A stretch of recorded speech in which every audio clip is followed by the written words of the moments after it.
Hey guys, welcome back. We're going to be streaming today.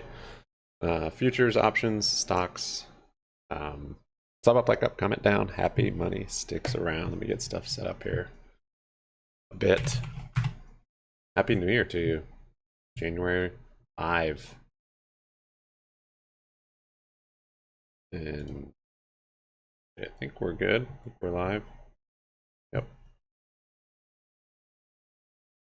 Start the morning off with a little bit of Yaz. See if I'm getting feedback. It looks good. We'll go over the jobs data in just a second.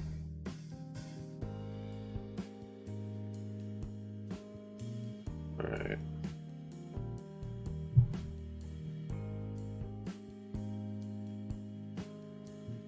Okay.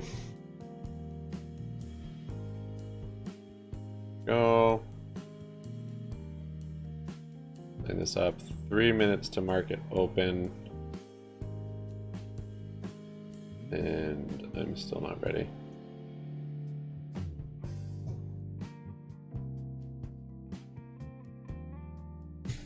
I'm tweeting out.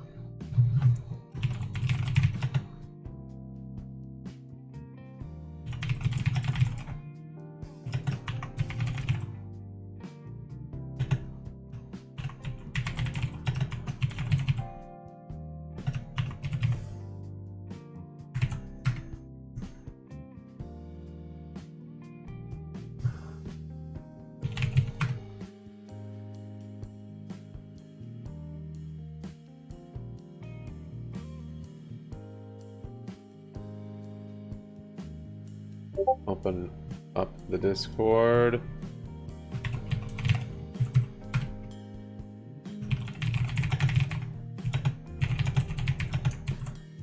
Enjoying.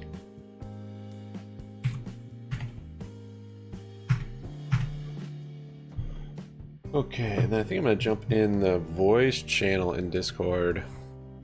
If you guys want to come chat at some point, I'll probably just be in here, and then if you guys want to chat, just come on YouTube chat and let me know, and I can bring you in here. I think this is private in here right now, so you can just put yourself in lounge or something.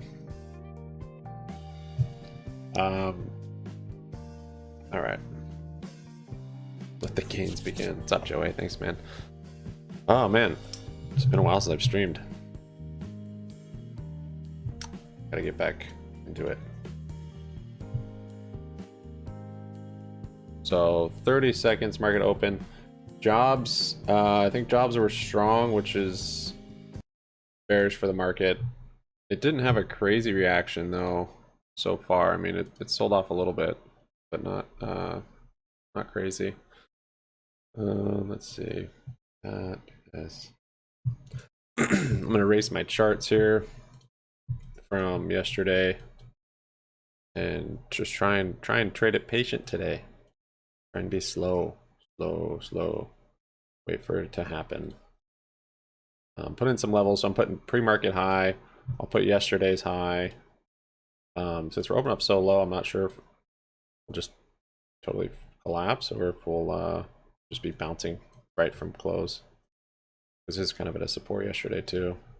I'll put kind of this level yesterday, and of course some of these lows. Probably not that wick, but maybe here. There we go. And yeah, we'll just see if we stay in that range at all. Maybe even do this level right here. I'm not sure. GME down 1.8. SPY down 0.5%. One down row. HKD had that big pre-market move. I don't know what's going on with that. Got Revlon up a lot also. I think I've logged in over here. Yep. I'm all logged in on E-Trade. Fidelity. Thinkorswim.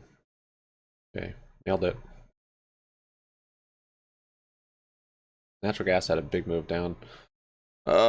It's too bad. 8% down.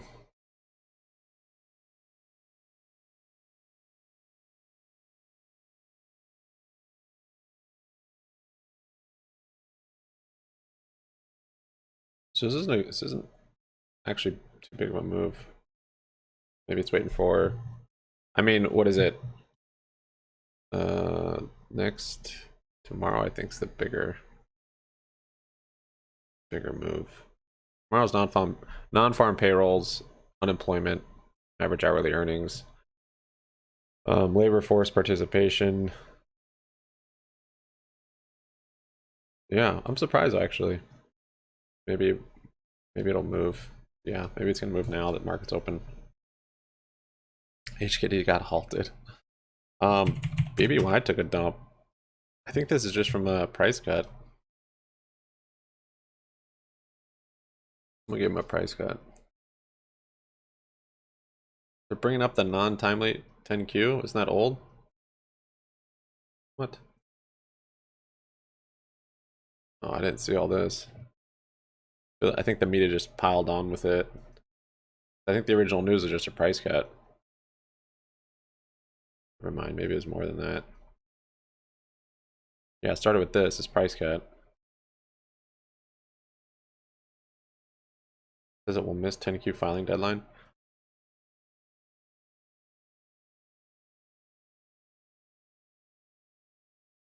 Does that mean they won't have their 10Q for earnings? What?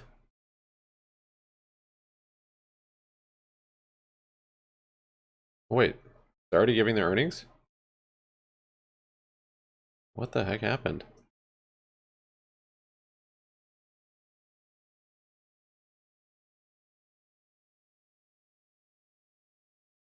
Non-timely 10Q with SEC.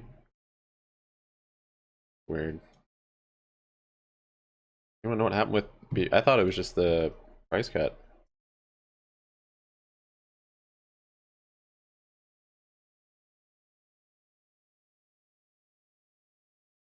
Sweet Lou.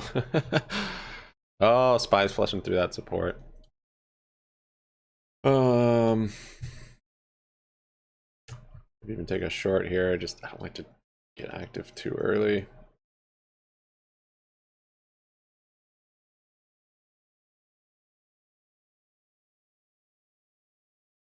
Dang, BBBY. So did they release their earnings?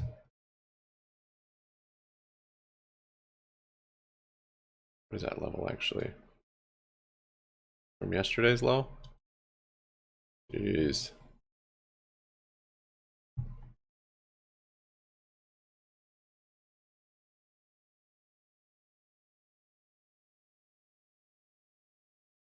What's going on with GM? I've been seeing people talking about Mullen.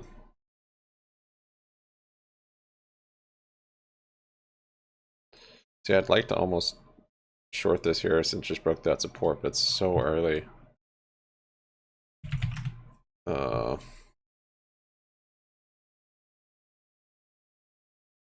play it slow. Patience. The huge sign says patience. Written by my children. Make sure that's in front of my screen so I can't see it.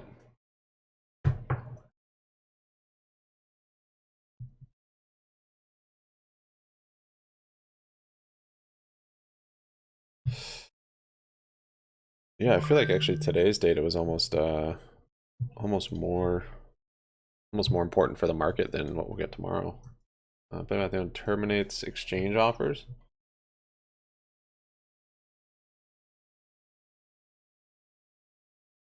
Is this the news? Is this all the news? I'm seeing like earnings numbers and stuff. I'm not even sure what this means exactly. Consent solicitations with respect to 2024 notes. They terminated their notes? Isn't that what everyone was all hyped on for BBY tomorrow?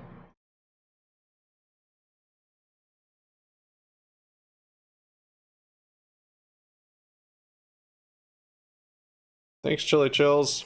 I'm learning a lot too, man. 13%.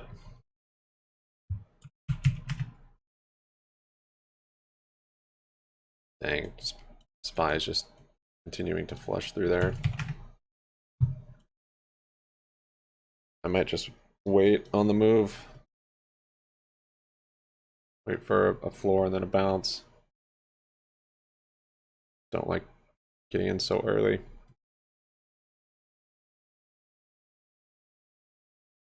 So I'm flipping between extended hours on and off. I don't really like to look at extended hours except for kind of maybe support and resistances, different levels.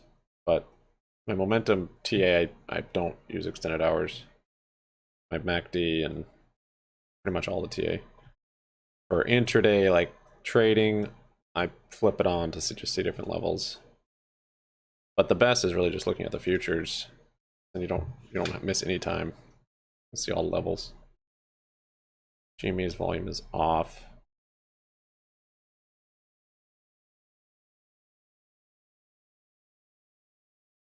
Yeah.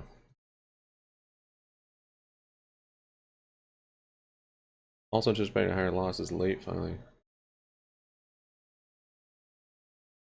So did they release their earnings early? Christmas made miracle.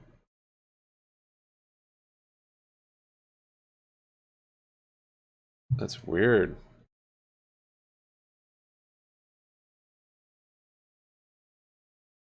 That's really bad for my position.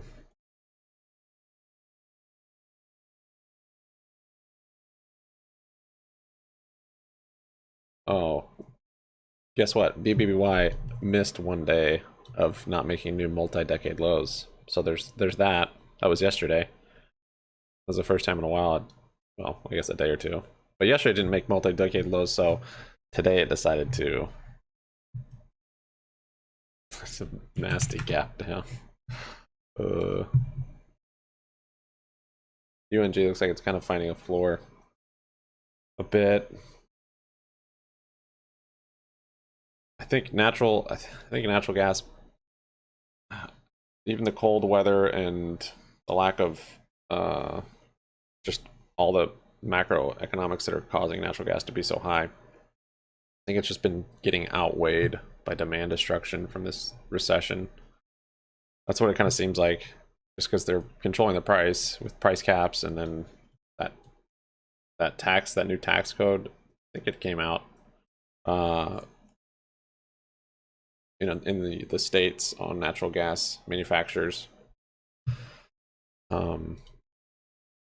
like profit capping them. I think some socialist rule. So I think the price on it is just not, it's not trading very natural. But I don't know. So my question still remains with GME. Yesterday, if you watch my video, I was talking about how we could have an RSI divergence, and after I made the video, it actually ended up making that RSI divergence here. It's very subtle, but from here to here, which is a bullish reversal sign. And we ended up with a double doji, which could be a sign of reversal, not always. But we have this inside bar too, which is another step towards a reversal. So for this to be confirmed, you'd want to break up this level, but the fact that we're dropping now, yeah, I'm not thinking that this was a reversal yet. So now my question is, do I long-term shares, do I close them out? SPY's flushing here. Holy crap, should have taken that short. All right, we'll look at some new levels. Usually I don't look at these wicks, really. Crazy wicks in the after hours. Sometimes they mean stuff, but go like around there. Top of that wick and kind of near those bodies. Happy to play it patient. Yesterday was pretty bad. There's a couple more levels.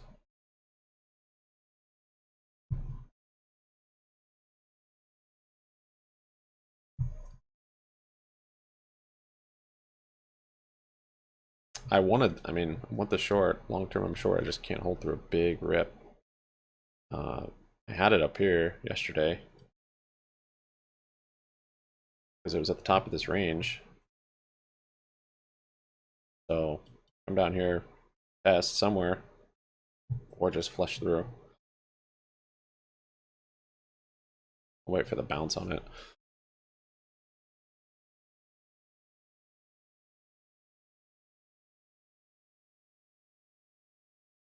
I've shopped at BBY. It's not bad. I liked the return policy actually. They used to be able to return anything there anytime, like super easily. It was really nice. Not very good for business, but yeah.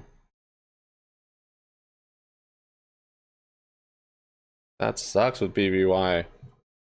I mean, I hope they're not just gonna go bankrupt before they explore the option of selling Bye Bye Baby and trying to save themselves. HKD. Some of you guys are still in HKD, I think, right? Well, that actually broke through those resistances there. Look at that.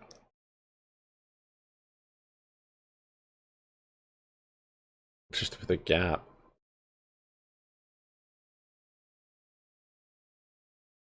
But like this level, 2613. Huh.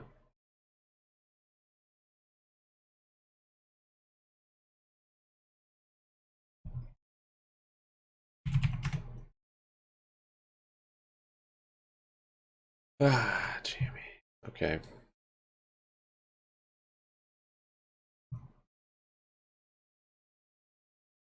Broke that low. Jimmy, multi-year low today.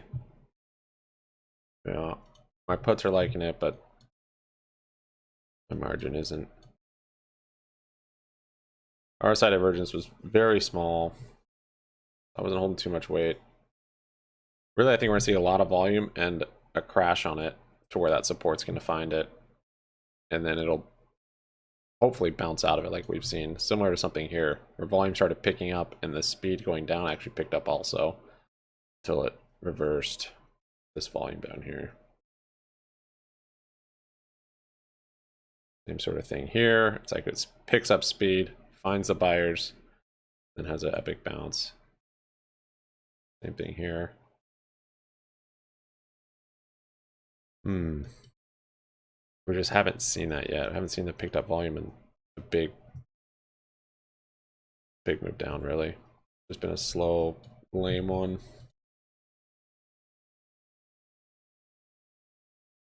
Yeah.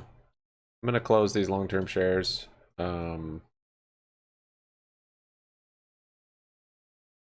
I will accept short-term capital gains on GME if that ever is a thing.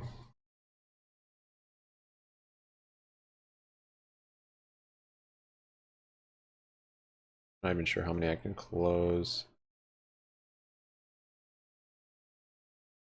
18 puts. Long puts are up 33%. That is neat. I basically stopped trading options the last month or so.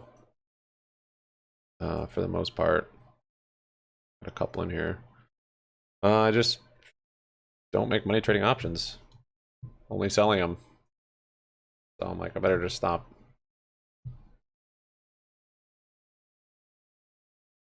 think if I was more conservative with how I did it, then probably could be profitable. More spreads, closer to the money. But I just need a reset on it.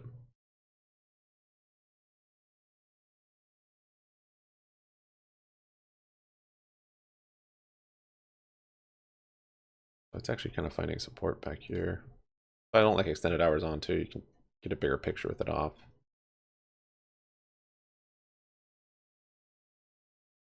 Let me put one in here.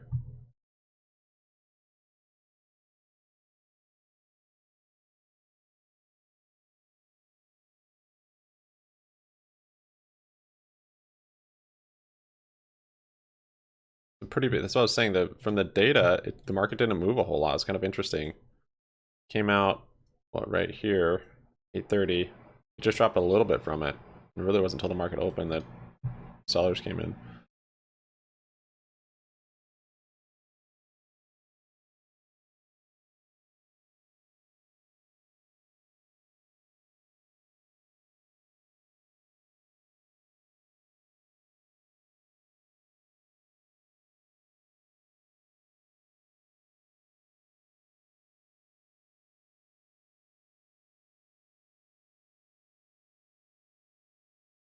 Hmm. Tough to sell those shares, man. Holy smokes.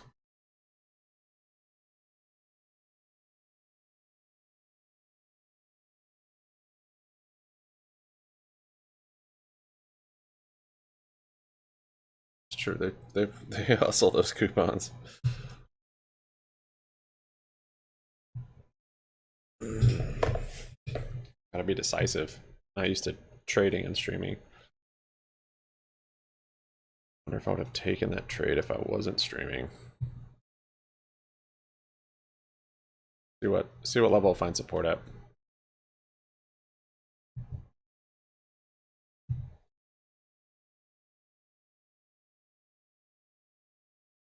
I sold some of those shares. I'll wait for a bounce to sell some more. Box D looks like it's still making a move.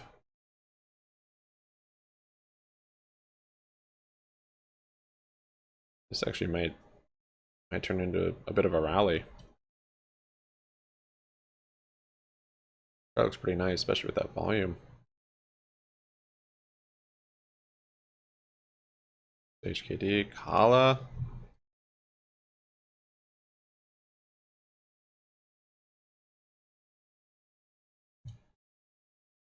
Mullen's chart actually looks pretty good too. Needs to break through this resistance coming up here though.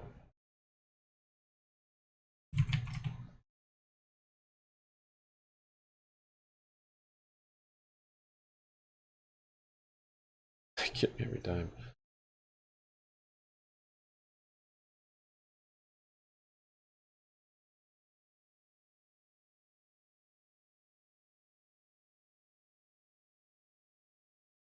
I have to do it. I had to do it. Gone. Had to do it.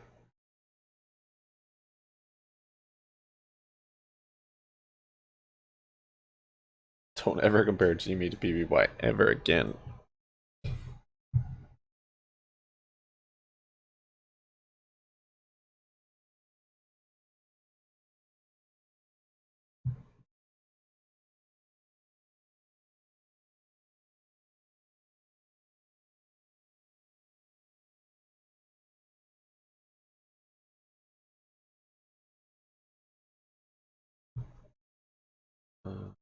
Okay, so on my other screen I've got natural gas chart. This one would have been, wish I caught more of this short on the way down. I mean, a big move down. 6.5, now a 3.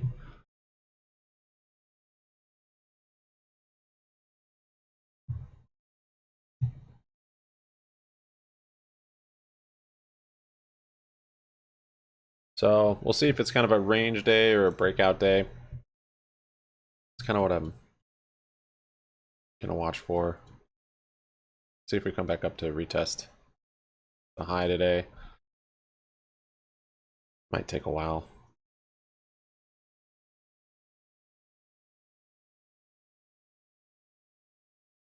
So completely range bound. GME is not range bound. So let's see, what level do I have on here? 1625 was one of the levels I had. I really like these levels aren't gonna matter a whole lot because I think it really just, you're really gonna look for that volume flush and then bounce.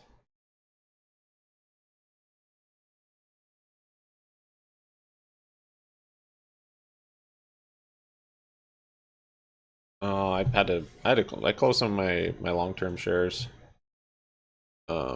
Sucks, but I can't hold this thing to the lows. I just don't have the margin for it.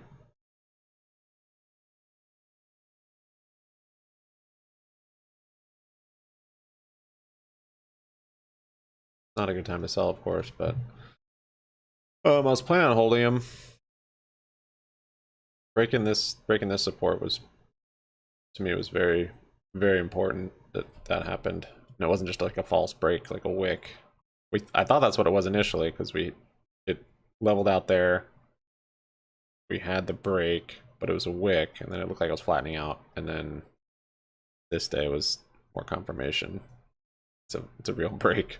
And then the bear flag, and then the engulfing candle, and we're just seeing more and more bloodshed. Like spies bouncing here, final level. Going for the hat trick. I'm just holding my puts. I'm not scalping them like you do. Or day trading them. Yeah, for me, still I do better the less I trade. So it's better, like less trades is more profit, more or less. Less chances of me trying to time the market are better. Since I think timing the market's difficult.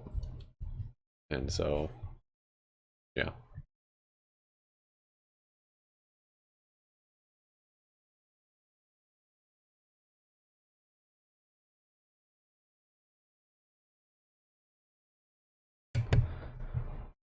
Okay. That's kind of how I feel like with futures. Like I'd rather swing them and like hold them for a couple days than trade them intraday and try and scalp them. But I have been day trading and scalping them.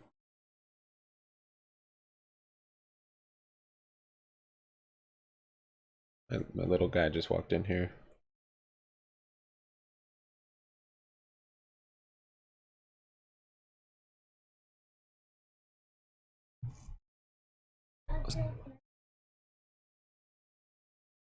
Okay.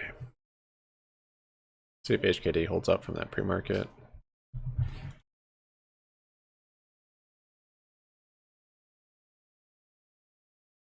Now the question is where to short on the SPY. See how big of a bounce it makes.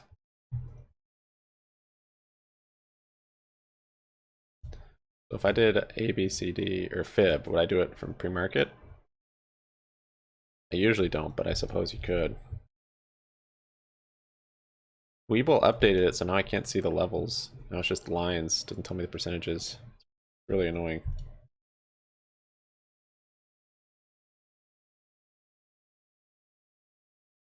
So I think so confusing. I think this would be a 61.8% retrace. Yeah, this one right here. I don't know if we'll get that or not.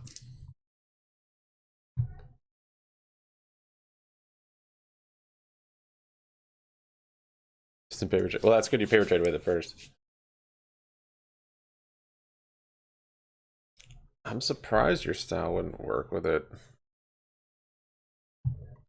Yeah, I mean it's a little different mindset than options because, of course, you can just hold it. You don't have to scalp it. You're not trying to just grab that volatility that increases. Whoa, look at that bounce. We should get data. Look at that pop.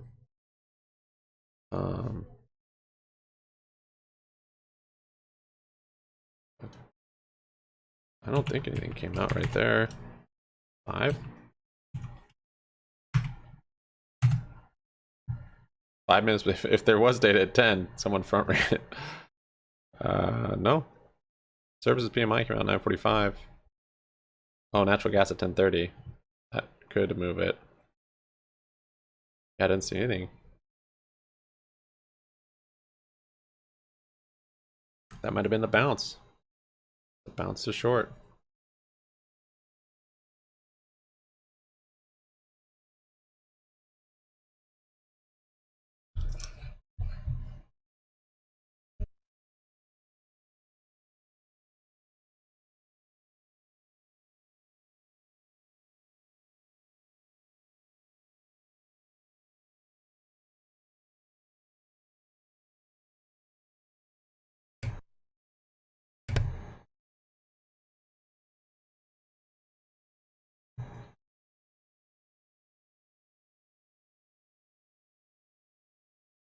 Jane. Oh.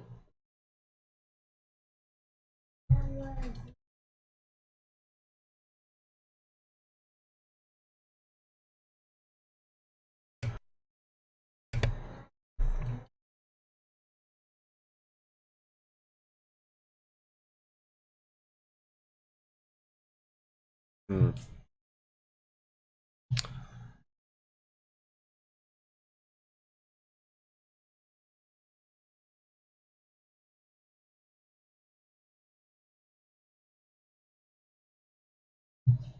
Natural gas. What's oil?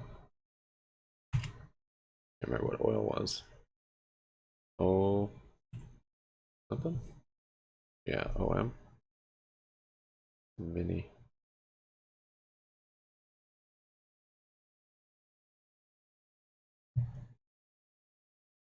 This has had a bounce.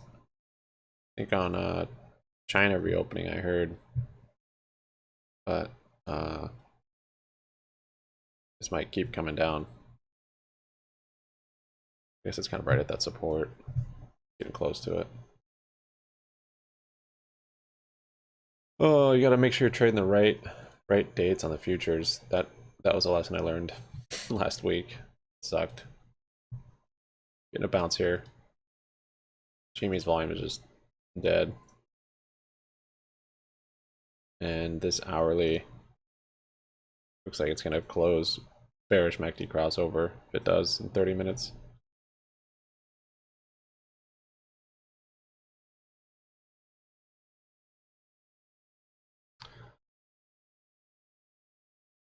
So I'm gonna wait for signs of candlesticks basically at one of these resistances to short, probably short futures. We'll see though. I mean, it's possible we come rally all the way back up to pre-market.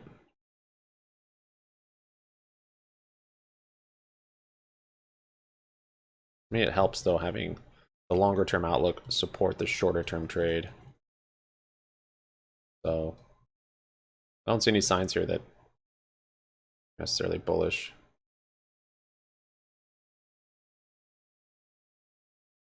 These signs of either way really, but it looks like a head and shoulders and the overall trend's down, so that's why I'm kind of bearish.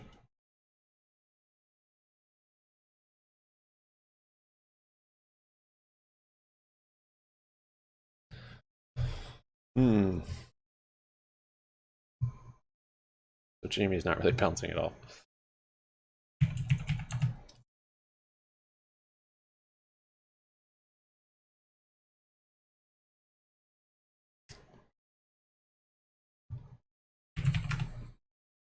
I wonder if I should close my BBBY. Just I think I can just keep rolling it, but jeez. So I had one of my short puts on BBY. Someone exercised, and I thought it was all my whole position, but it was actually just one. So it must have been retail, just or individual investor that just wanted a short position on BBY. And on Fidelity, I'll show you. It gives me my cost basis,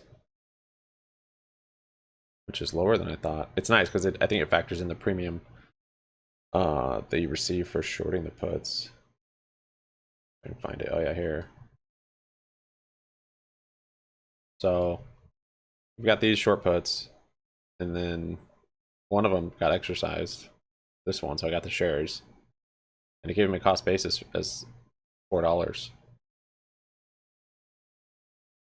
It's kind of interesting. It was on an $8 short put, so I think that was just equating all of the premium I received to short it over and over. Jeez, Jimmy.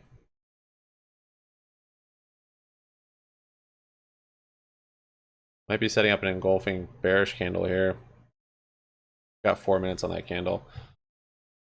I think I do better on 5-minute candles. Like I'll look at 1 minute and I don't know. Nope, not gonna happen. Maybe. I'm not feeling any bounce. So that's 16.25 on GME. Where Where did I get that from even? Back here somewhere.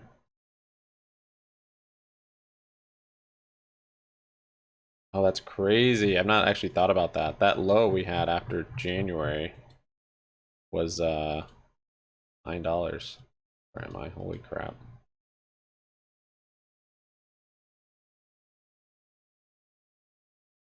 That's so crazy. Oh, a minute. Tick by tick. I know actually Weeble has that now. So it was when I first actually, well, not my first, but I was in GME before, but I got out before this pinch in January. But after that happened, after I started looking into it, this is when I first actually invested, got options in this level. I think pre-split it was like 40 something dollars a share. So yeah, that's in that 10 range. I mean, we might be coming back down there. 16, this level.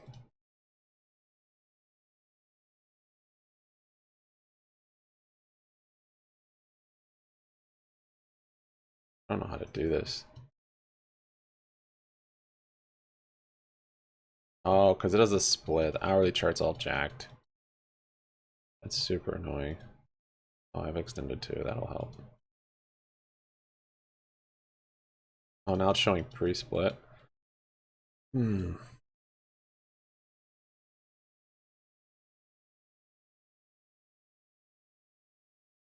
Can't even get it. Okay, done. That was fun. Alright, we're getting a nice bounce. I suppose I could have gone long on the bounce, but no, I mean I didn't. This wasn't an engulfing candle. Did have some wicks here, but my overall trend is down, so I'll let the bounces happen and try and short them.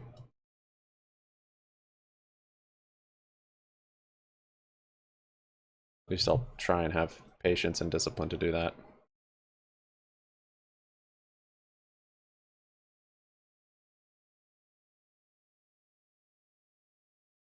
Yeah, yeah. So since there's no like theta, like I was saying, you can just hold them. But yeah, I mean, I, I don't really know. I guess your style too much, but if you enter a short here and it rips up, you don't have to really worry. I mean, you're down on it, but when it comes back down here, then you're gonna be profitable if it's here, today. That's exactly what I did yesterday. If you can stomach the move. Uh,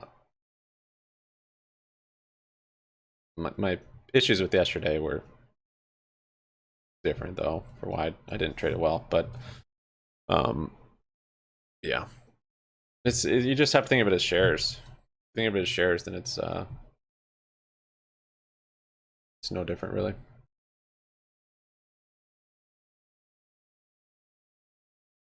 Bounce into the bear flag on GME. Bear flag. Are you talking about short term? That's true. Stomach the moves. It gets pretty wild with some of the bigger futures though. But yeah. So I guess if your margin can handle it as well as your stomach.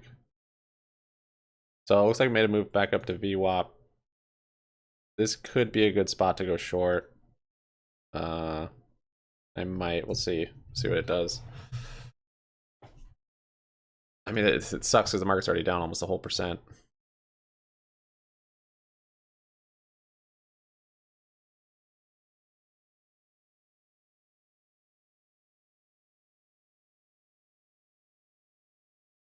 The fact that it's rejecting that VWAP makes me think it might be a good position. And then, I mean, of course, we can keep coming down. It's also rejecting that level.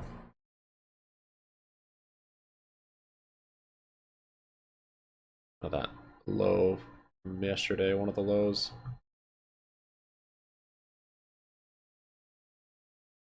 If I can get better entries, it's much easier to hold positions because you're not holding through what you don't want to, of course. Usually I'm too quick to enter. I see the pattern, I see the candlestick, whatever, and I just jump in. Sometimes that works, but sometimes it's doesn't.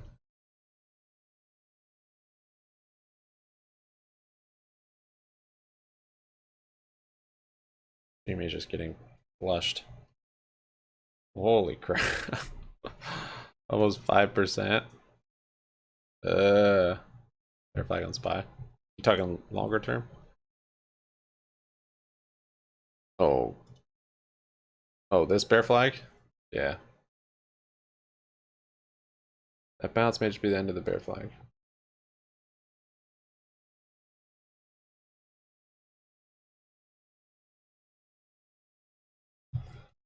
So I don't know if 1625 will be much of a support. There's kind of random supports on GME until I don't really like this level down here, this 10 level. 1150 maybe. Right around here. All these ones are kind of just not very strong. It's a good thing I waited. Look, it's bouncing more. I'm gonna be patient. Be very patient. Wait for an obvious, stupid setup. Try to. I want to force trades.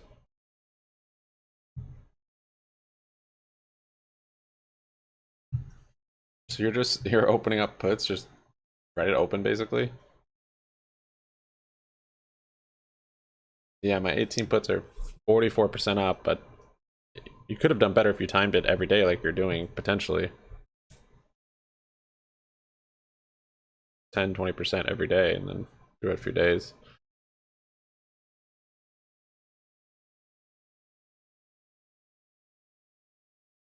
Whoa, big bump. So broke VWAP. Oh, data didn't come out. It's 10:08. This is weird. What just happened? Some kind of news. Let me check. Who says China reports 219 COVID cases? Not sure what that was. That was weird.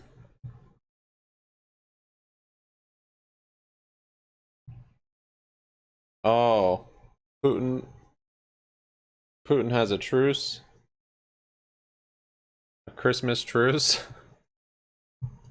A 1-day truce? What the heck?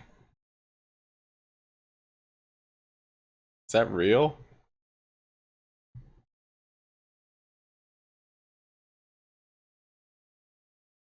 Grab the first red candle shows. That must be what it is. I'm not 1-day Christmas truce.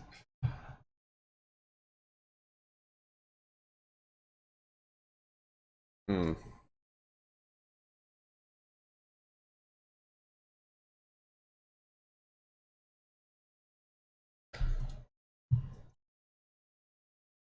So on my TD account, I close out of those swing shares. Now I have cash on there, and I'm just waiting to do cash secured puts basically. And then of these BBY shares that I exercise on these short puts also. And it just I've not felt a big enough bump to do cover calls on it. And today is no different. Uh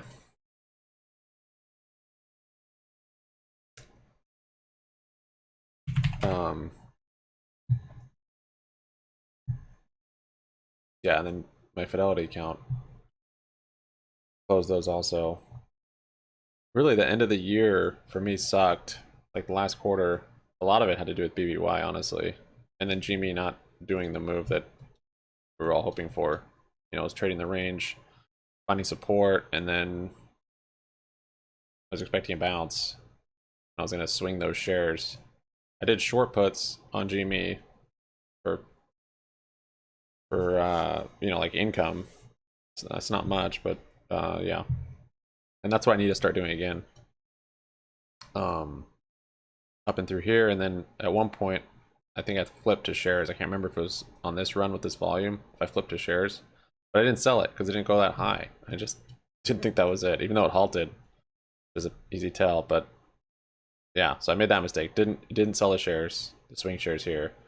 Wrote them down. Figured we'd have a retest like we did here, and then just held those shares. And so missed all this time of selling premium, and then also had bad cost basis on those shares somewhere up here. And then yeah, just kept holding those shares. And once we broke that support, it was like, okay, well, yeah, I'm gonna close those now. I actually waited till this support. I gave Jimmy every chance it could. I could have done it when it broke that one, but once it broke this one, I was like, okay. So unfortunately, I bought those ones here, sold them here. That was one thing that sucked, and then the BBY position I've been stuck in that ate up 50 grand in capital the last 3 months, and not just that, it seems like it's not gonna. It seems like it might not ever pan out. It's hard to stomach. Those two things screwed up the end of the year for me. HKD moving up more, ever more.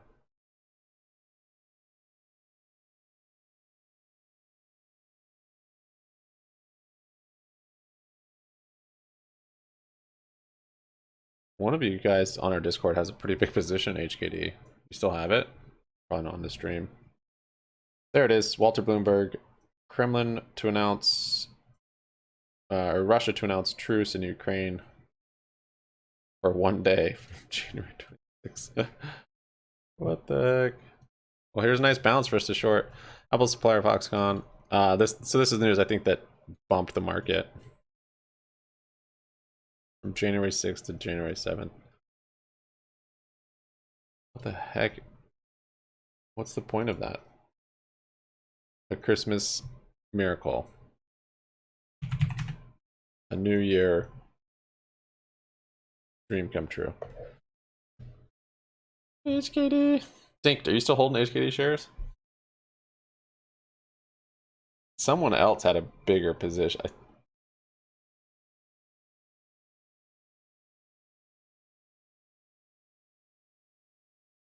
All right, let's see. SPY retested the daily high, so maybe should have taken a short up here. We'll see. Like to see a little more signs of a top, or just fills this gap. Maybe didn't get any move up with the market on that. I guess Jimmy is racist and doesn't care about Ukraine. It's good news, Jimmy. You should be rallying.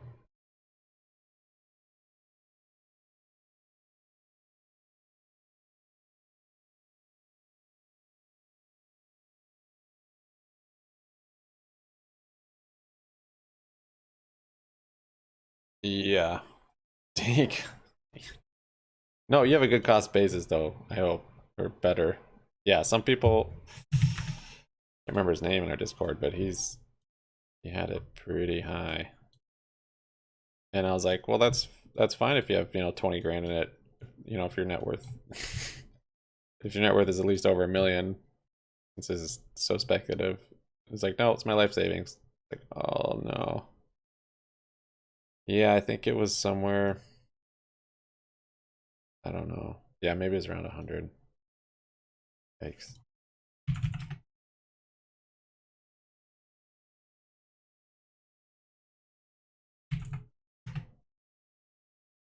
Melting up, but those long wicks would make me think it's not too strong.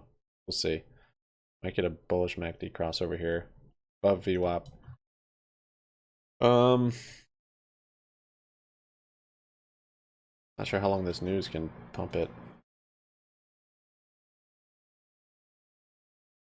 Jimmy really doesn't care.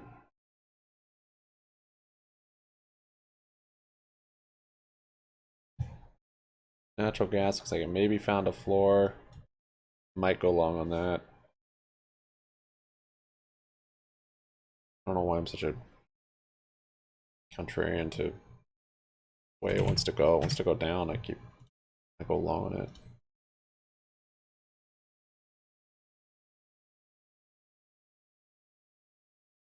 Yeah, SPY's not liking it.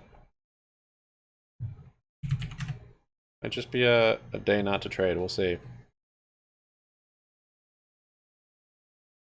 We got the data. This morning it was bearish, and that might be all the move we're going to get from it. Let's see. Umi is still flushing. New lows, multi-year lows. Oh, that's right. That's right. Shouldn't trade natural gas yet. Gotta wait. So 10:30 natural gas storage. 11 crude inventory. Crude. This probably won't move the market. Bond auction might. For the bill auction, it's the same thing. Bullard, he could move the market some.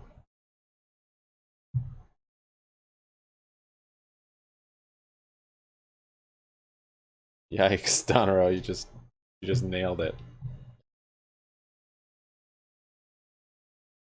Yeah, I thought it was more than 3K. I think there's someone else actually too. I don't think that's the only one. I think there's someone that has like 20K in it.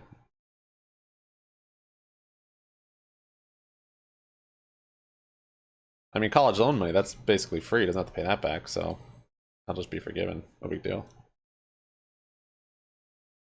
Only took 2 years. What's up, Ace? You're red on GME. You just now turned red on GME? Congratulations.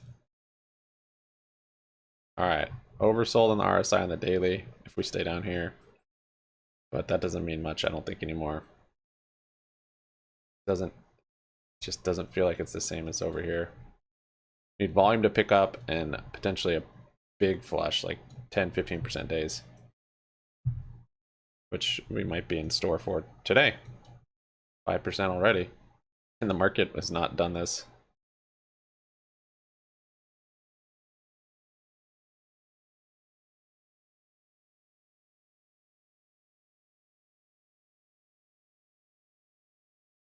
My 15 weekly puts that I got strictly from margin, again, are profitable. I've done better on options with GME, just trying to buy it for margin than I have timing runs to the upside.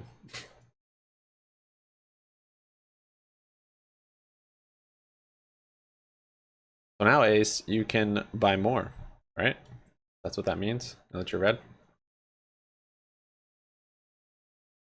Look at this flashing.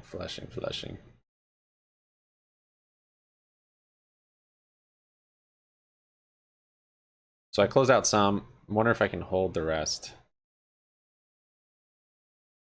I close out many. I close out 500. Got 1,500 left on this account.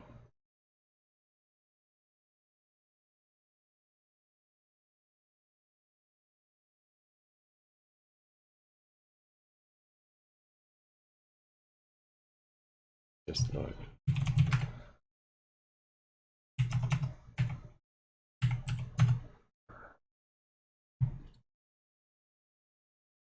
That might actually be enough.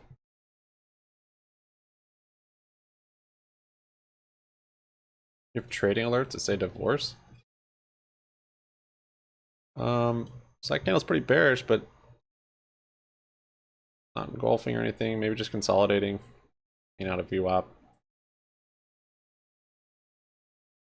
Thing is, though, is this is the daily high that we're testing, so that might have been best opportunity right there. Go short. Time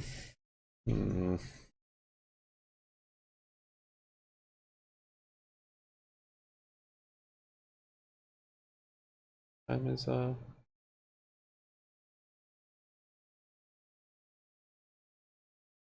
crude oil. Not gas. Yeah, not gas in 10 minutes.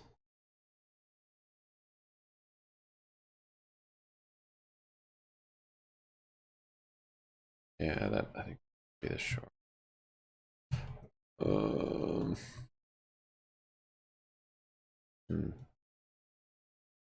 at you, jeez, dude.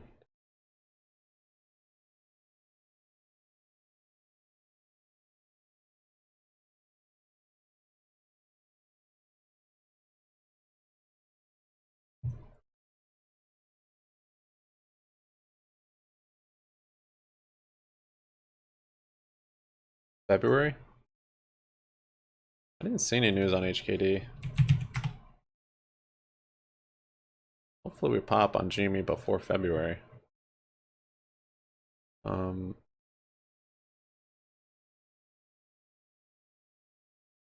No, nothing that I see. Just a random manipulation that gets pumped and then investors trade it. Yeah, GME on Moonday I like. We have support on GME. It's not until like 10 though. I mean, I have a couple. I have 1625. I was trying to find it. I don't even know what it. It was like the body on this candle. So not a great support. Really, real support doesn't come in until like teens, the low teens, like 13 or 1160 or 10. So that's why I kind of see us flushing down there more or less. There'll be some bounces, maybe, but maybe not. I mean, might just have one of these moves right here, or even more violent, like right here. That's how we found the floor on GME. It's just volume picks up, velocity increases to the downside, and then at some point snaps.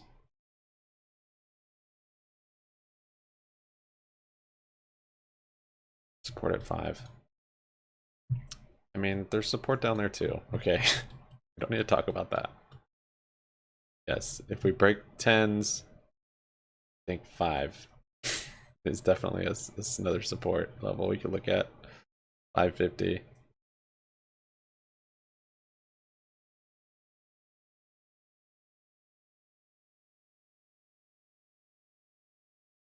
This is crazy that we broke that support.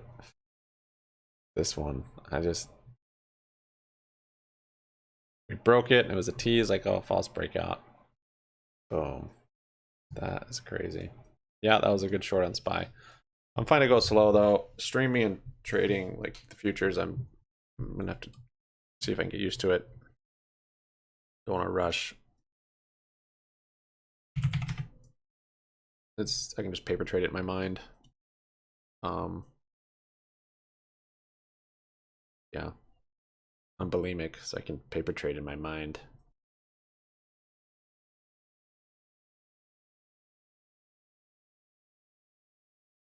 Not gas in 6 minutes.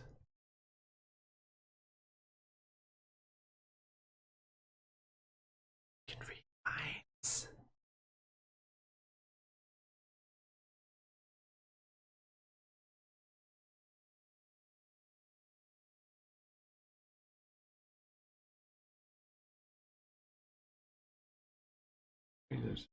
Oh boy.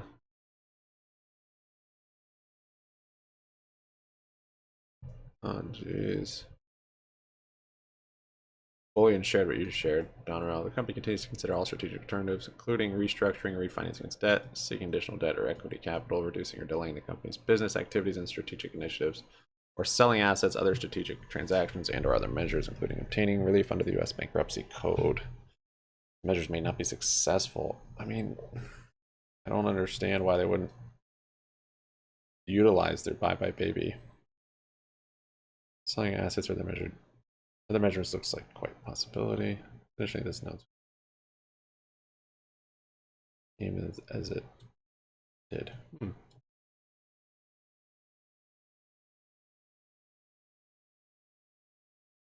We'll see. I might take a long actually down here if it shows any support on this low. Seems weird, but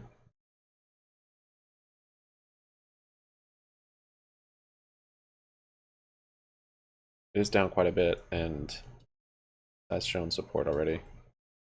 That's kind of how I've been trading it. This is a pretty small range though, so I don't want to be too premature on it.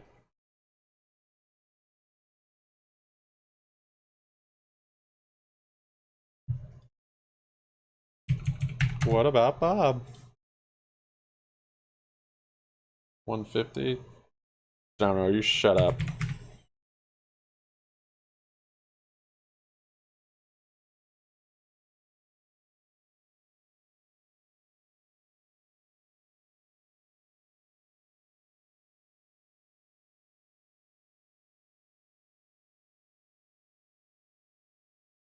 60% red. Yeah, my cost base on these long-term shares is something to be proud of. Something to be held up on a wall. Nailed in permanently. It's a beautiful round number, and that we've had a split too.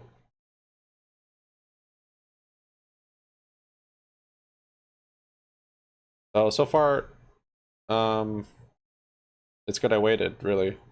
This first trade I should have, that one would have been good. It broke that support that I had. It would have been a nice trade.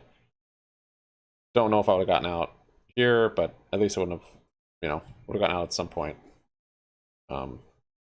So the exit would have been hard because that Russian news kind of made it jump. The short here, it's good I didn't do that. Most of the other ones, it's good I didn't do. That just, oh, that was the Russian news right here. Because that ripped through there. And the short here wouldn't have been good either. Well, it would have been a short on that top, which would have been all right, but now we're just bouncing again, so would have gotten stopped out of that. We're just kind of choppy today at the low, though, so maybe if we break this high from today, I would go long. I don't like playing the breakouts, but yeah, I'd much rather trade the range, but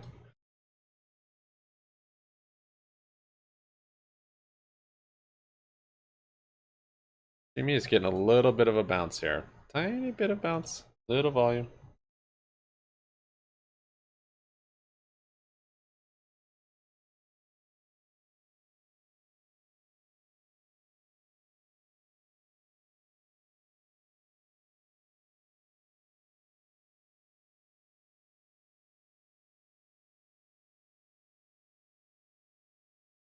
Oh, yeah.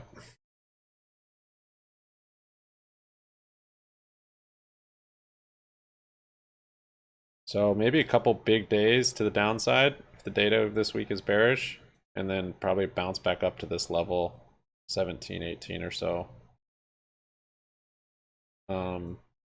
Maybe even down to this 1160. Oh, but it's definitely not a good looking chart, and to just break through that little bear flag we had built, which is what happens with bear flags, breaks through the bottom. Bird's not a crazy sell-off after its move yesterday. That ain't bad. I think while I'm waiting for Jimmy to find a floor to short puts on, I might actually start the theta farm on some other stocks.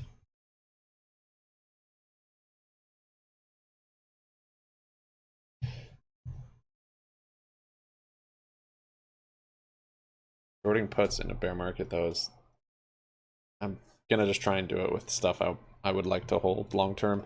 HKD breaking out, looks like.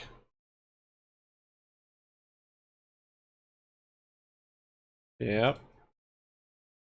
We'll just watch something that looks good, like HKD. I guess feel good about GME for some reason.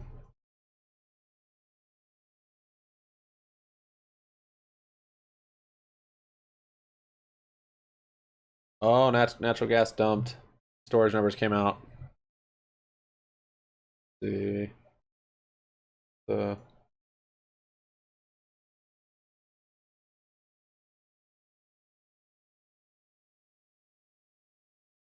here.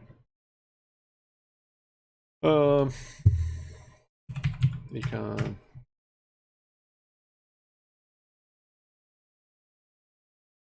So here's the natural gas storage numbers. It's just chopping around. Forecast was 228 billion. Actual is 221. So it's close to estimates. Quite close.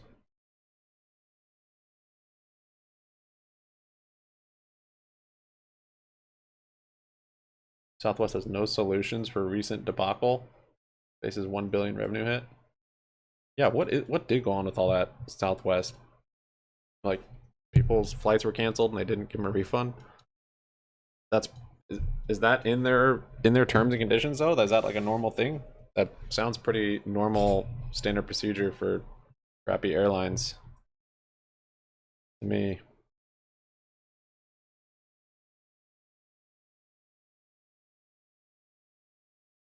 HKD, we'll see if that makes it happen or not. Jeez, Jimmy, just no love, no support bounce, nothing.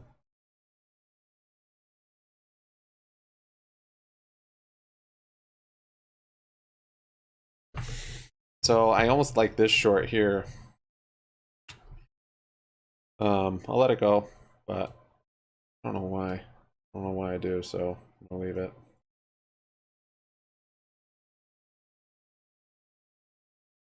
Like, might go long on a support down here.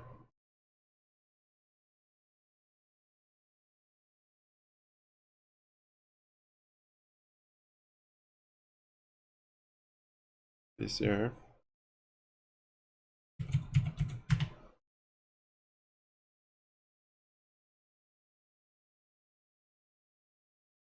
Another biotech. Ology company. Duma. Commercialization of Duma treating fields.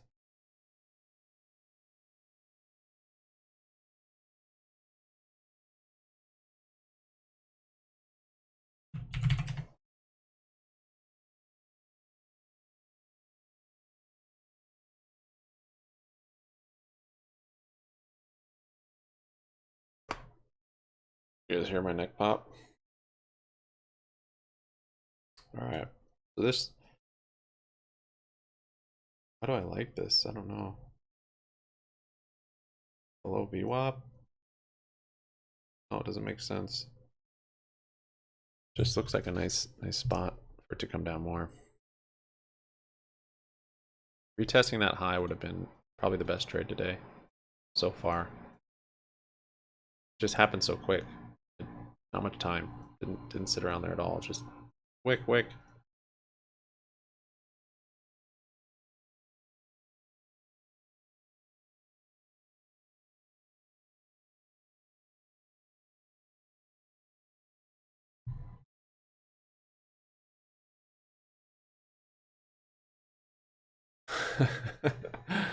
War chest. He has HKD. Haha, B claiming Jimmy going to 12. Yeah, I could see it. I could see it. Looks like Nat Gas kind of bounced from that initial reaction. I hope Jimmy goes to 12 before the January expiration. My puts.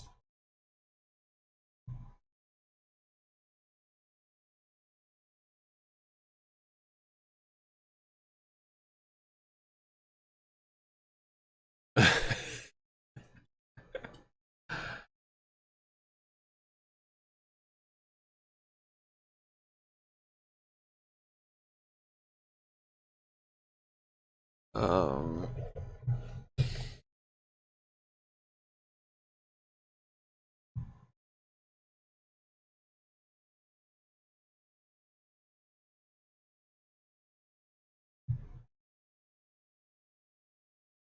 all right, SPY's coming down more. Let's see what happens down here.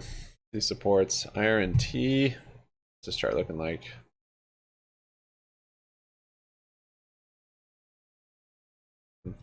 something maybe just like this.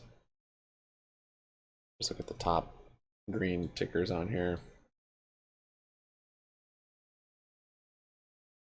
AGRX. Let's see that chart. This Kala chart actually. Oh, do they have reverse splits? I think that's what it was. Yeah, okay. Reverse splits. Reverse, I think. Yeah, reverse splits. All right. That's the only one. So this thing actually used to trade really high, even factoring in that reverse split. The 1 for 50 is pretty huge, but too bad GME didn't reverse split. Give us our 1,000 share price, and then everyone could sell. All right. Well, Jimmy's breaking through that soft support that I had from back January.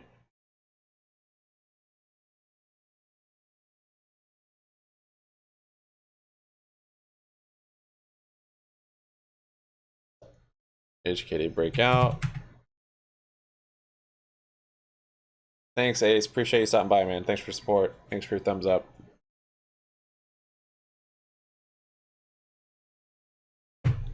Open more puts and they're strike down. Market's moving so slow. That's the thing about the futures, like, too. If you're in it and you're just watching, it's hard. Especially if it's going against you, it's hard to just hold it, wait for the move. If the market's moving slow. 5-minute candle's kind of wicking on GME. Look at that RSI on the 5-minute. Holy smokes. This is probably the day to sell my puts and reposition for after a bounce. Or this is just the beginning of a big flush. But our RSI is so oversold.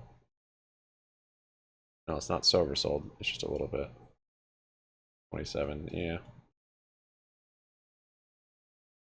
Doesn't usually get much lower than that though on the daily. 24, I guess. Yeah, maybe one more flushy day. And look at that, market's bouncing right back up. Yeah, it's choppy. Good, I haven't taken any trades yet. There would have been only like one. Shorting at the retest would have been a nice one, but yeah. Jimmy's flushing. More and more and more.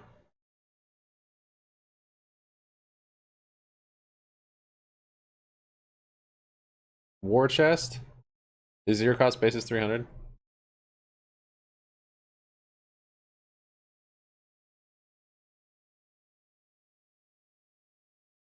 $100, okay. War chest, how many I don't know if you're on stream, I'll ask you.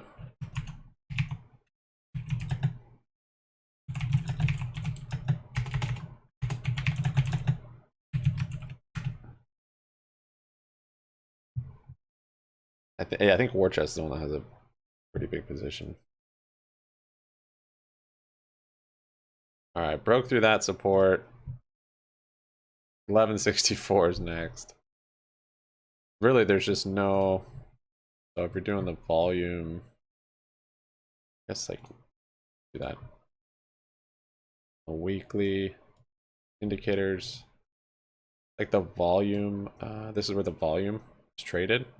So you see, there's kind of like a big vacuum there, or it's just there's just nothing that was traded, not as much traded in there. So that's where you're waiting for it to like catch one of these supports where there's volume. When the volume gets light, you can really move through those areas quickly. So that's what I think we might start to see. That's why I don't want to close my puts, but I do want to close more shares.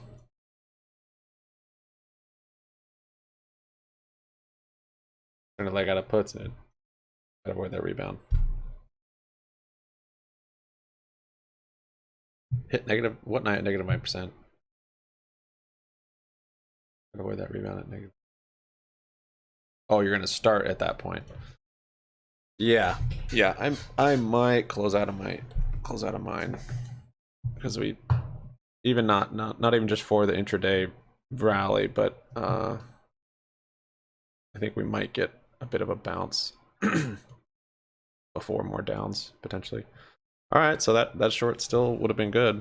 Had some bounces in there on the market.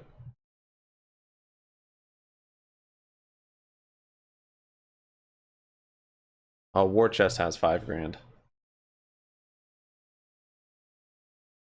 Yeah, maybe it was War Chest. Not too bad.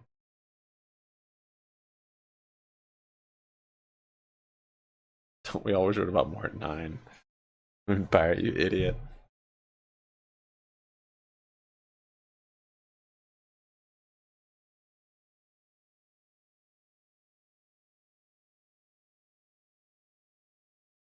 $11.30.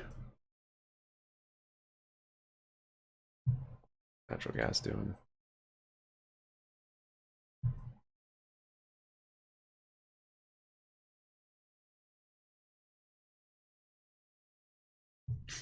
I'm gonna check my. I need to remember to. Like, I'll do it sometimes, but then I'll forget just to sell cover calls in my long-term positions. I'm gonna start doing a longer term because I would do like weeklies often, and then it's like I forget about it. I need to do monthlies. Get more premium that way too.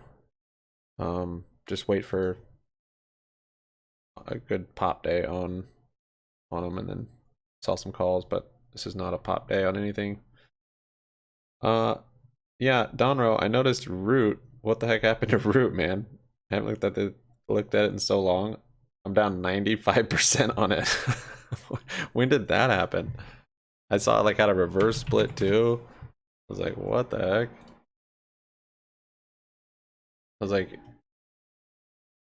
yeah, I was like, this used to be a penny stock. I'm like, oh, reverse split, but when in the world did it have this massive sell-off?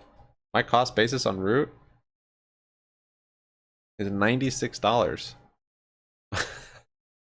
Way up here. It's so weird. Like, I didn't even think this kept going down. Well, I guess what surprised me the most was how big of a position I put into Root. I kept averaging down, I guess. It's not that big of a position, but it's bigger than I thought.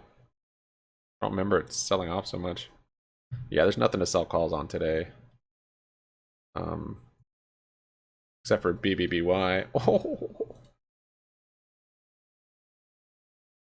All right, market. SPY, not sure if it wants to get all the way down to that support. This is actual chop now, so that's good not to trade. In a longer downtrend, potentially, yeah. From that high. Probably gonna come down and test this support at some point. This one and then maybe these down here.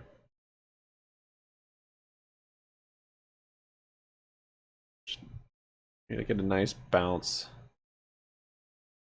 Yesterday, probably I should have just. I've had more success on futures just looking more long term, like overnight, not just day and scalping, like trying to hold overnight. Yesterday when we rejected that high, I did take a short, and I was just looking on the smaller time frame, trying to scalp more or less. I should have just held it and not even looked at it, because it was at a resistance yesterday that had been built for the last what, like, month. So the fact that it rejected it, gonna be it'd be a long time coming down. Because the move from here to here would have been nice on an ES if we make it down that low. But even where we are today, like this move right here, say you didn't time it right, like you even got it from here after it started to break, say like right there. If you didn't get stopped out, just held it, even to today, that's 1.16%. So on an ES, that would have been 2,300. So just from an overnight hold, basically, all the moves happen overnight.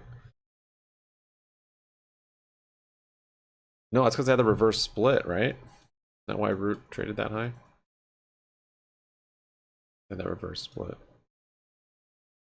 But yeah, I don't. It's crazy how much how much we lost on it. How much it came down.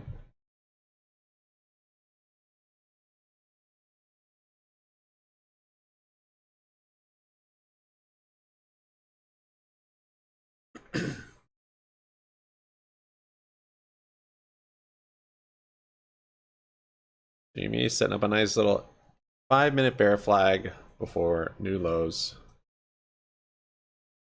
This might be a big day on Jimmy.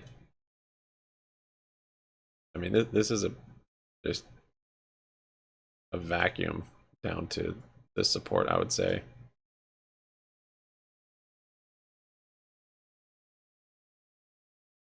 With how weak it is compared to the market too, it's not like it's moving with the market even. That's good to see the volumes picking up that first hour, even though it's red. That'll be good if we're starting to see more volume as we drop. Yeah, this Jimmy's about to just flush, I think. Oh boy.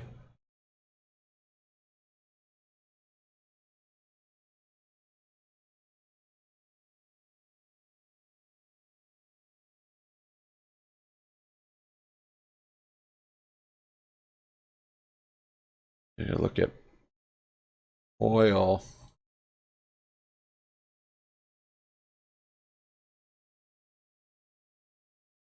Doesn't look like that Russia news affected oil at all, I think. 920, when did that come out?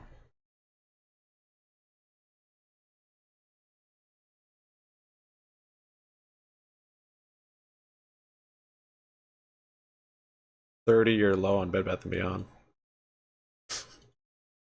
Yeah, they've been hitting 30-year lows like every day for the last month, 2 months. There's off day trading buying power for Tesla. Looks like Jimmy's bouncing a little bit, maybe back up to VWAP. Where was that? So he was a little late on it, 1010. Yeah, that didn't affect oil. Guess that makes sense.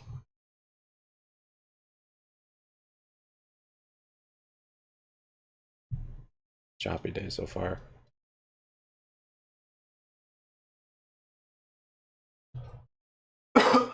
Excuse me.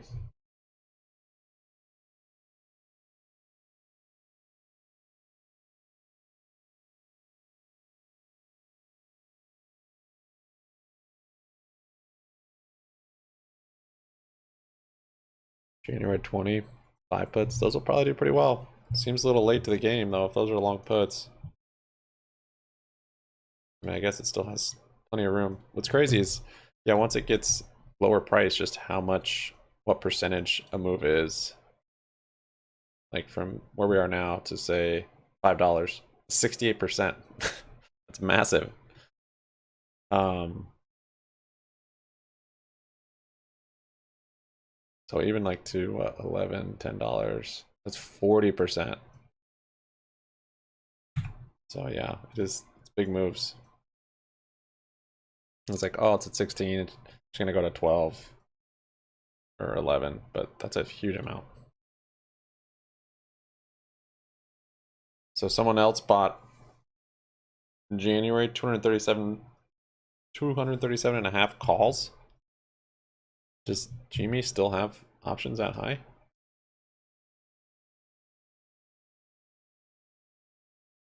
That's insane. Why would you even buy this high? I'm not seeing the volume. Wait, open. Oh, there we go. Open interest, 168,000. Why? Like, you can come way down here. That's just, that seems totally stupid. You get this down here for like the same price. I bet you could get filled down here at 100. Maybe 102 and a half. What's the point of all the way out here?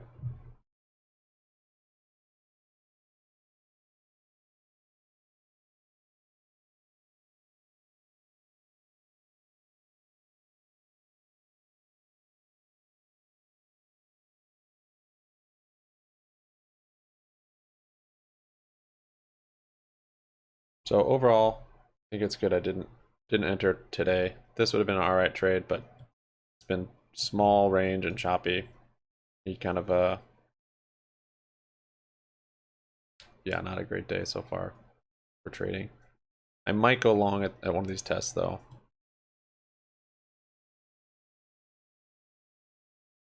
I don't think we have any more data today though that's gonna move the market.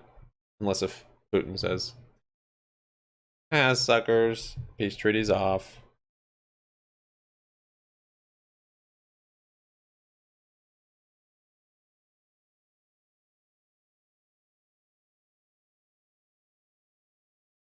Gme shares, still buying Gme shares. Drifting bound.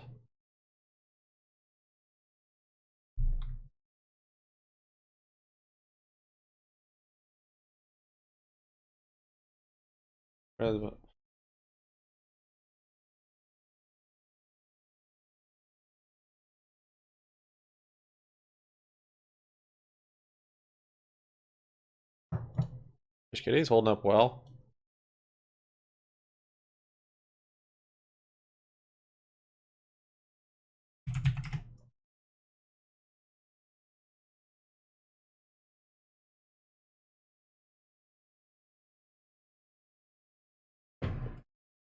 It's like Jimmy's ready to make that new low.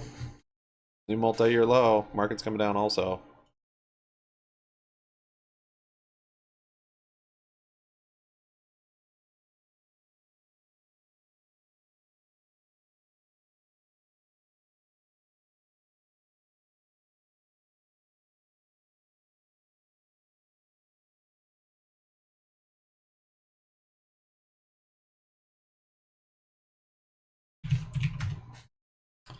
Tesla's taking a dump today, huh?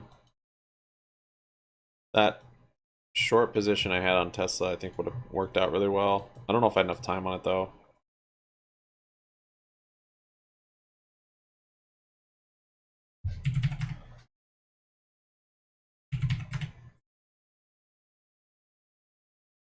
There goes Jimmy.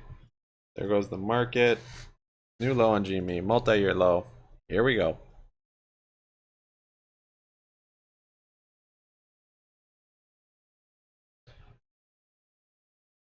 Now, if SPY flushes through here, there are going to be false breakouts. So that's what I have to be weary of.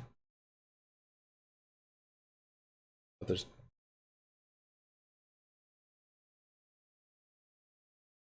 I hate playing the breakout because it just doesn't seem to work that often, but we'll see when it gets down here.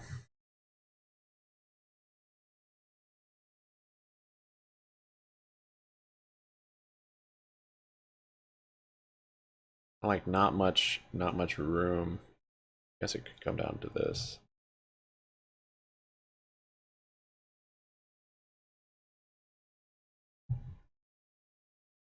The Russia pump was the short to take.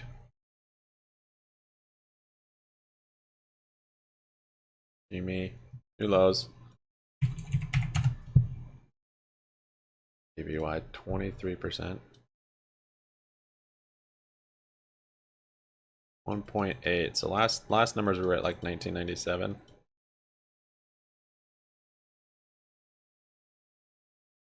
We're getting close to IPO. Holy crap, actually. Wow, that actually broke support from 93.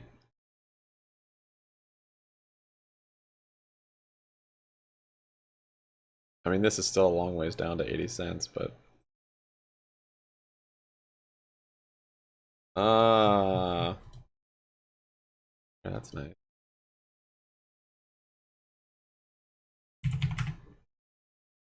So maybe didn't fully hit the support. Happens too.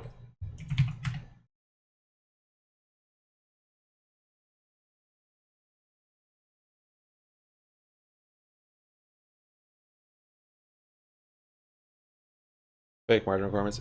Yeah. Yeah, I've noticed that, of course, with options, how it can change, how it totally changes your margin requirements, long or short, puts or calls. And if you have the shares, I mean, that's how I've been trading basically with those long puts on GME. So yeah, I could see that. And then I remember one of the speculations was they were satisfying the margin requirement by trading the options that were super illiquid. This was partially my speculation, but someone else mentioned it also, because I would notice on the super liquid options, of course, there's no volume on it. Sometimes it'll show it's way more valuable because it's just a huge spread. But then, I mean, it shows up on your account as, you know, as that, unless if you try and get an order filled, and then it'll adjust. But yeah, maybe it's something like that.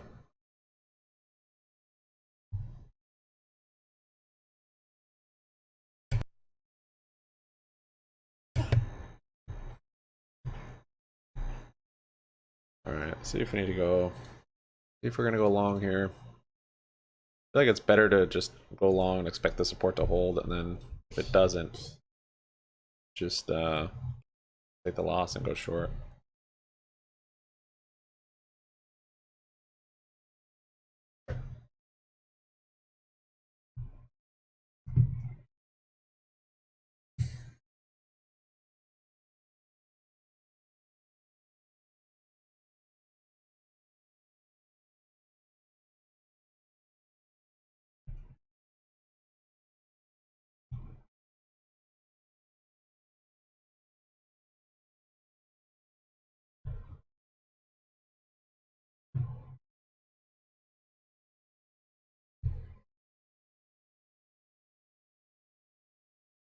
Yeah.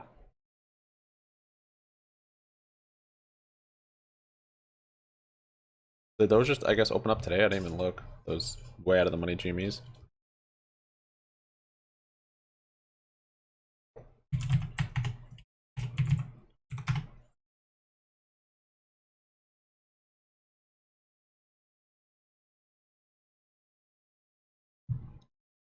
January's. 982 of them open today.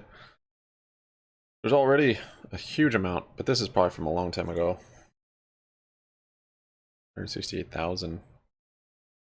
It's interesting why those didn't sell off. Like, why are they still held? I guess they could be short too. But yeah, if I was gonna go way out the money, I would come way down here.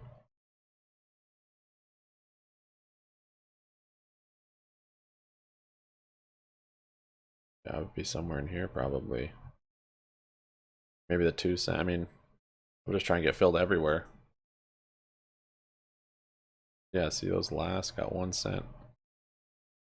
Like that one got for 1 cent, 77.5. That's the last price. Those would be a nice little IV play if you do get any kind of move. I did that on accident with the banks. Buying way out of the money puts with some good amount of time, but they're all 1 cent. And then actually it didn't even have that big of a move, but it went up to 2 cents. I was like, okay. And then today.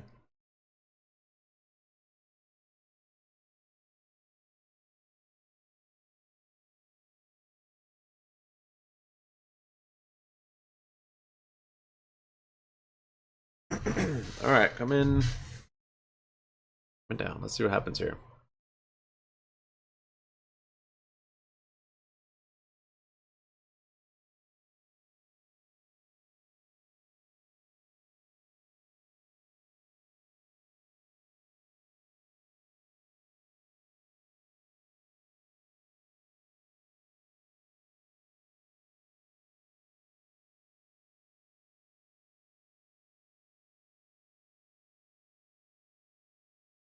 U.S. can produce 13 million to 13.5 million barrels of oil per day before production plateaus.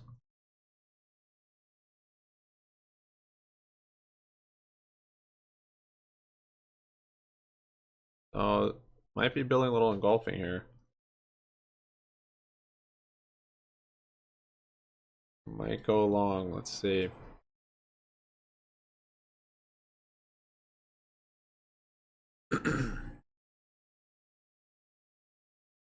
Wait.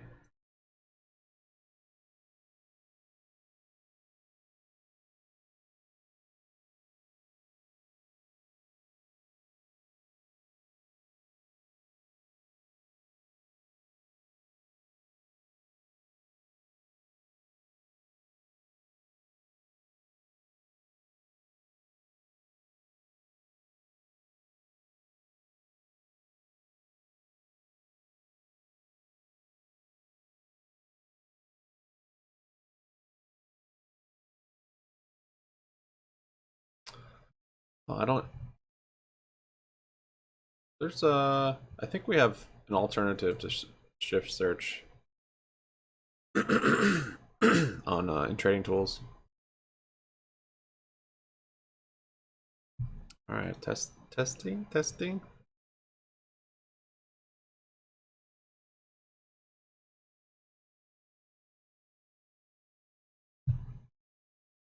So no signs of reversal yet, but this is at a support of the low, getting there on the day. So ideally, I'd see some sort of reversal type candles in this range. At least that's how I've been trading it. But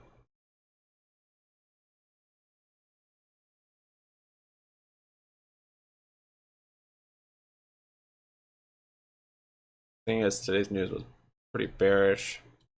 The momentum is bearish, unfortunately. So going long, but going short at the lows is just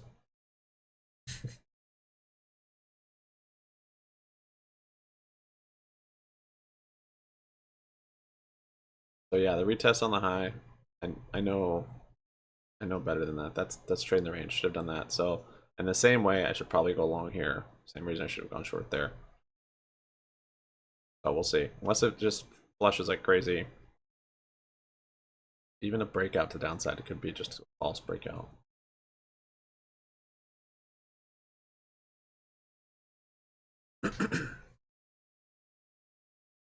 Need another Putin tweet. He's gonna send all the Ukrainians Christmas gifts. Drop them off helicopters.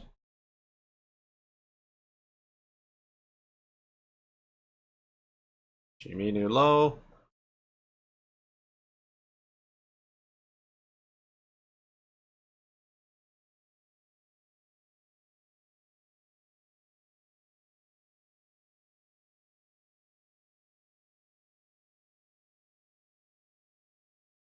So double doji could be a sign of a reversal. Not as strong as engulfing to me, or like a hammer would be.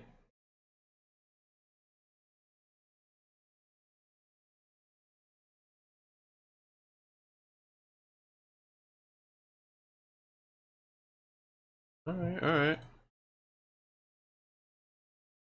So 1 minute.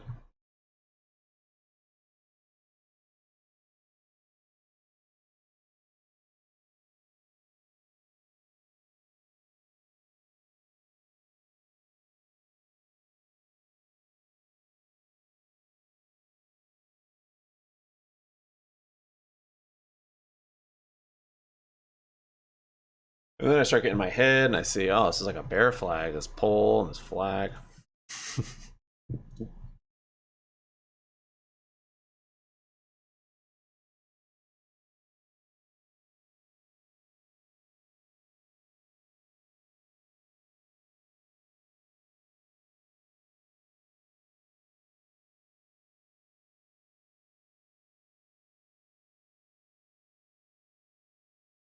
Okay, I do want to go long. I'm looking for an entry, essentially.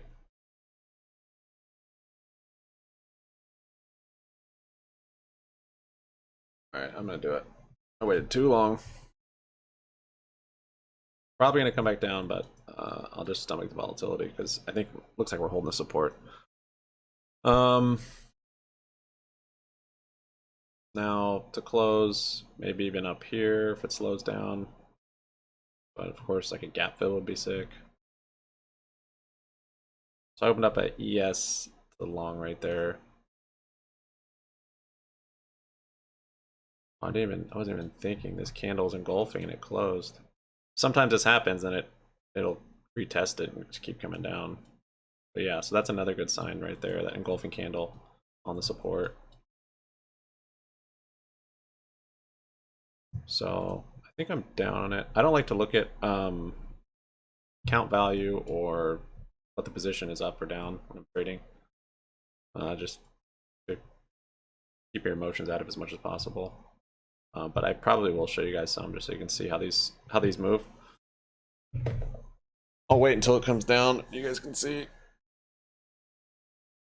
So if it breaks through here, which it might, could be a false breakout. So I would wait. I would wait a bit before I would take the loss on it. But it's later in the day now. Everything's moving pretty slow. So kind of just hold on to it. Let it melt up. Back up. It's strange actually how VWAP's been climbing today.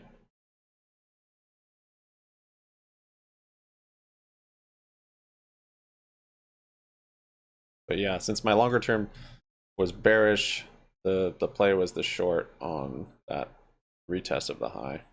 Because it did happen quite quickly. Yeah, look at that was the Russia thing. And then on the retest, I guess I could have here. It's nice to just paper trade in your head though. Or just actually paper trade. So it looks like it's going to keep moving up. I'll show you guys. So I'm actually just even on it right here. And this is SPY, this is an ES, so the actual futures are trading a little different, but I just look at SPY for it, honestly, which probably isn't the best, but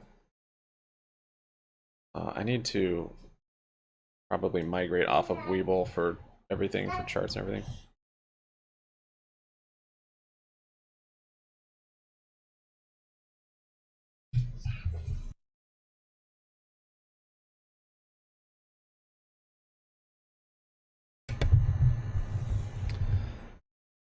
Okay, so I'm gonna have to hold through some of this.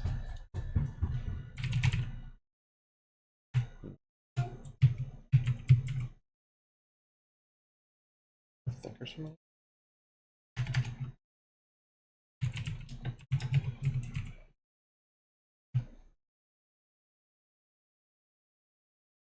So I like the engulfing candle. I like that it says support. Pretty confident in the long here, but I probably have to hold through some volatility.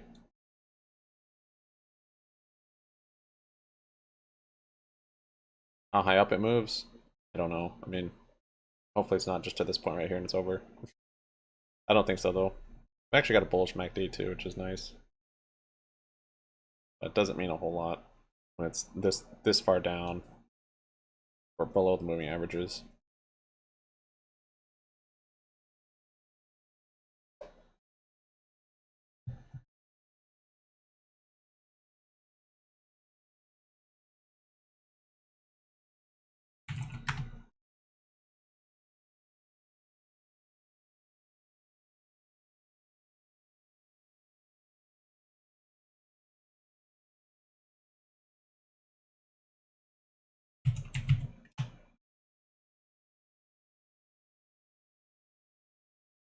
Oh, Biden speaks today, huh?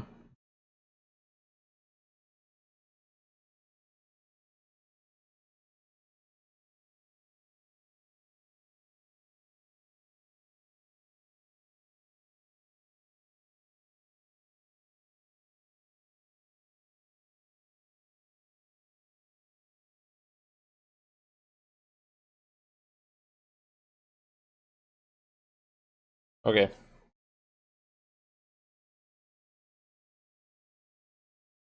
I got a little breakfast. I'm gonna eat some.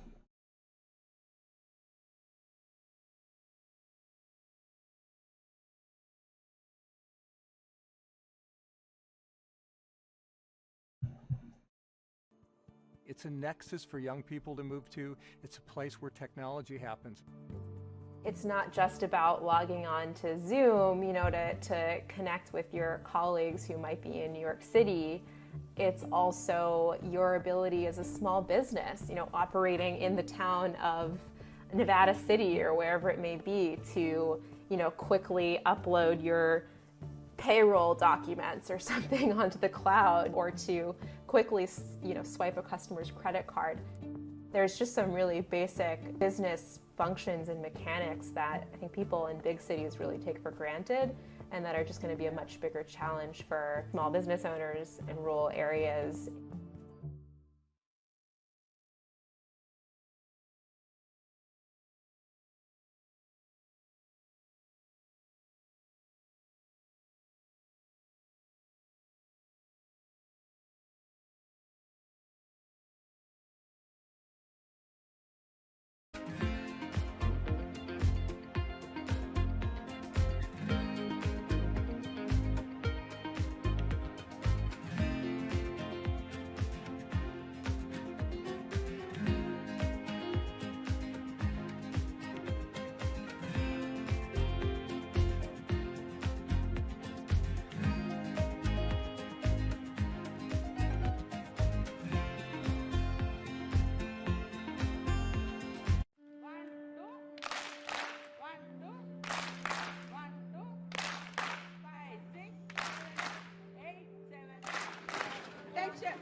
Historically, the marginalized people, you call them as untouchables or Dalits, they have been kept away from the center of the knowledge.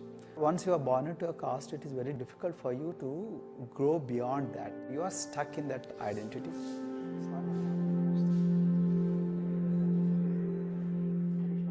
think education is the best way of liberating them. So that's how I chose to work in education sector. The kind of education that we are giving to the marginalized people. Yeah, so SPY's kind of moving up off that bounce, which is nice. Working out nice. Very slow.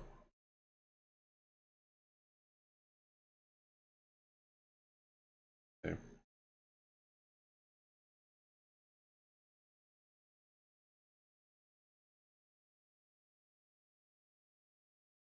Jimmy also moving up with it.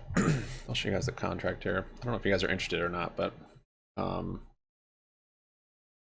also actually here's the futures on it. / I'm trading the / ESH3, which is the E-mini S&P 500 futures for March. And yeah, so here's the, I don't know if you can see it. So here it is moving. It's up 262, 250. And then if I get far enough away from, oh, there we go. If I get far enough away from my, hold it. I get far enough away from my cost basis and I'm comfortable, it won't stop me out. I set up a, so that's kind of a weird move. I didn't just do that and come back down. I set up a stop limit basically just above my cost, so it'd be a tiny profit. If it does come back down, just gives me kind of a security. Not sure what happened right there. Weird. Something come out? 11:15? No.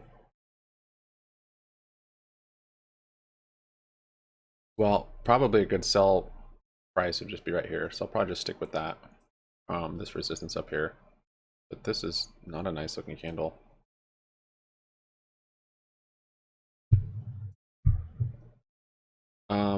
Marge is fine. I actually did close some of my long-term shares this morning. I don't have to close all of them, right? I can just close some, so that's what I did. Closed 500 of them. And I think I could probably stomach a move, or Marge can, down to maybe 11 with that amount. I might just have to trade smaller futures. I don't know, we'll see. I might close more too. I mean, yeah. I need to get back into basically selling premium. Financially, my life has changed quite a bit since 2 years ago, I guess. A lot of crazy stuff. And so, yeah, basically I never had to rely on trading for trading profits. And it seems like now I'm gonna have to, actually, which kind of sucks. Totally getting rejected there, huh? So that might, I mean, it's possible that's the whole move up. This is so choppy. So yeah, now I'm down on that contract. It just swings and swings.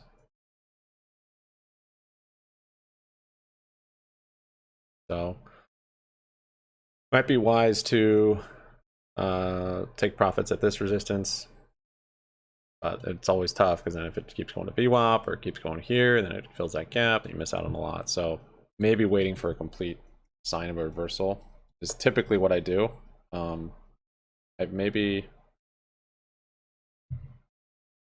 It's more volatile, you have bigger swings both directions if you do that.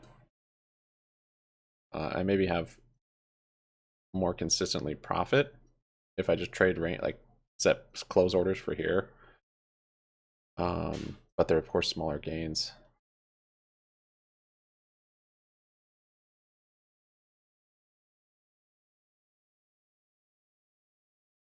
No, I mean, insider buying, yeah, I don't know. They'll probably, you'll see it. It'll be a lot of volume. They'll wait for a support. So, like here, a lot of volume picking up, a lot of velocity, and then rip. I don't like this candle.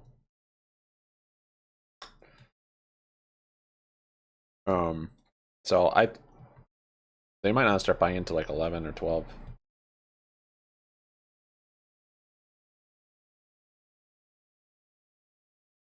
So if I had a better entry on this contract, this ES, like right here, then I could have set a stop limit pretty quickly.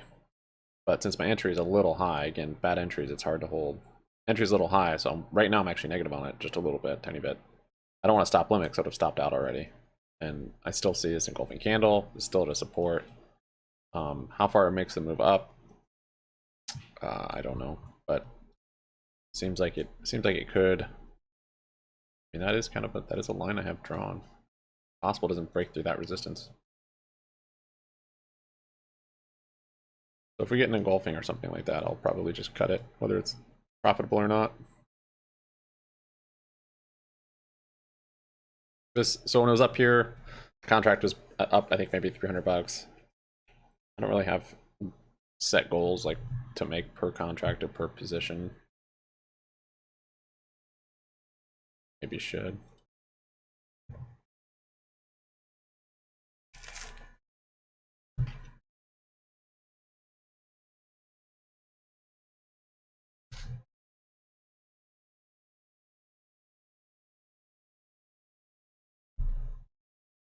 Besides spot futures though, I mean, I can just hold this all day and my cost basis will always be right there. So above it, I'm green, below it, I'm red.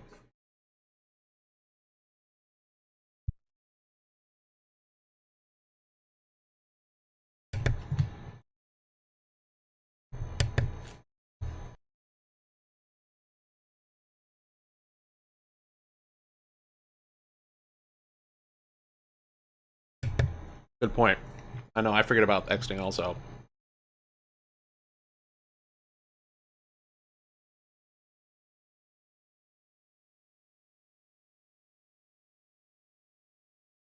Right now it's down 100 bucks, 137, 87.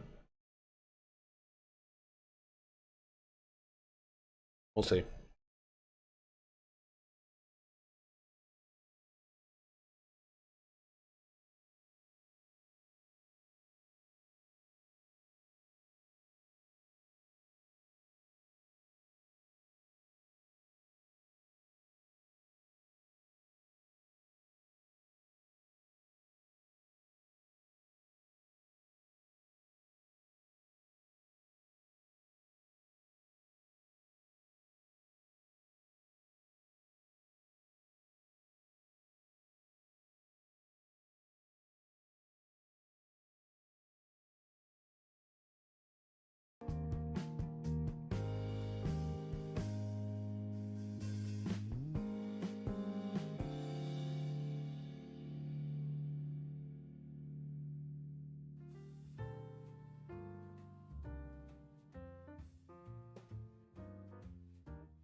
I actually closed that right there.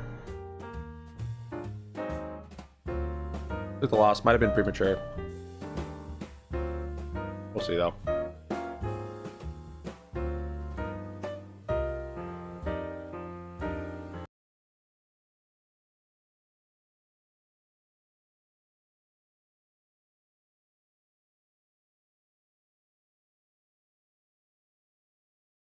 It's just choppy. It's, yeah. I might take a short here, but I'm gonna be slow. Slow to enter. It's already down to 1.25 too.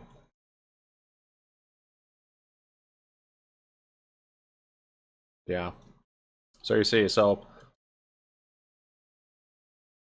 see if it bounced off that. It was hard to see on the 5-minute here, but really the 1-minute showed it hit that resistance perfectly. And this 1-minute candle ripped through it, but the bodies of the candles were really right on that line I drew already. Then on the 5-minute, can't really see that.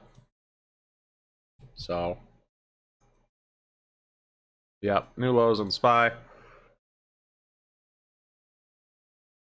So that contract, it could have held, and it probably will come back to being profitable before the day's over.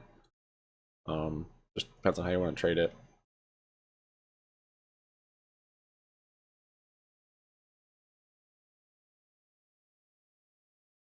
So this is maybe a better time to go long down here.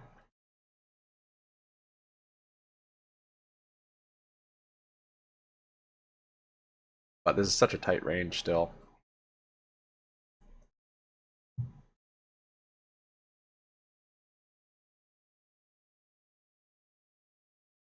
It's all at the low. That's why I feel like a long might be even good. Fill the gap.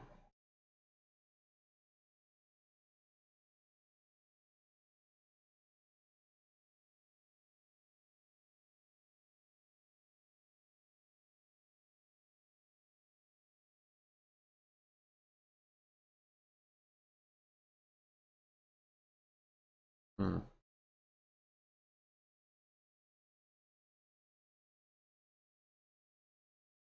Yeah. If I was trading this on the 1-minute, that would have been more evident.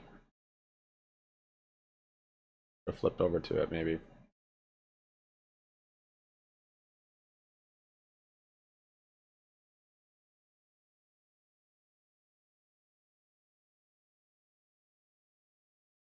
Maybe when the range is smaller, the 1-minute's easier to trade.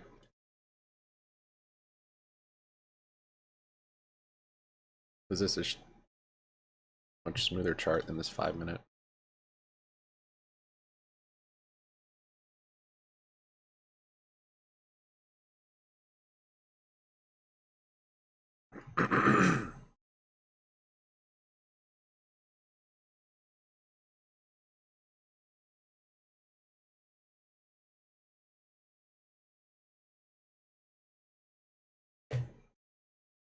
Holy crap, HKD 254%.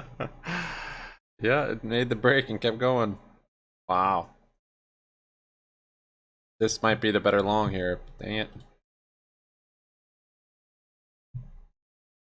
The false break to the downside. Sure what to do here. I want to go back long, but start whipsawing.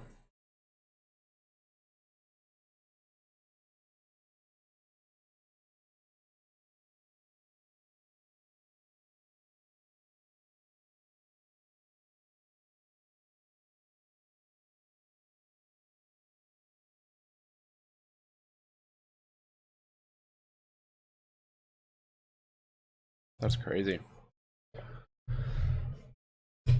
Oh yeah, that's true. 11:30 is coming up. Yesterday the market ripped on EU close. Let's see what this looks like on the 1-minute.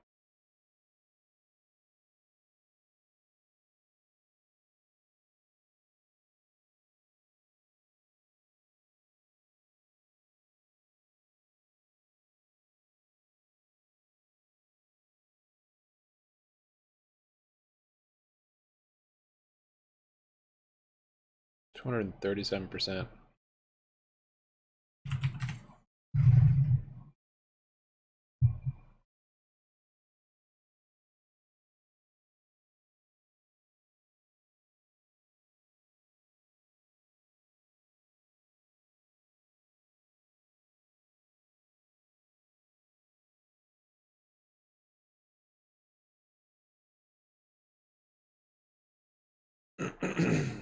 I don't feel like, yeah, I mean, people aren't really concerned with the turnaround right now. People are just scared for their 401ks and their houses losing value and losing jobs, and they're out of savings and they have more credit card debt.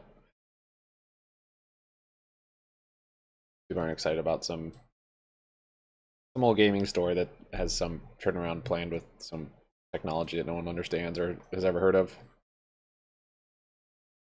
Gotta wait till the minds of people are off of this recession and people are in a better financial state.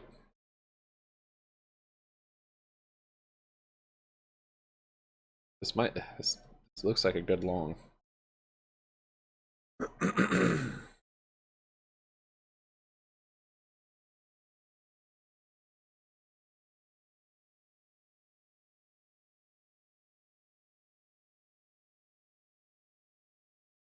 Took it back long.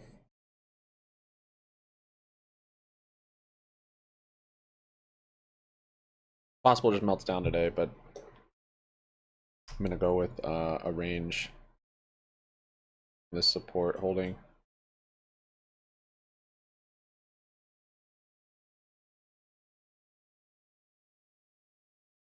But this wasn't an engulfing candle like that one was.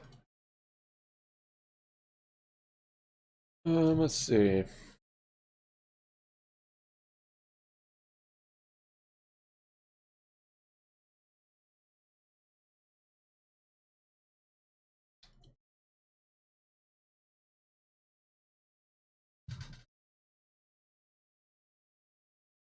I'll put a close maybe close to the top on this wick.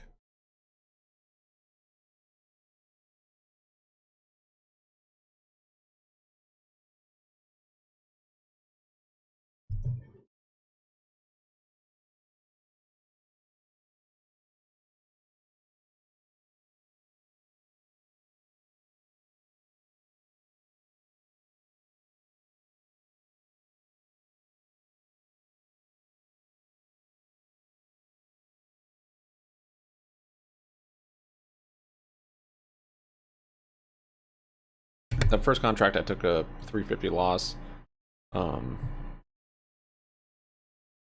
So a little bit of a hold to dig out of.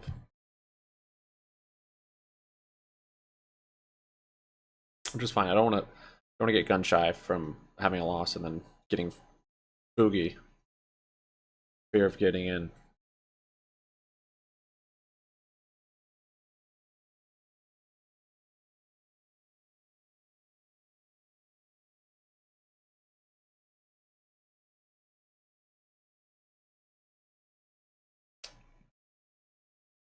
People that watch markets. Yeah, I feel like there's too much big macroeconomic stuff going on for institutions or funds to think about too much stuff going along on, especially speculative. I mean, when the market is risk on, you're going to see it move, and then you'll see them buying in. You'll see bullish articles, and maybe not bullish articles. That's maybe pushing it, but yeah, we've been in risk off for a long time, and GME is a part of that sell off. Not to say, yeah, of course, like Donald says, the guidance, they could give good guidance, but as we know with the media with GME, it's always been bad. So to have guidance and then to miss it is even more bad than not have guidance and just go off of analysts and hopefully you beat them. But yeah, the guidance thing doesn't bother me too much, honestly, until it's good guidance. And I think that's what they're probably waiting for. If they're going to have guidance, I think they'll wait until you know, they have good guidance to give, basically, and good numbers on their earnings report.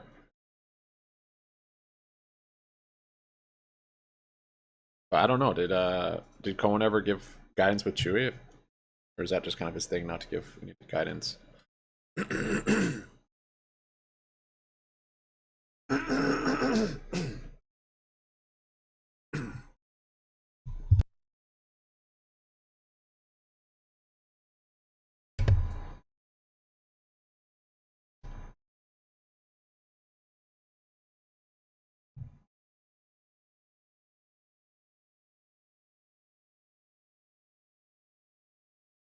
Natural gas is still coming down.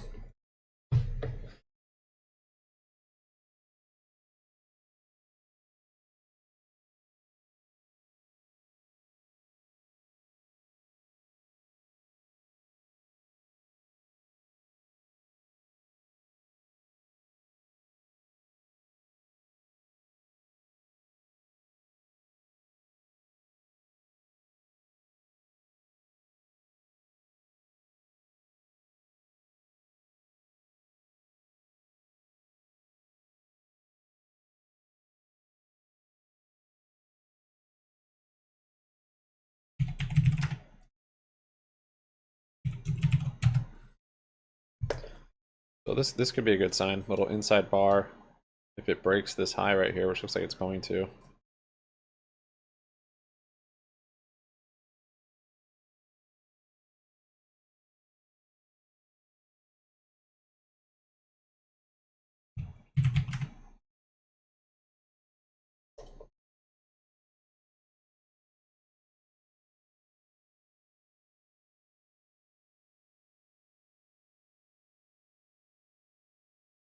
Bears. Pretty much. On the guidance. On and Mark. Oh, might be a lagger. Mark.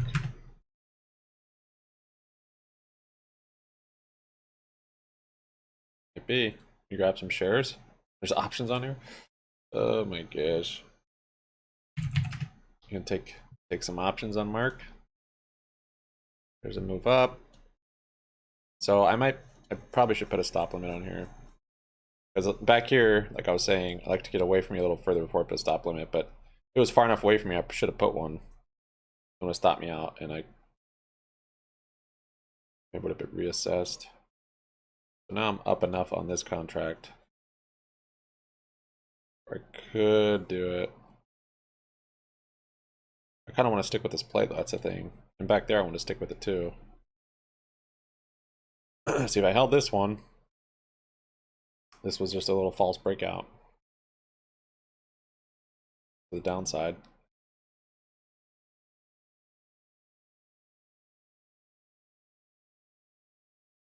Market's really slow today, though.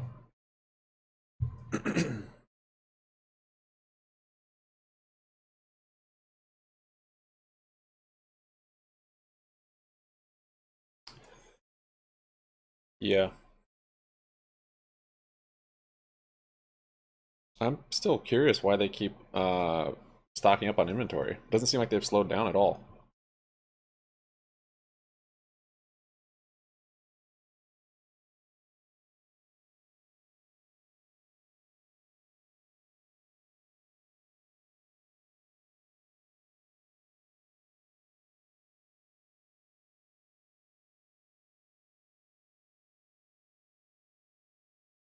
Another topping wick, man. Back to even on that contract. Ugh.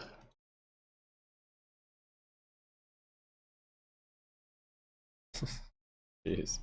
See, I would have stopped out of it right there. Small move, small range. Good day not to lose money. Trying to force trades in this until something more obvious presents itself, I'd say. Volume could come out of nowhere though and pop it up. Oh, that's true. EU closed at 11:30. So 8 minutes ago. But yesterday, this whole move was right at EU close. Right here, 11:30. Boom. But we might not have as big of a move today.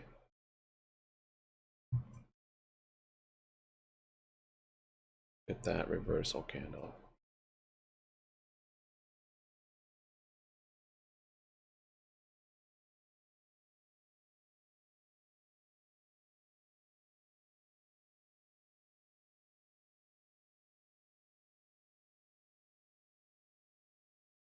Fun 5 million buyback. Wow.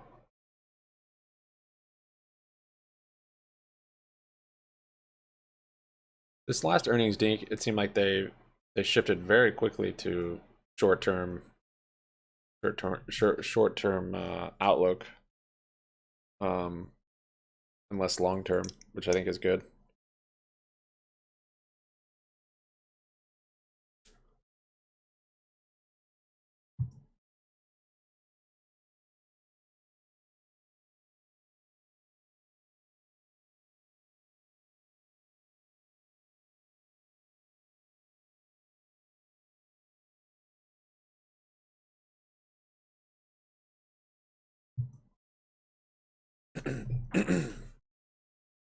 This 5-minute candle is about to close.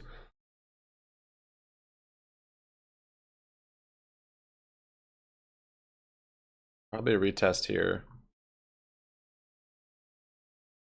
for another move up. Like to see this hold though.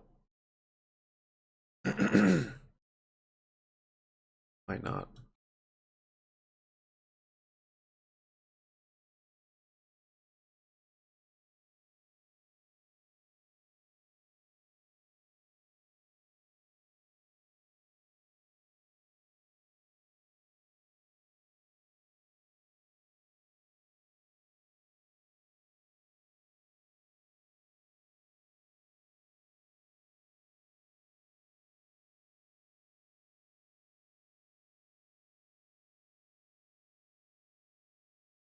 Retail sales. Oh, you're saying sales more in there with their marketplace and stuff. That's not good. Yeah, yeah. Once that's true. Once investors see profits from a new sector, that would be pretty bullish.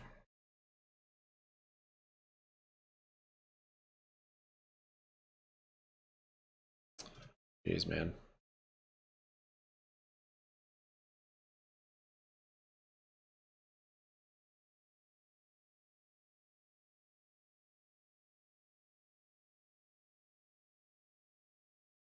I just sit on my hands. Let this play out. I liked it here, but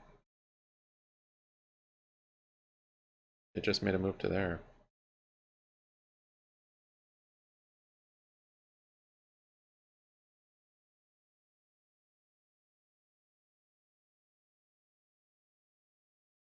We're at a little inverse head and shoulders. On the 1 minute,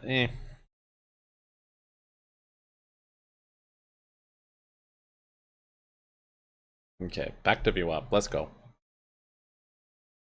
Let's go, let's go, let's go, let's go.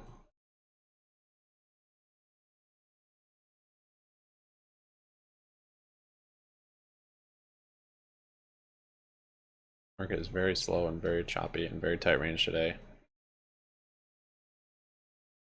Ideal. I'm gonna put, yeah, so on my contract, it stopped me out so quick. Should probably just set a limit to sell up here.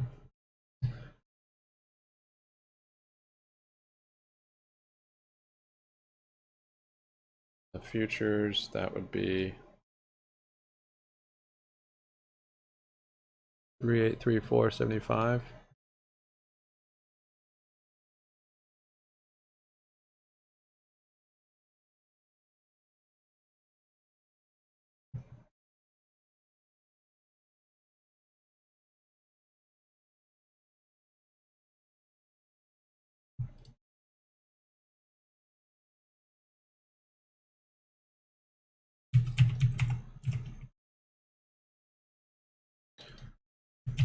Putting in the order 383475 to sell, but not sending it yet. We'll see.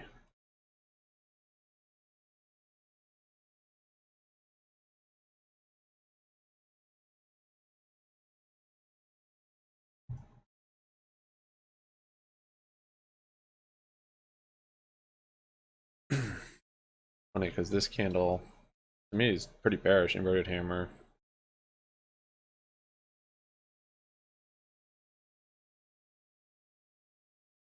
Here we go. Let's go. So first contract could have held. False breakout. Shook me. And it does at times.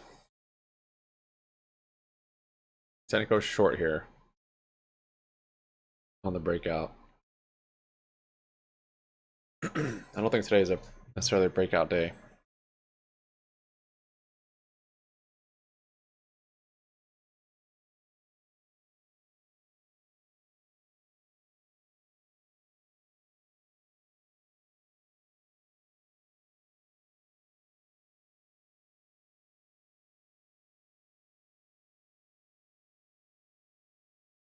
All right, thanks for joining, guys.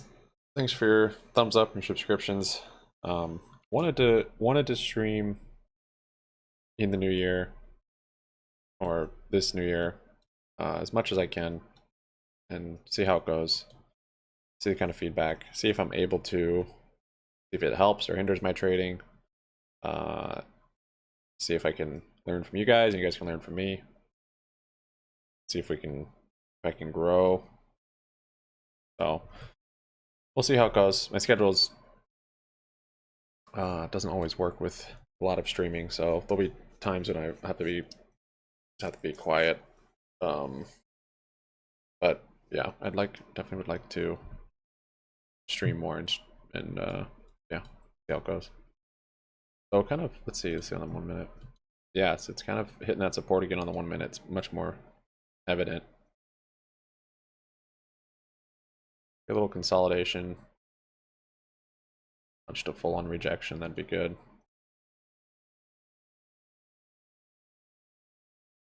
Might close that.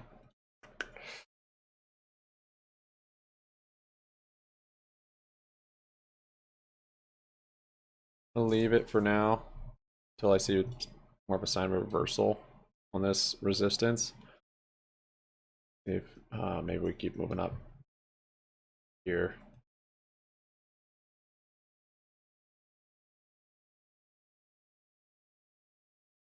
So that would be engulfing if it closes down here. That's a 1 minute.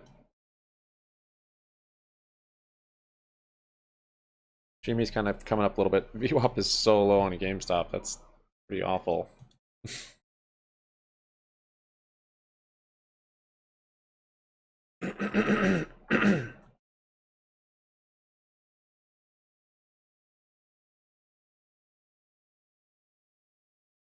So we've got a bullish MACD, which is nice. This candle closes green. That'll be green over the 9 also, which I like.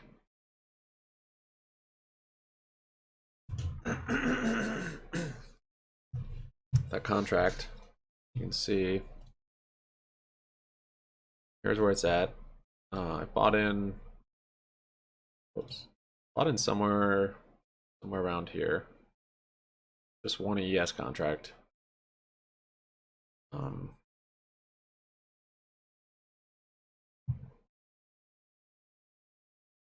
So it's 200,000 in margin, or in buying or notational value basically. See it right here. So cost value 191,000.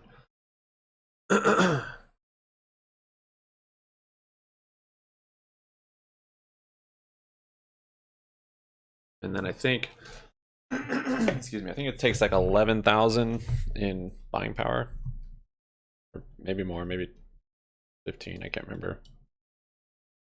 Something like that.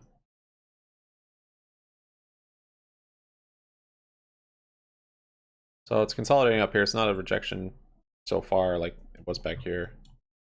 If it breaks through there, I could see 1 minute. It's better looking today, actually. Maybe 380. This 380.67. Jimmy's bouncing back up to VWAP. Social Security has seen an 8.7% increase, which is the biggest jump in benefits since 1981, and an average of an additional $140 per month. This isn't good. I want to see this support hold on these little 1 minute candles here.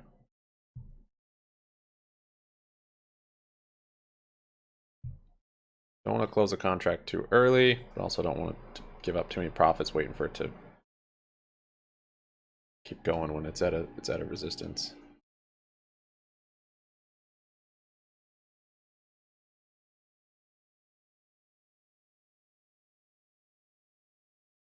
I've got a sell order market ready to go. You can market order the ESs. They're plenty liquid. It's the spreads are tight. It's like trading SPY options.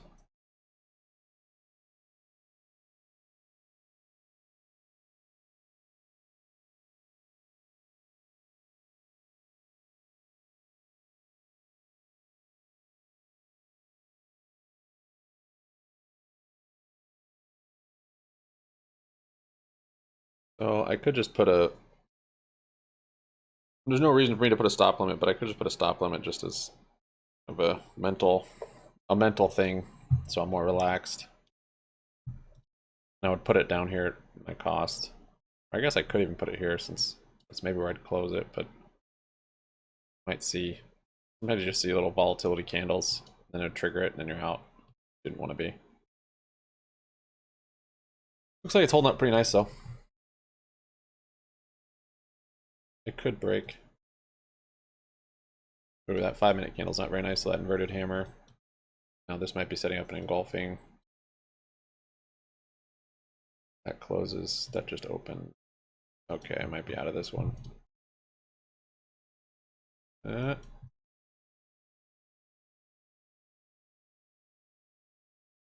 really want to push it, I could just do the stop limit and leave it.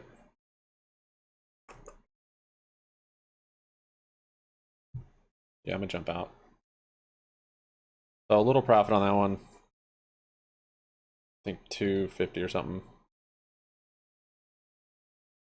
Pretty small, very small range today. Very choppy. Not an easy day to trade. Could even go short here, but it's such a small range. See if this creates an engulfing candle. If it does, I might go short because this is also a bearish candle.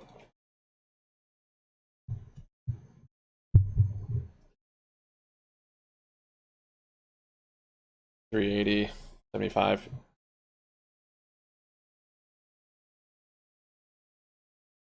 Yeah. Maybe. To me, it looks like it's starting to reject that now, though. It was consolidating nicely. We'll see. Maybe it'll bounce on one of these spots. I don't like this candle right here, though. See if this one ends up being engulfing in 3 minutes. Just such a tight little choppy range. I'd almost rather wait for that test up here to short it. Because we're still, see on the hourly. Yeah, so the hourly in that 11:30 hour, I've got that red into the 9, got a bearish MACD. Is our data tomorrow actually? Is it pre-market? Look.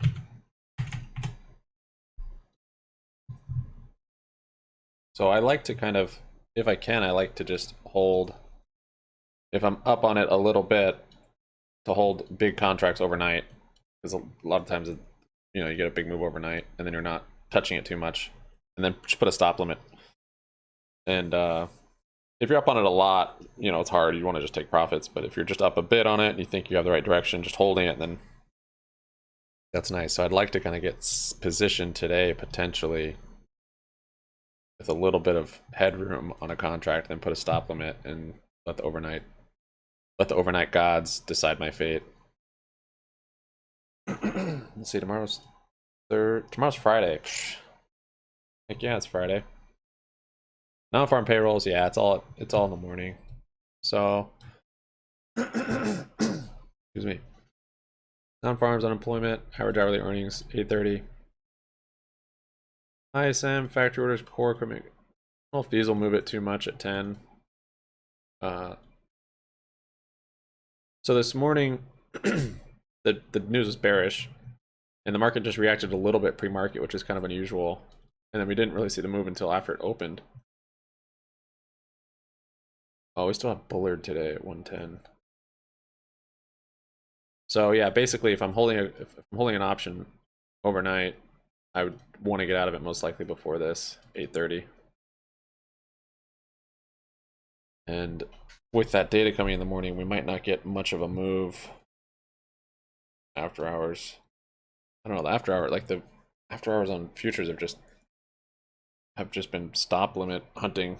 Just big ups, big downs. We would have just gotten stopped out anywhere. So that was so far it looks like that was a good exit. Excuse me. Because at this point I would be still profitable, but getting close to a stop out. Just a small profit stop out that I do. Yeah, so that candle close, that's engulfing. This is also a bearish looking candle. I might actually even take a short here. Wait for a bounce of sorts, or maybe just go for it. Let's see. Kind of just want to take a short here, honestly. Both those candles are bearish. Was at a resistance. Check the 1 minute real quick. Oh, little volatility there.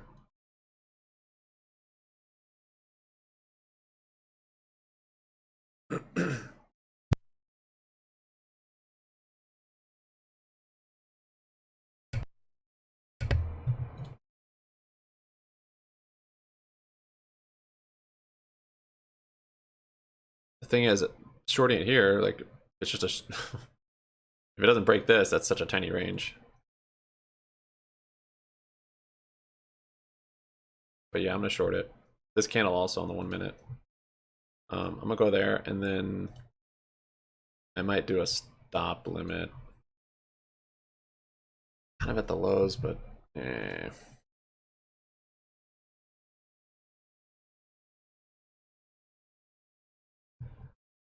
Alright, I'm feeling way too over trady. Do a stop limit on that one. Or just a close right here.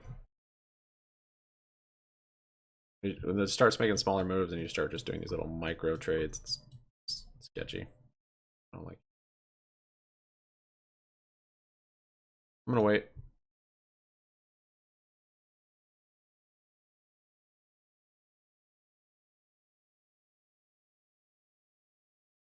Alright, took a small profit on that one. Wait. Silvergate sustained a $718 million loss liquidating debt during FTX collapse. Jeez. This might come down. It might hit this support. Might even hit this support, but I'm gonna wait. It's right in the middle of that little range we made, so see the short up here would have been good, but it happened fast. This range is still so tight. At any moment, it will just break out of the range to the upside or downside, and I'll just try and grab that.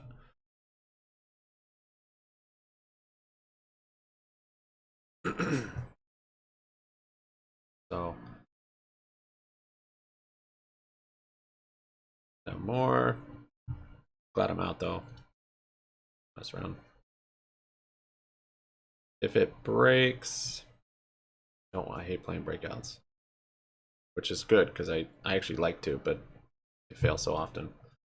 HKD consolidating nicely up there.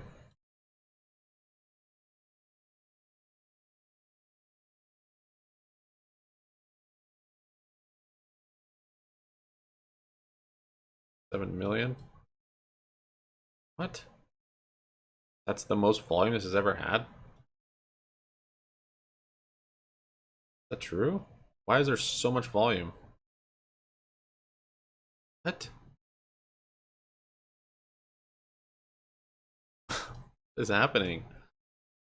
Wouldn't that signify this is going to be a massive move potentially?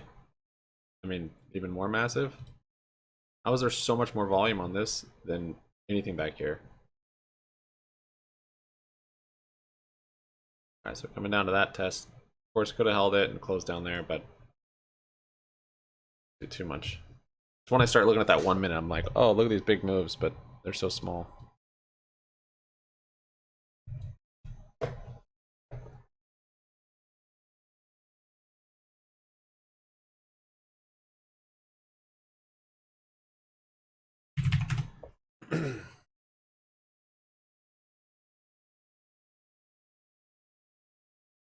Natural gas just flushed through the floor. Ugh. Gotta find an entry to short that. It's come down so much though, it seems like a long, but oh, that's crazy. It broke those lows. That's why it flushed. It's interesting seeing how natural gas trades where it's just like strictly, it seems like just traders on it almost. Where like supports and resistances, like it really pushes through. I don't know. I don't know how to describe it. But yeah, it broke through that support. This might be a good time to go long.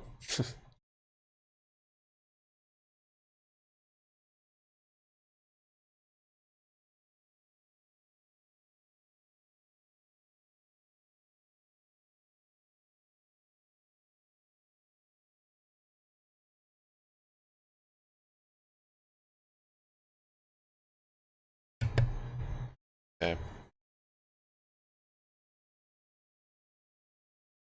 So sucks is like you have all these small moves, and then your whatever your triggers that make you want to go short or long. They fire, you don't do it because it's a small move. You get out of it, and then it ends up being the top of a huge move. So that's why it's like don't hold it lightly. I don't know. That's happened to me before, but yesterday was a lesson in that. I didn't want to go long here, but this happened yesterday, and that's a bullish looking candle, but in kind of a bear flag. And even kind of a little head and shoulders being built. Then we did have that engulfing green. I'm like, this isn't a support area. Anyways, this was the beginning of this big move. So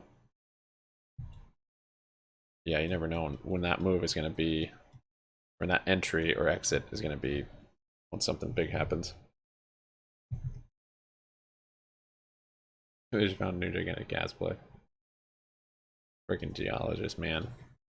Ruining everything. So see, yeah, there it's bouncing right off that level. It's just getting so tight and choppy. So if I set a limit order to sell it here, yeah, it'd have been perfect, but who knows if I would have. And yeah, I could go long here, but this range is too tight. I'm not trying to trade that. I want to break this, and then maybe I'll go long.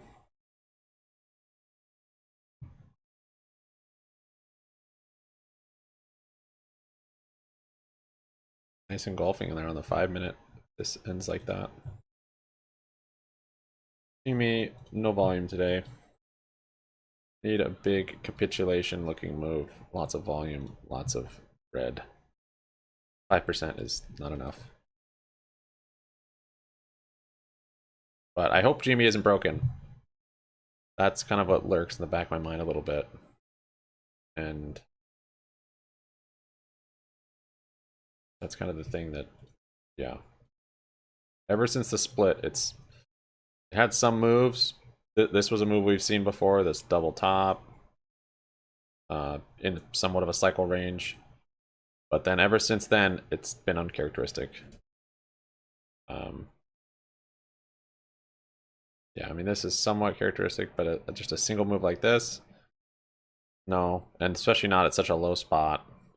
And then it's just this. So, broken in the sense that, I don't know, maybe they figured out some way to get out of this pattern that they've been stuck in. Whoever's been manipulating the stock. I mean, I might be early on that because who knows, next week maybe we'll we'll be back up in the 30s and be testing 40s, and I think that still could happen. But when you have these long periods like this, it definitely makes you question stuff. I mean, I remember here, like, definitely questioning it a bit here during this long trend. We had that move. But the difference now is that this is actually longer for one, I think. Let's actually look at that.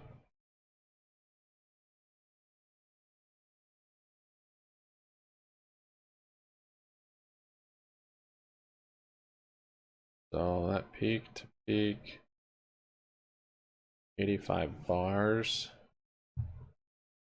That peak to low, 75 bars.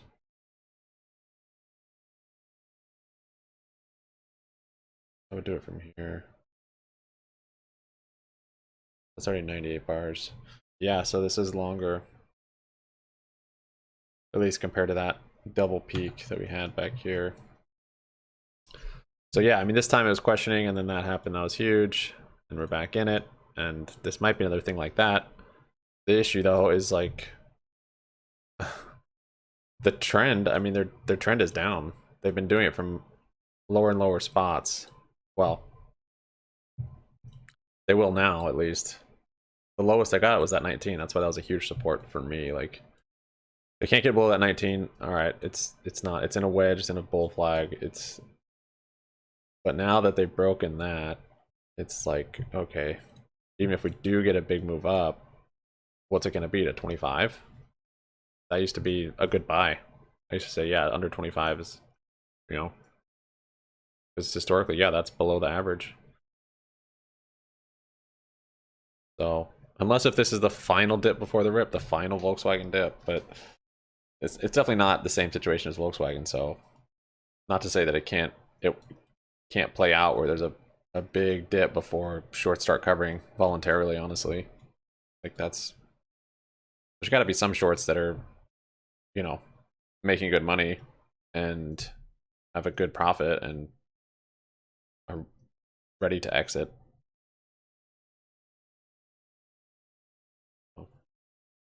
Tough day to be DG. Pressure man. Jeez. What's DG? Shot Norman Robert after the manslaughter. 6th time being robbed.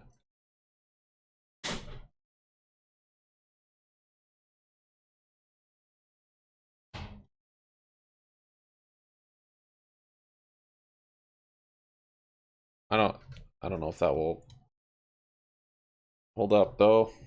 Probably will be convicted. I would hope not, at least. I mean, you don't have to take people's guns away, you just have awful judges. So everyone's scared to use them for good. Alright, so SPY still just, yeah, stuck in this channel. Actually did retest that, there you go. But I'm glad I got out of this chop for now. Wait for a break of this. Not a whole lot of room to the upside. I mean, from here maybe to here. I guess just up here. I think it's trying to start to make the move.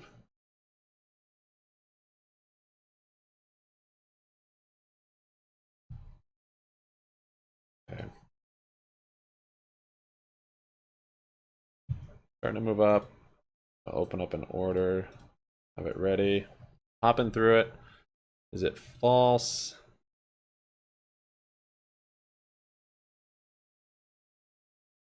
Always hard to tell.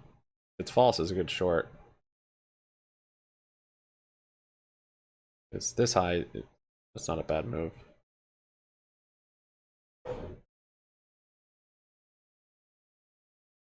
Still haven't, like, the only way I know to read a false breakout is just it continuing. Like, okay, more time up there.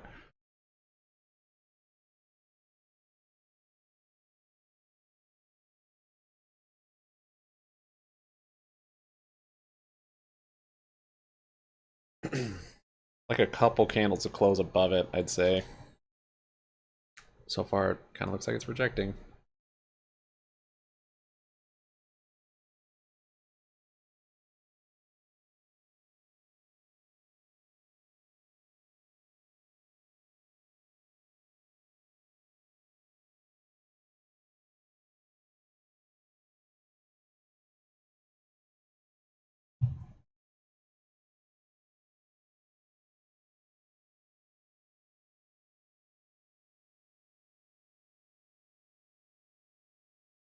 Jimmy Brook VWAP.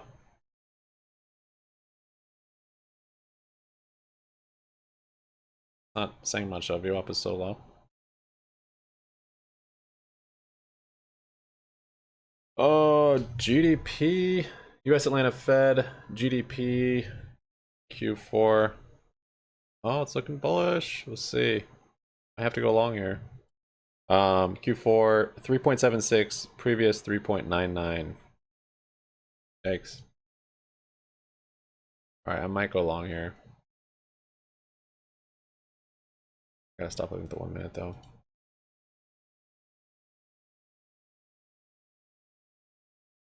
I'm gonna wait a little bit. Like the breakouts. US Germany planning to send Ukraine armored vehicles in major upgrade. Nice, send it on the Christmas ceasefire. The Christmas miracle ceasefire. So that's looks like it's rejecting actually. Another candle like this. Or it's just consolidating before it rips. We'll see.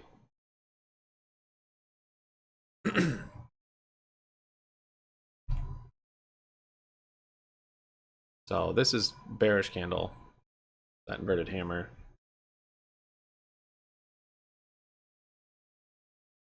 Might be a good short.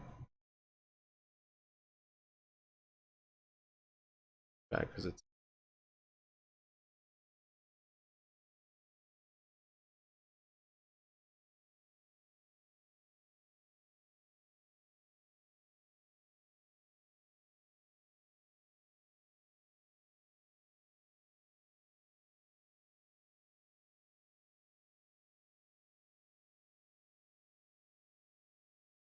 all right, it's rejected it.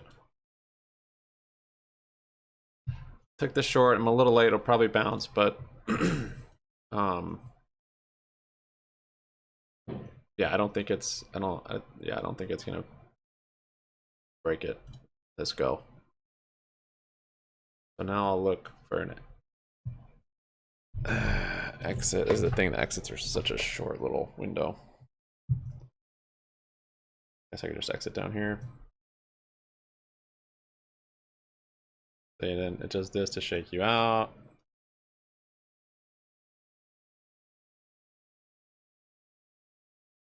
Okay. Maybe that was the false trap to the downside. I don't think so. We've got 3 candles here that rejected it. Be nice if it made a big move. 12:15, still pretty early. Might not get a breakout until 1:30 or 2.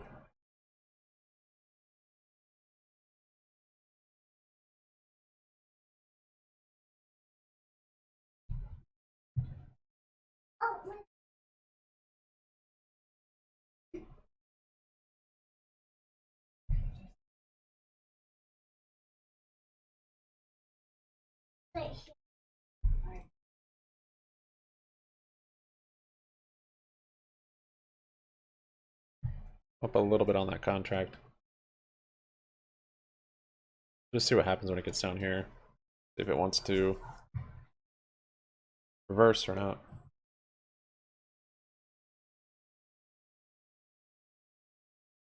Bottle of sparkling grape juice. Wow, I feel honored.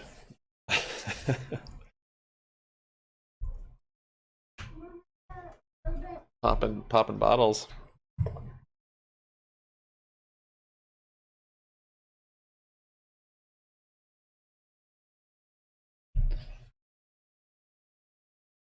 Alright, off the 1 minute. I might even put a little stop limit on there. I don't feel like chasing this if it's gonna go against me. Jeez, it's right. Gotta wait for it to move down a little bit more. Too close.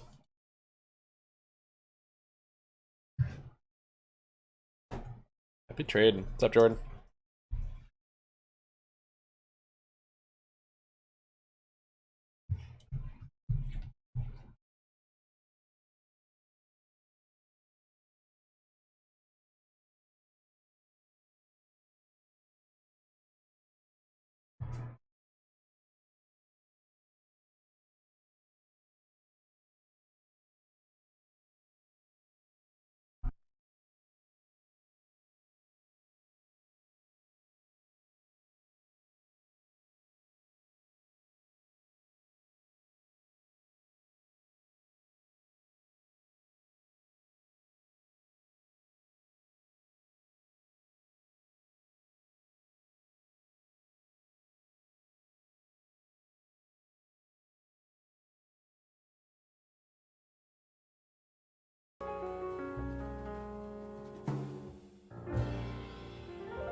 We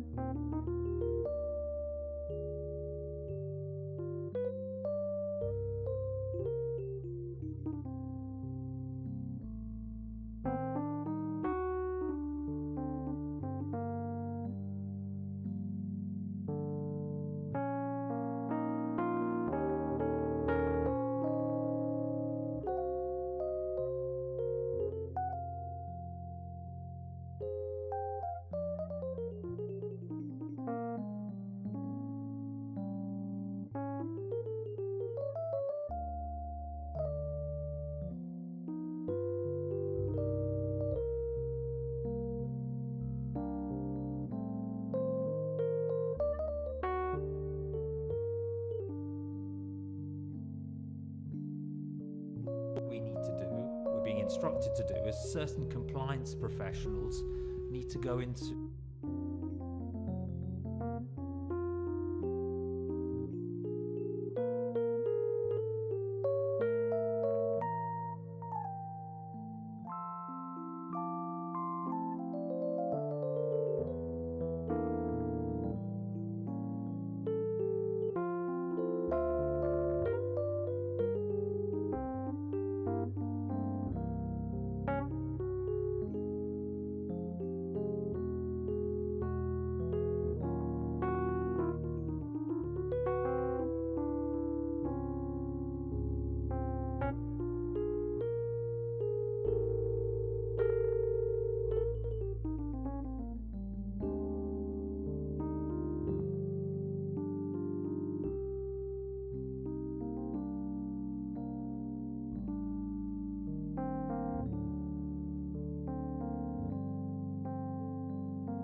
here. Monthly. Think that, hey, maybe it's bottomed out, maybe it's going to consolidate, maybe it goes higher. This may be a strategy that might work in that type of environment. So we'll look at the February 90. You have to have capital, right? You're collecting about $4.80. The risk profile here. That's the most you can make on this, right? $485 per spread. But that takes your break even down to $85.15, where you'd be actually purchasing the shares on this type of strategy. Now, your risk on it, about $8,500 on it if the stock were to go to zero. So you've got to keep that in mind. But Kevin, what's your take here on people that maybe want to get into a stock, but then maybe want to give themselves some cushion or just want to collect some option premium? Cash secured put is an interesting way to do that. Why? You know, people, the knee-jerk reaction is, well, if I sell the 90 put, I buy it at $90. But you sell it for $485, and that's added on. So like you said, you buy it for $85.15, not $90. So there's advantages to do this. It's a popular strategy for people that can afford it. Tom, you got to be afford to be able to do this. Right. So, you know, another way to do it is the put vertical, but this is certainly one way that a lot of people with medium to larger accounts do. But Tom, this is a great tool for doing just what we talked about. Yeah, and that probability at that 85 strike in February, it's about 68% that'll be out of the money or above that that particular area. 2/3 is that magic number. Right, which is your break even on it. Right. So you're buying it at a discount. And even if you don't get to buy it, you get to keep that option premium. Right. This might be one of those recurring strategies. If you're comfortable owning shares at a specific price, you can do it over and over again if it does not go below that 90 strike at expiration. All right, Kev, that's going to do it for you and I today here on Fast Market. But stick around right here on the network. Next Gen Investing's coming up next. Have a great day.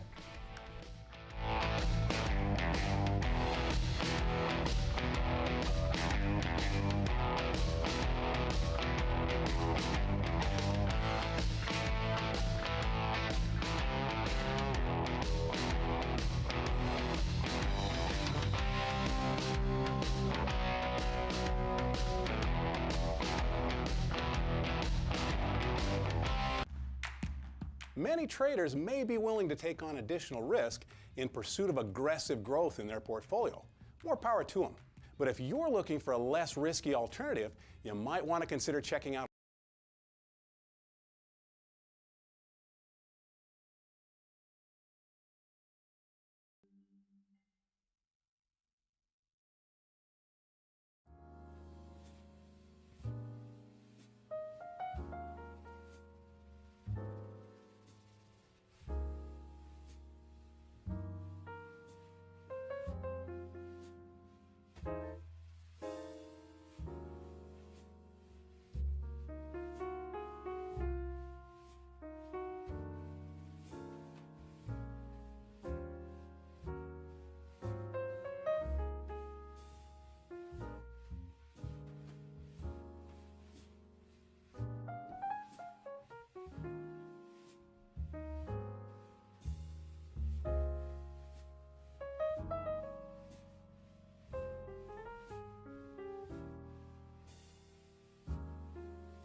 describe it. We've gone almost nowhere, but it seems like the volatility, it happens maybe earlier in the overnight session, and then we just sit and wait.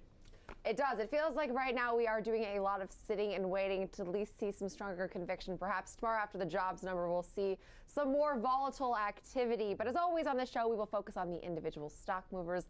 A lot to get through today. We will kick things off with our upvote and downvote segment. Following that, we will chart and trade those upvotes. And our FOMO name is a name that I think I've already talked about today, Alex, like 3 times. But of course, it's Tesla. Tesla's seeing some news today, and we'll dive into all of the headlines facing that EV company later on. And then I sat down with Carrie Schwab Pomerantz to discuss a 30-day financial cleanse and the importance of kicking off the new year with good financial health. Last but not least, our under 30 name today is Bed Bath & Beyond. Plunging on news, it's seeking potential bankruptcy. Some pretty negative news weighing on that stock today. Yeah, I'm looking forward to that conversation with George Tillis. George always does a good job of kind of sorting through the news headlines, the financials of these companies, giving us kind of a clear picture, at least of how he sees the situations on those kind of situations. So I'm looking forward to that. Tesla, always a great conversation, and sort of an uncharacteristic decline, at least over the last few years. It's been such a strong, resilient company. Basically in free fall here, so I'm looking forward to that conversation. But let's start with upvote, downvote, as we do. Not endorsements, not recommendations here, Jenny. We got some fun ones. Another list of names that don't necessarily have a lot of things going on together in terms of relations, but all of these are certainly companies to keep an eye on. Let's start with the positive, Western Digital. Western Digital, so some news we got today that Western Digital has resumed talks with Japan's Kioxia Holdings and a deal that could unite the two technology storage providers, according to those familiar with the matter. And I also saw some Bloomberg reports on this same matter. Now, while the structure of the potential deal does remain fluid, the parties are discussing merging into one publicly traded company. The current talks, which were revived late last year, are still very much in their early stages and could also end without an agreement per these reports. So it's fairly speculative right now, although we are seeing the stock at a nice lift today, up almost 6% on the session. Back in June, though, Western Digital did disclose reviewing strategic alternatives, including options for splitting off its flash memory and hard drive disk businesses. So this is not necessarily out of left field for this name, but a name that's down about 49% from its 52-week high, but up now almost 18% from its 52-week low. So Western Digital, interesting story today. No doubt, and you can tell by the market's reaction how it's counter to the overall market's weakness here today, that this is something that's being perceived as a positive for the companies, is the synergy and the overlap that they have, potentially keep costs lower, increase those margins. So we'll see if ultimately it does pan out or if this is the direction this goes, but one to keep an eye on for sure, and certainly one that sticks out and is notable here this afternoon. Let's say downvote, though, for Western Digital. Not a whole lot to do with that story other than highlight it and really communicate what what is behind this move. Next one, though, is Shopify. We talked about Etsy, I believe it was maybe even yesterday, and we talked about how these back-end e-commerce companies, Jenny, can kind of operate in the shadows. They don't got all the real estate everywhere. They don't got all these inventory issues that we keep hearing about in terms of the kind of retail focus. But when we look at this analyst note in Shopify, shows that there's still things to worry about even for these.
more to do with the consumer's health, but an interesting note from this analyst, a little bit more macro, however. This is another example of technology that, many of us have come to maybe know or even, like or participate or and in love in some cases, much like companies like Uber and other things have sort of revolutionized how we experience different things or the access to some of these services.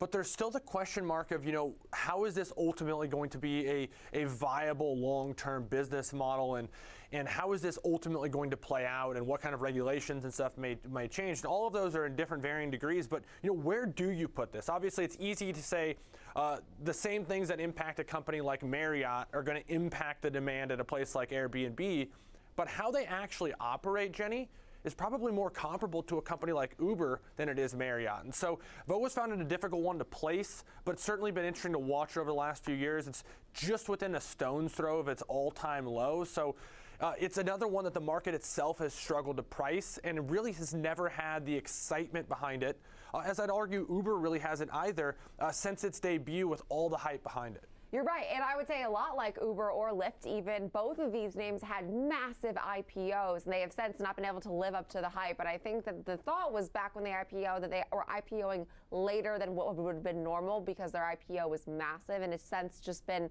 somewhat disappointing, even though Airbnb was one of the names that saw a boom during the COVID travel, people staying longer term. So an interesting story. We'll downvote that name today because we'll move forward with our upvotes, being Shopify as well as DocuSign. We'll look at the technicals in both of these names coming up next with Rick Ducat. Stick around. Next on Investing, we'll be right back.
not. We never know, we can never say with certainty that something like that will happen, but it is a common situation that does happen in stocks and trading. So RSI right at the midline here, right near the 50 level after a brief surge upward, but that's telling us today that there's not really much bias toward the momentum in one way or the other. So kind of neutral in terms of that technical indicator that we're following.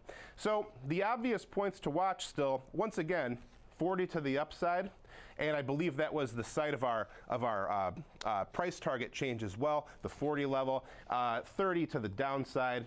That would be a key level to watch for a breakthrough in those two levels right there.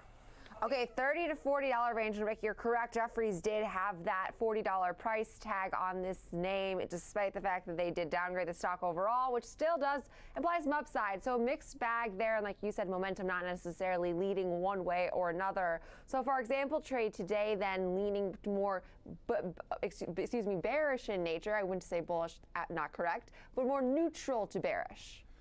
Yeah, and so this is one where we're just circling that price target from Jefferies and using that as our kind of guideline here. Since it's a price target above current prices, it's a neutral to bearish trade, Jenny, in that sense. But really, this is one that's saying, if you read this analyst note, they basically say, hey, it's not going to go above this level. So if they ultimately turn out to be right, then this is a strategy that can benefit. And so first thing you'll notice is what we're going out to the February expiration already here in 2023, selling the February monthly 40-45 call vertical for $1.25 credit. That would bring a break even to 41.25 on this one with $375 in risk. But what's interesting is you see $40 and then you see a $36 price tag, and the first initial reaction to many would be that's only $3 away.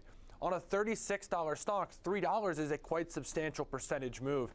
$3.60 would be 10%. And so you're looking at what would need to be over a 10% rally to get through that break even in just over a month and a half's time. And so is it possible in a name like Shopify? Absolutely. Otherwise, these trading markets wouldn't have these type of prices. But again, you know what you're up against when you're looking at this type of a strategy and you're trying to price things out and try to figure out, what may be worth it to an individual investor and what may be too much risk. It is risk defined in the event that this surges through 45. $375 is what's at risk. 125 in max possible profit. If it stays below 40 and these options expire worthless in that February monthly cycle, the 17th. But most importantly, on this one is that this is the neutral to bearish look at it. There's likely something in the put spread family for those who are more neutral to bullish as well. But just wanted to illustrate this using kind of the thesis from that analyst at Jefferies. Right, and also to now a nice segue into the analyst note we got from Jefferies also regarding our next name today, which is DocuSign. Now, DocuSign down about 2.6%. Another name that was deemed a pandemic winner. And Rick, I have a much harder time with this name because there's so many services out there that do something very similar. My building actually uses one of its competitors. And so I just think if this is a crowded market, this is all they do. I really need to understand more of actual DocuSign and some of their business workings. But to me, it just seems like a concept that right now everybody's doing, or some of the big names like a Microsoft or Adobe have their own services. So this has just always been a little bit of a head scratcher to me. But in terms of the technicals, what are you seeing? I'm kind of have a question mark as well in terms of some of the questions that you just asked. I don't really see what makes them unique or different or better than any other company that's similar. But I specialize in charts, so I won't get too much into that here. The first thing that caught my eye was this $70 mark that the price target was adjusted to. That's around where price bottomed out here, topped out here, and saw some congestion around here. So that $70 level, it seems to be some technical basis for choosing that mark, but there's still a few things to get through before we get to that point. Namely, we've got our previous highs here around 60, and these highs as well around 66 with this green dashed line. Now, it was looking like we were trending upward ever since we hit our last earnings announcement. We had a nice move upward here. We bounced off of our yellow 21-day, our orange 63-day exponential moving averages, and this gave us this short-term white dash trend line. Now, granted, the shorter term the trend line is, the less useful it is. It can still be broken easily. The more times it's tested and hold, the more important it is. And it's looking like we are faltering a little bit today. We're breaking through to the downside of this trend line. So keep your eye on these on the moving averages that I mentioned, yellow 21-day, orange 63-day, for some potential support there, right around the 53 level to about 52. RSI was kind of interesting to me as well. We came just a hair within the overbought area during our last rally upward, and that would be a bullish signal. So if we do start to rally upward once again, we'll have to make sure we get above that point there. Otherwise, we'll be seeing some bearish divergence in terms of momentum. That would not be what you'd necessarily want to see during a rally. That would suggest that the momentum was weaker than during the previous move upward.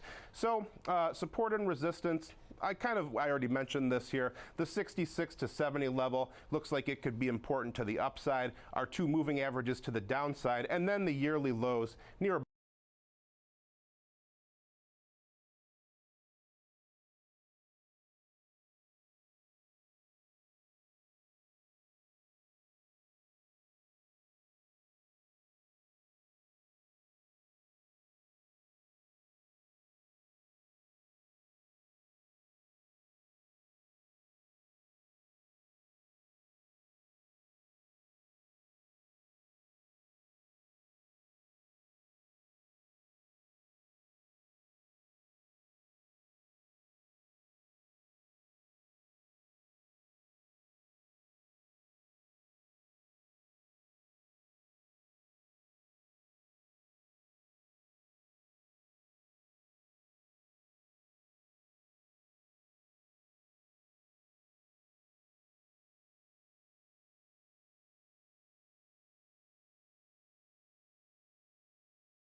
to gauge growth. You could look at year over year GDP growth. That is slowing, and I've got a picture of that. And if you want to look at it as an output gap, instead the level of output compared to the potential level of output, the output gap is positive 38.30, so according C. to current you need data. to get above this, So otherwise pretty you get much any flushed way you pretty look hard. at it, GDP is looking better than it was maybe last fall. So here's the picture on GDP growth. In this picture, goes back to 2021. The potential growth rate of the U.S. economy, according to the Congressional Budget Office, is the horizontal dotted gold line in this picture.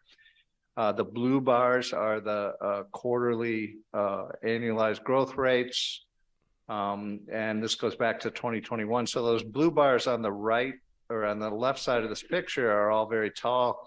That's, we had a banner year in 2021 and, ridiculously high growth rates as we were coming out of the most severe phase of the pandemic, 7% in some of those quarters. So you had this stellar growth in 2021. So it was clear it was going to be slower in 2022, but I think I was taken by surprise that the first quarter and the second quarter in the middle part of this chart were negative. Blue bars are negative there, below potential growth rate. Now, usually 2 quarters of negative GDP growth would be a recession by a standard rule of thumb, but the other data did not cooperate with that interpretation, especially labor market data. And so I think those negative numbers in the first quarter of 2022 were a head scratcher for most of us. But in the second half of 2022, you've got a positive blue bar there for the third quarter. And now look at these dots on the right-hand side of this picture. The Atlanta Fed's GDP now, which is the blue dot, and the IHS market, the former, now the parent organization of former macroeconomic advisors out here in Clayton, is the triangle there. So those are both above the potential growth rate. So you've got this second half looking a lot better now than it was. And perhaps this is and that's more consistent with labor market data. So I think you still got a puzzle about the first half of 2022, but the second half seems to have come in line with more of what we were thinking about the strength of the U.S. economy. So interesting, I think. And if you want to look at this on a year-over-year basis, I've been looking at this from time to time, the Lewis Merton stock measure. This is a weekly measure of year-over-year GDP growth. It's scaled to that metric. Again, we've got the CBO potential growth rate as a horizontal line in this picture. And you can see, according to this, that you had this big increase in 2021 and rapid growth rates in 2021 and slowing down to the potential growth rate for the U.S. economy. Makes complete sense. You had the big shock from the pandemic, you had the big recovery from the pandemic, and now it's slowing down. You get to the right-hand side of this picture, it may have slowed down maybe slightly below potential, although I'd warn you this blue line does bounce around based on weekly data. But this is another way to interpret what's going on with GDP growth. And you really wouldn't get this story about a negative first half of 2022 if you just looked at it this way. And then here's the level of real output and the output gap. Again, in this picture, you go back to 2019 on the left-hand side. And obviously you had the big pandemic hit to the economy in the second quarter of 2020. Then everything's pretty much V-shaped as you come back out on the as you get to the right-hand side of this picture, and the output gap, according to the CBO or compared to other calculations, is positive at this point. So pretty much, no matter how you look at it now, output's looking better maybe than it was. So perhaps the best interpretation is that GDP growth is slowing to be in the neighborhood just below the potential growth rate of about 2% on a year-on-year basis after stellar growth in 2021.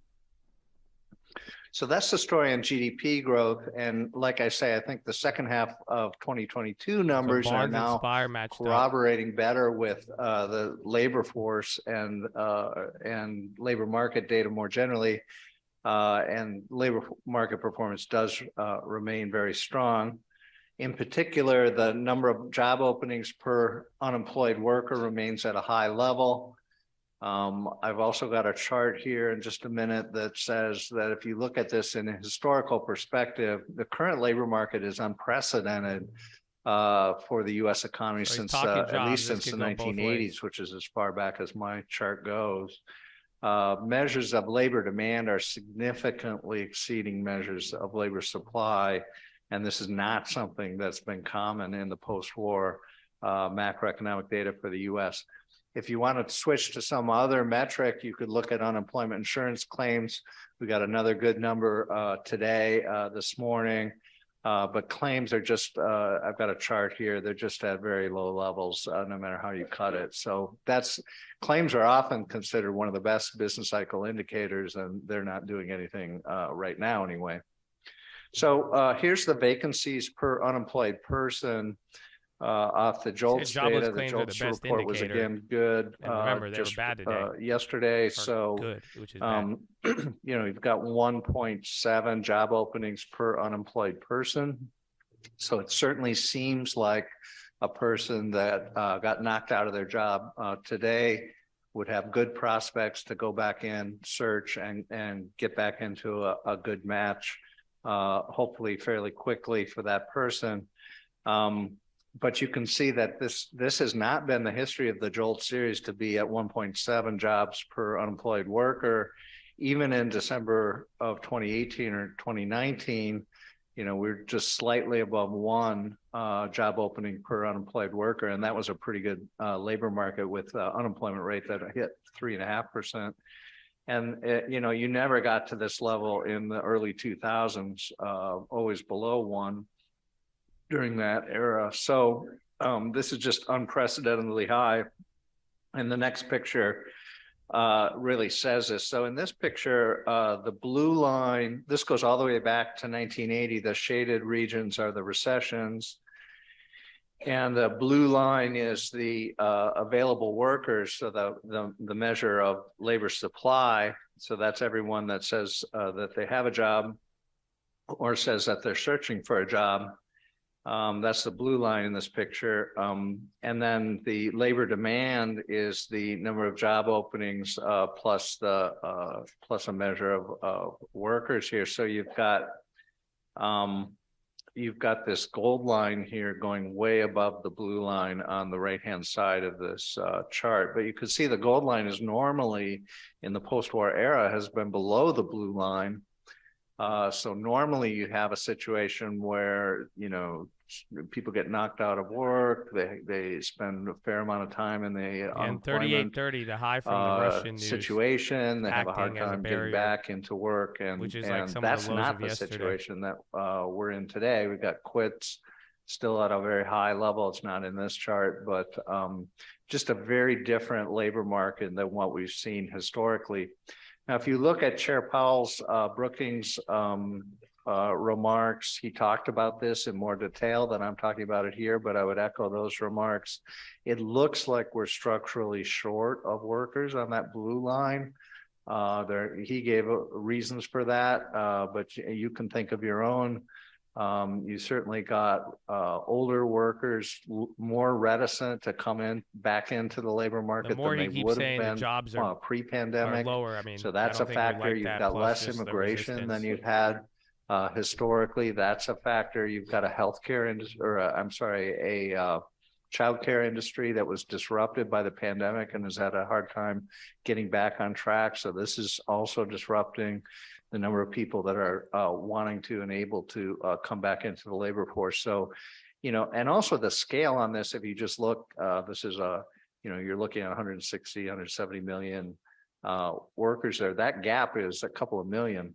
So you're talking about a big number of a sort of labor market shortage. So this is very interesting. And I just would caution people when they're analyzing based on the post-war data on these other recessions that you didn't have this the circled area is not consistent with all those other episodes. So just something to keep in mind there. And then if you look at the unemployment insurance claims, this picture is a way to control for seasonality. This takes all the years in the last decade since 2013.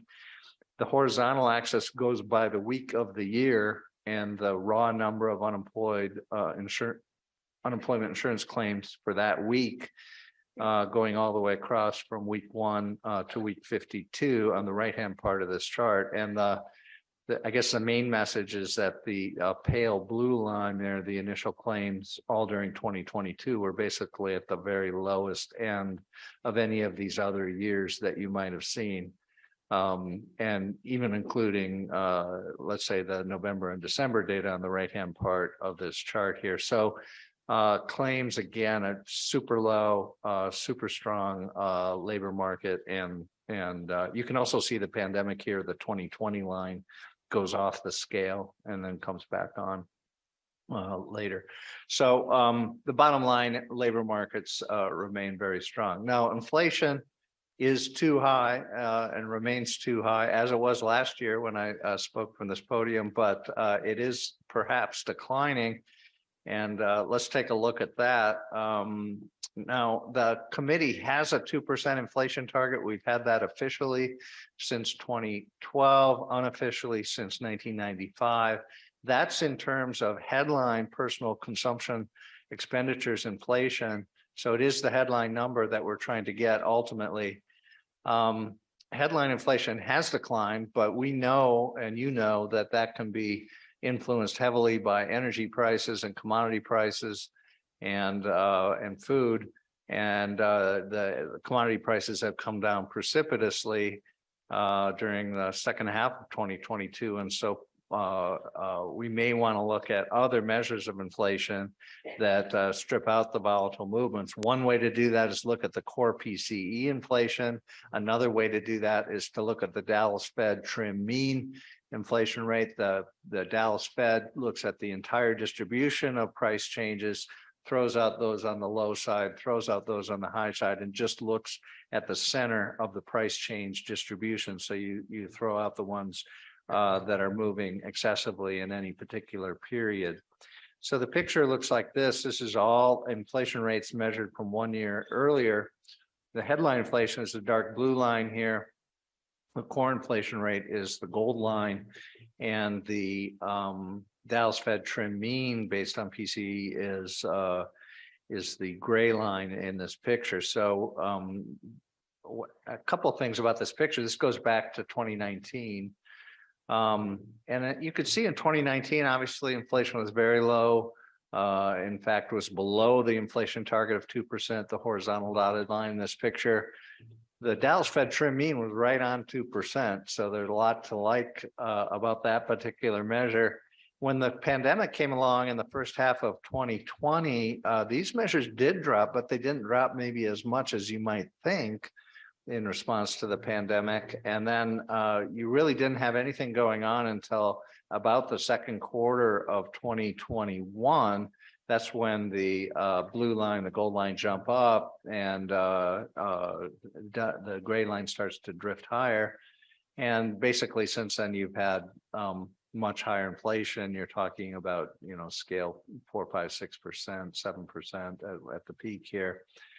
Now, these have turned around, and Wall Street has made a lot of, talk about this. If you look at the blue line, it peaked at 7, now between 5 and 6. Okay. If you look at the gold line, between 5 and 6, now below 5. Okay. You have to squint a little bit more for the gold line than the blue line. And then the gray line, wow, maybe it's down, but you really have to squint to see that one. So I'm not sure we've really seen convincing evidence at this point. It certainly is encouraging. The blue line is encouraging, but we know that's driven partly by energy.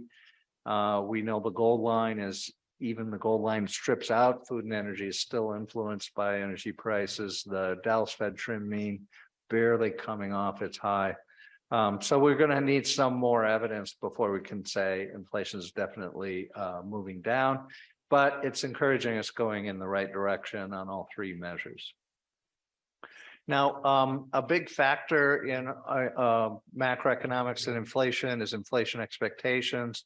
They are relatively low, which I think is due to the front-loaded Fed policy during 2022. Something I advocated and others on the committee advocated was to move the disinflationary policy, be aggressive, try to get inflation under control as soon as we can so that we don't repeat the 1970s experience where we let inflation linger for 15 years, culminating in the 1980-82 recession. But that's not good if it with drops below unemployment rate at 10.8%. So we don't want to get into that kind of a fiasco. Let's get inflation under control now while the economy is performing relatively well, while the labor market is relatively strong. And if you look at inflation-based expectations, they are relatively low. According to standard macroeconomic theories, inflation expectations are a key determinant of actual inflation, what's actually going to happen with inflation in the future. So here's my killer graph on this. This is the swaps market, inflation expectations. The blue line is the 2-year. The gold line is a 5-year and the gray line is a 5-year forward. This goes back to January of 2021. And so it's exactly 2 years worth of data. And January 21, as I showed you on the inflation picture, no one was talking about inflation at that point. It didn't look like inflation was developing, and at least in the data, there wasn't any inflation developments at that point. So, but you can see the red circles there at the on the left-hand side and on the right-hand side are very similar levels of inflation expectations for all three different horizons. Not seen anything. And that's very encouraging. In the middle here, we see that inflation expectations blew out somewhat, especially during the first half of 2022. If you recall, the first half of last year, the committee hadn't really done anything as far as trying to have a disinflationary policy, and the actual inflation numbers were going up. And I think markets were starting to wonder, are these guys going to do anything or not? But we did. And then as we had a pretty aggressive policy during 2022, you can see that expectations about inflation started to decline, especially in the second half of the year, where we started to get some relief from the data and we started to get the policy rate up to a more normal level. And obviously with 75 basis point moves at several meetings in a row. But the point of this is that we've gotten all the way back now to the pre-inflation shock level of inflation expectations. Macro theories tell us that bodes very well for the future of actual inflation. So this is a good signal for disinflation in 2023. Now, is the policy rate at the right level? The committee stated in our statement that we wanted to get to a level of the policy rate that was sufficiently restrictive. That's the wording that we used. And I put some color commentary on this by giving a speech on this in November called Getting into the Zone. I'm not going to review the elements of that speech here, but I am going to show you the killer chart from that speech. Because it does give you some idea of how to think about where the level of the policy rate is right now compared to where it should be, at least according to this calculation. And it's not in the zone yet, but it's quite a bit closer than we have been over the last year or so. And so we're getting closer to sufficiently restrictive. Less generous, and he's saying we're here. But more importantly, I think it shows that it looks like we're going to catch up and actually be in the right place with the policy rate in the zone that is sufficiently restrictive during 2023. So here's Here's the chart. Again, I'm not going to go through the details of this. You can see my earlier talk Yeah, as Meta's to how popping this right gray now at the area highs. was developed here, but I'll talk about it in broad terms. And This goes Snap. back to Check any sort of TikTok 2019 news. and comes up to the present. The blue line is the actual level of the policy rate. So you can see the blue line declining somewhat during 2019. Some of you might remember the summer and fall of 2019. And then the pandemic hits and the policy rate goes down close to zero and stays there until 2022, and then has been increasing, as you guys are well aware, since March of last year. Now, the gray area is the zone that would be recommended by a Taylor type policy rule as spelled out in my previous speech. The dotted gold line would indicate a minimum value if you're going to be most generous that you could be about all the assumptions that go into this.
Today, I'd like to bring in George Chela, Senior Markets Correspondent for the network. So, George, I mean, is there any glint of hope here? Is this doom and gloom? To me, if you have a company saying they are questioning their ability to continue as a growing concern, I mean, what in the world?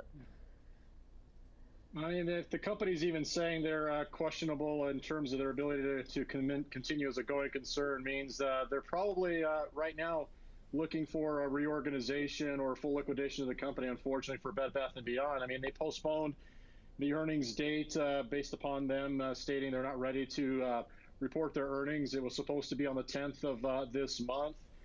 Things aren't looking good. I think the last time we talked about this stock was when it had a short squeeze.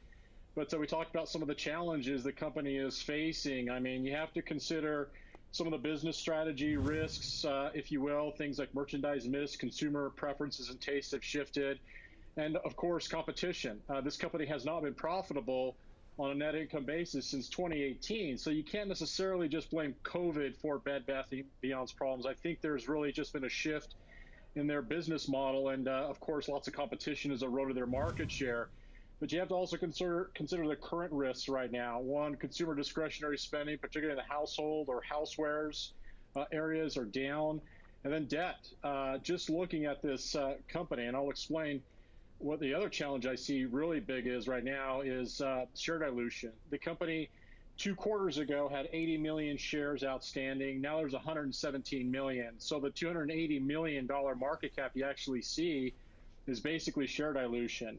If you look at the assets and liabilities, basically equity is what's left over from assets minus liabilities. And in fact, last quarter, as reported by the company, they have 4.6 billion in assets and 5.2 billion in liabilities. So there's a $600 million hole that needs to be financed, and they have negative equity.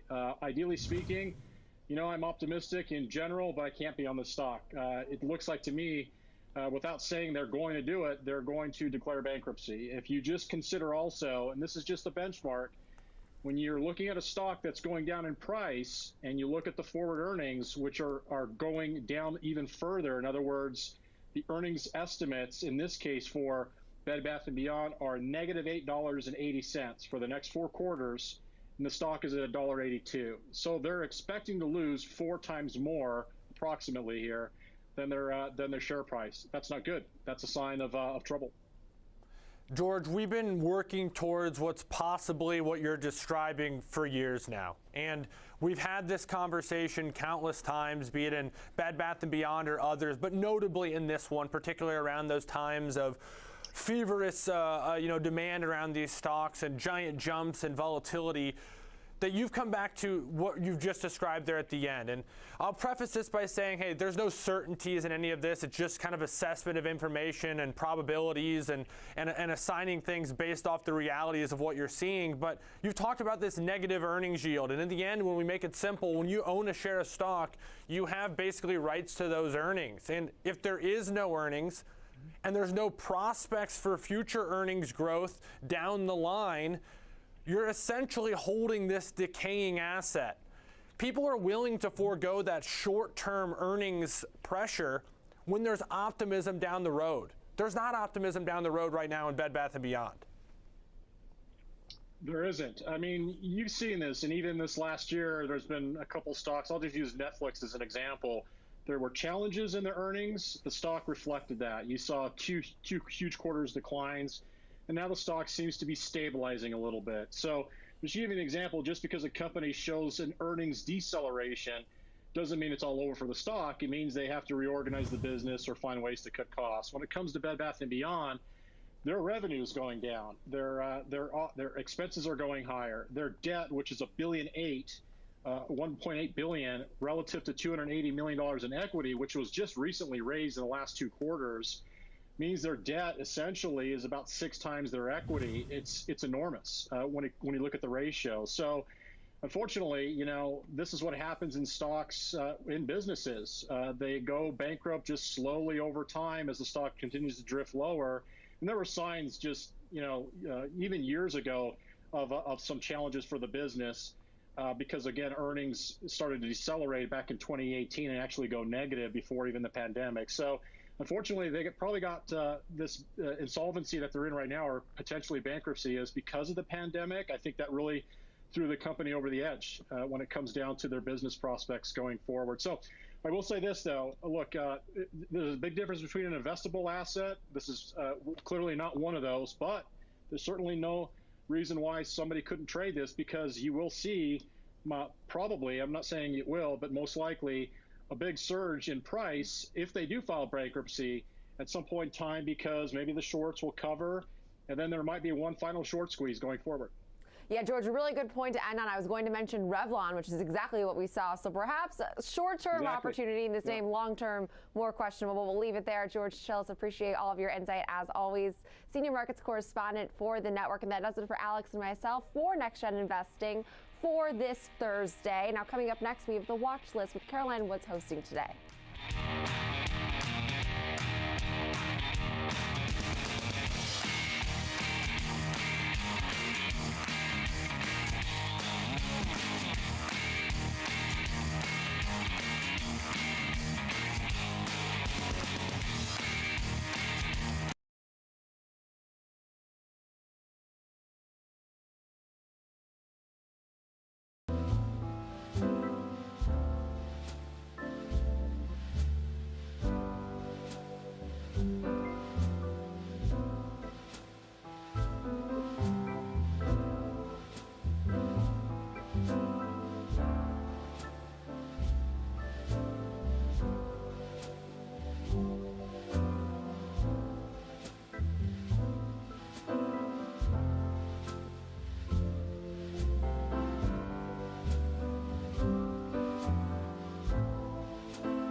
phenomena. It's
enormously Good answer, successful. Bullard. It Good came answer. into vogue in the 1990s.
The discount factor is for all of these assets. But I do think some things are happening that make a lot of sense. I think you had, at very low interest rates, you had,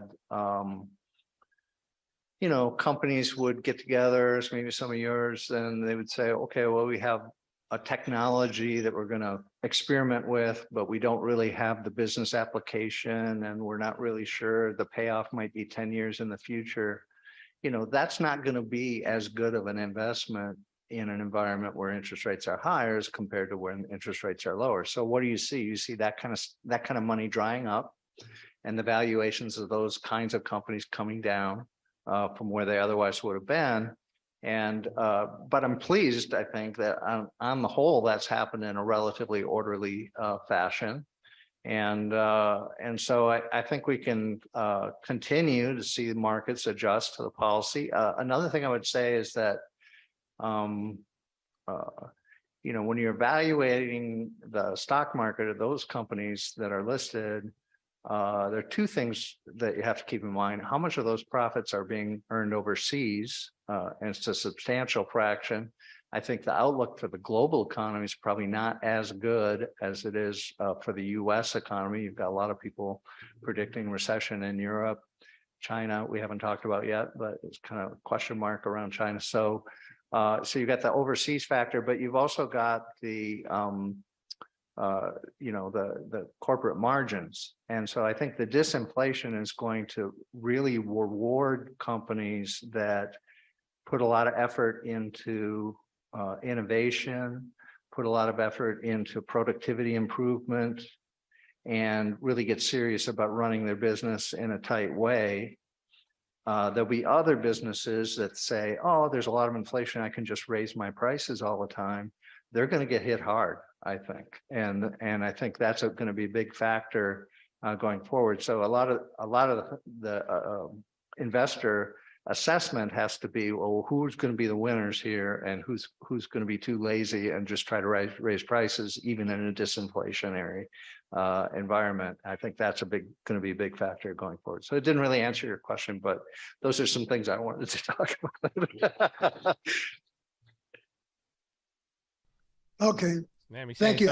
I have kind of maybe a basic question, economics 101 question, but you referred to what the Fed does interest rise is the Fed policy rate.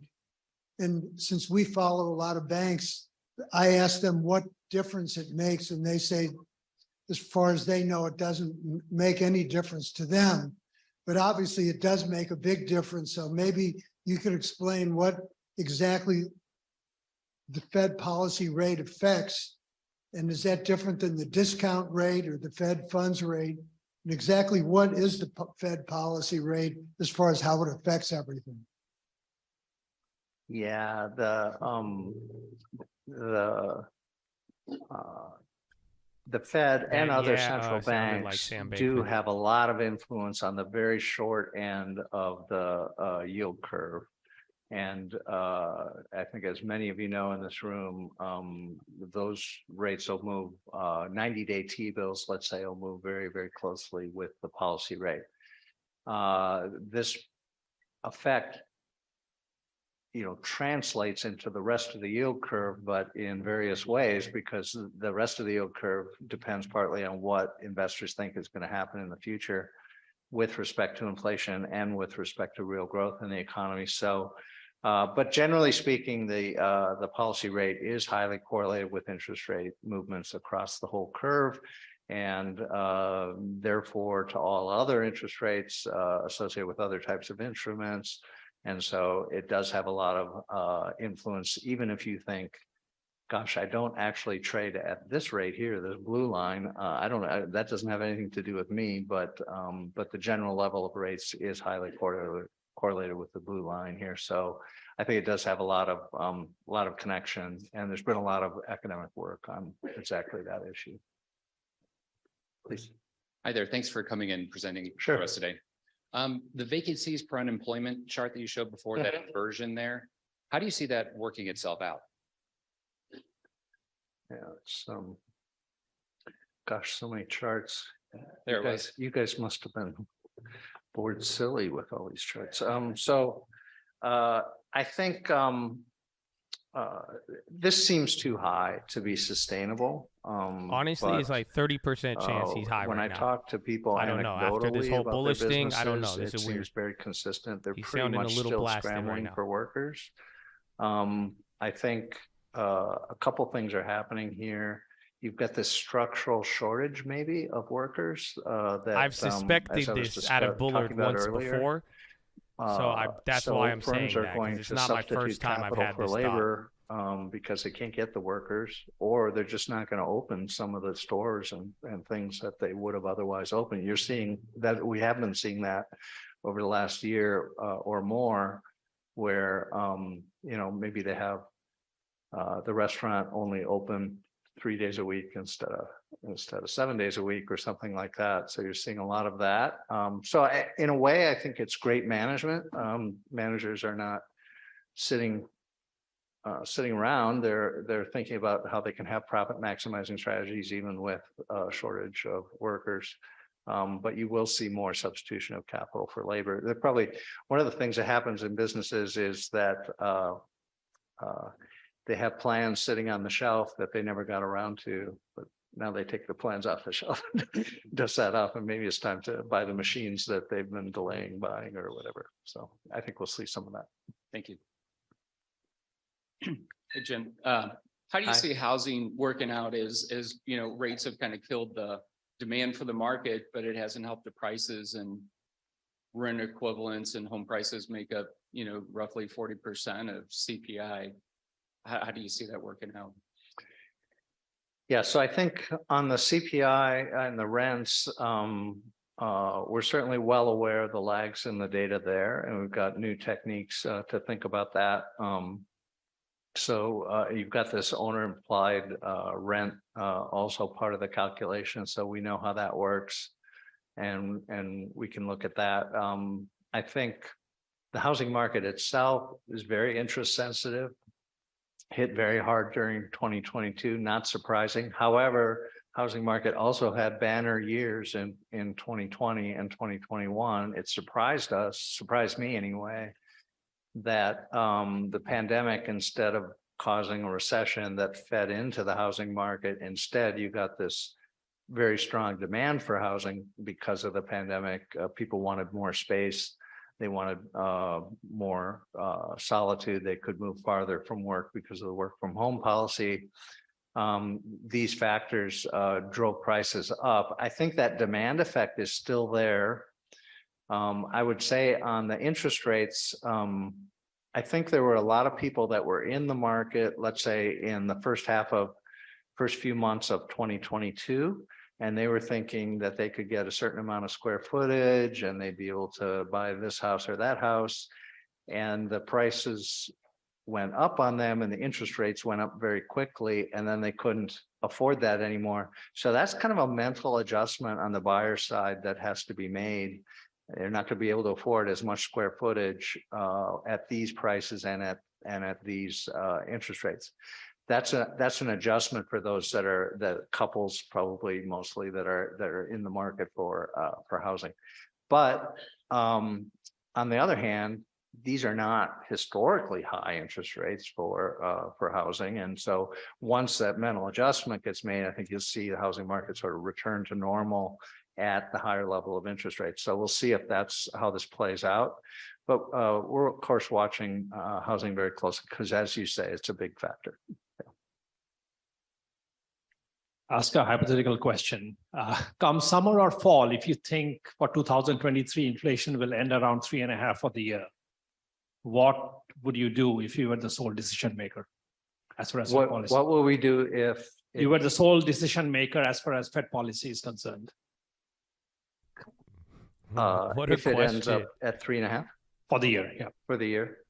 Yeah, I think, I guess my general feeling is that markets think that inflation is going to come down very quickly. And, I think a more prudent forecast is that probably, especially core inflation, Dallas Fed trim inflation will not come down that fast. And so, but you'll be on the right trajectory and you'll be going toward 2%. But it does mean rates have to be higher for longer in order to maintain the downward pressure on inflation, get it to converge to 2%. So if you look at the 1990s, you had a whole decade of interest rates are much higher than what we've been used to in the last 15 years. And the economy seemed to function well. The economy boomed, in fact, in the second half of the 1990s with much higher interest rates than what we've seen today. So I think all of this can be done, but you in order to get inflation to actually converge to 2%, you'll probably have to be higher for longer.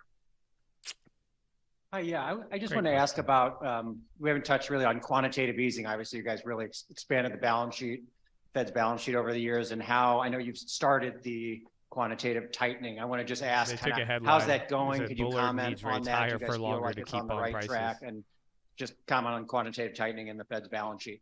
Yeah, I didn't have anything in this particular deck. I have talked about it elsewhere, but I was very pleased that we were able to get the reduction in the size of the balance sheet going in the second quarter of 2022, part of our kickoff sort of to a more restrictive policy. And I think it has worked well so far. It goes back below 38.17, you're back in the downtrend. It was phased in during the summer, so it didn't really reach full strength until maybe September or so, but it's continuing at pace. I think like one comment brought it up. Another 6 months or even a year. There was a headline from that of this policy running in the background, and then we'll have a chance to assess maybe later this year how we're doing and what we want to do. But I do think that is something to keep in mind about this picture here about the if they could hold 38.20 level that'll of the policy be good, rate, watch this because level. We have successfully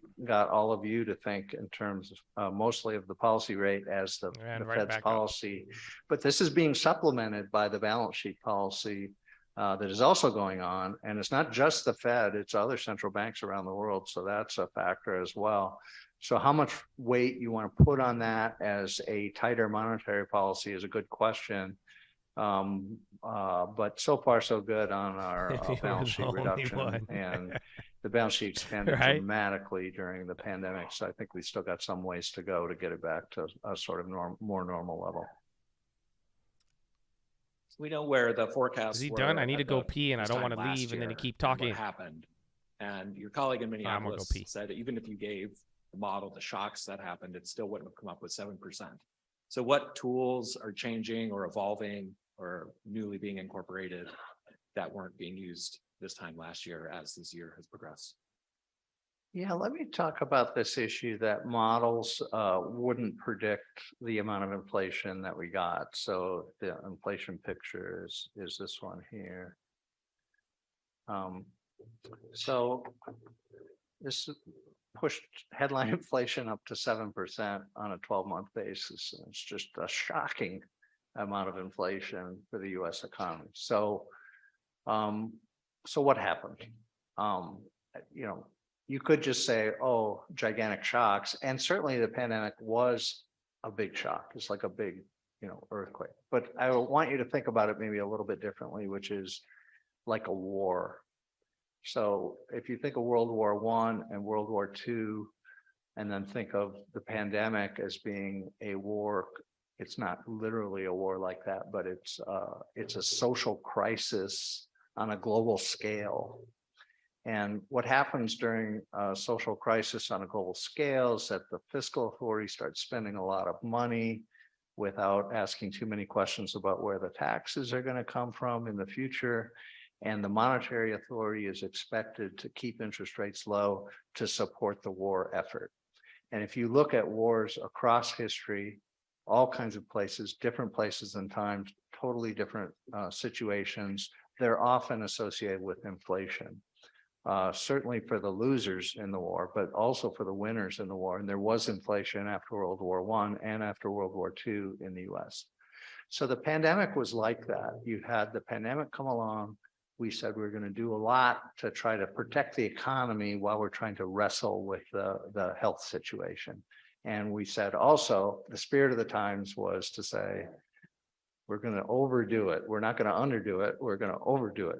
And indeed, we probably did more than we had to, but that was part of the calculus. And we ended up with some inflation afterwards. Now you say, well, so that gets you to the 7% here in this picture.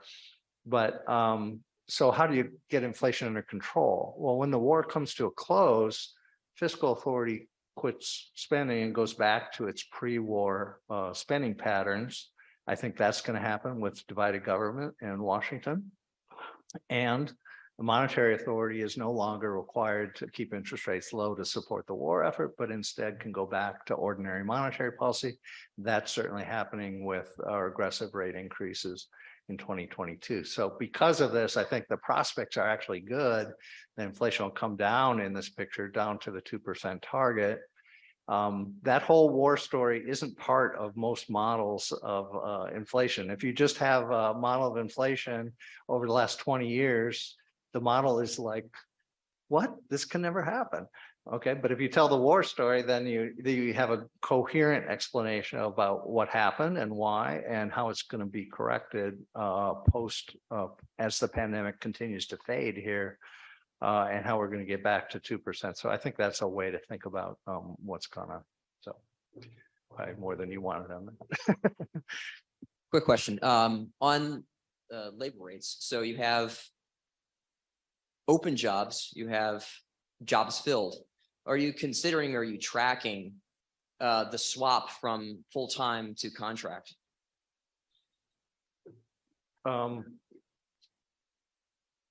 As far as how do we count, like, yeah, like they get counted. Yeah, but are those inside of your available job market, or is that tracked separately? That's going to come as a job. Now, one thing is there's multiple job holders. Yeah. Yeah. So you do hear some stories about remote workers working multiple jobs. So, but actually, multiple job holders is a really common funny, phenomenon, right? You have really people might work a job and then also take another job. That's not uncommon in the economy.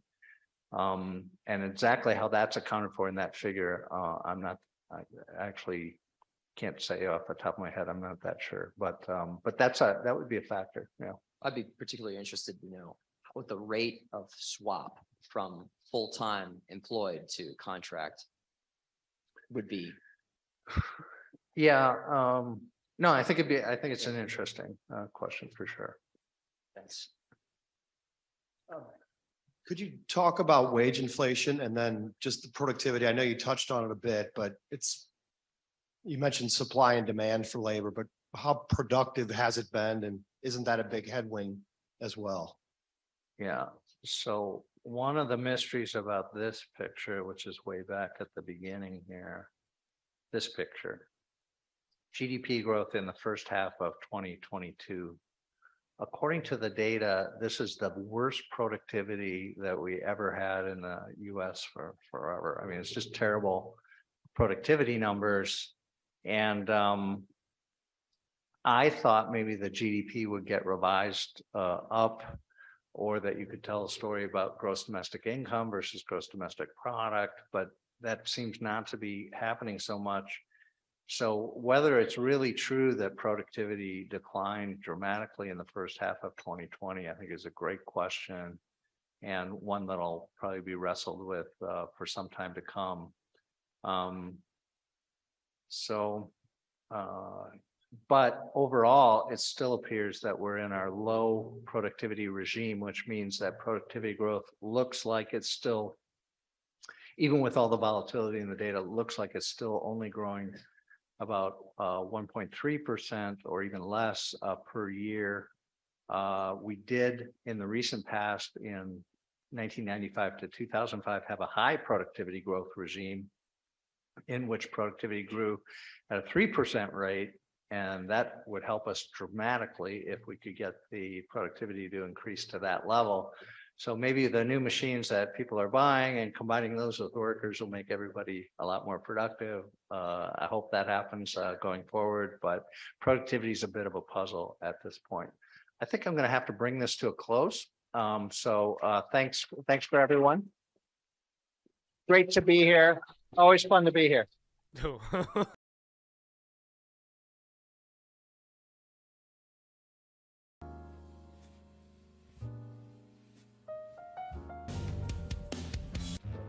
Whether you're an experienced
Jason.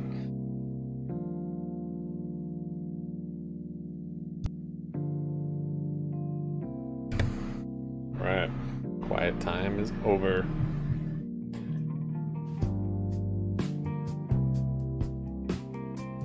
The Bullard definitely pump that right here. He's usually bearish, but yeah, I'm not sure if we'll back down to that support or what. That saved my long though, so I went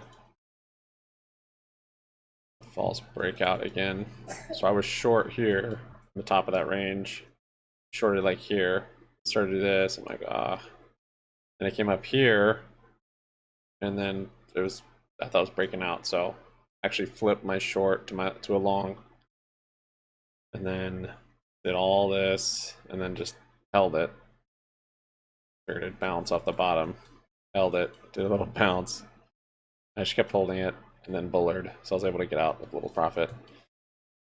But yeah, that was kind of fortunate. That false breakout though. Looks like it's coming back down now, probably back to support here. Data in the morning at 8:30, so that will probably move it some. And I just got stopped out on my natural gas. Got a long here, somewhere here, and boom. This happens. This happens on natural gas. It's weird. You have these spikes. I don't think nothing came out as far as I know. No news. Just did it. Then we heard CNBC talking about BBY and it probably going bankrupt, and that there might be opportunities to trade it if that does happen. So they're probably not wrong.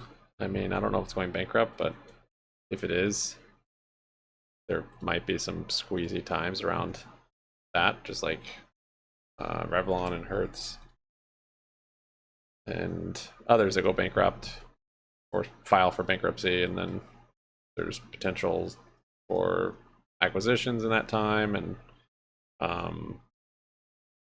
yeah, there just ends up being volatility on the stock, and then sometimes shorts will start closing and you'll get momentum. So hopefully we're not waiting for that on BBY, but after what they came out with today, it seems more likely, unless it's one big show and they're trying to hide some crazy news coming out. But yeah, I'm not too hopeful for that. HKD is really consolidated nice up there. Probably be a good one to go long on. Taking profits.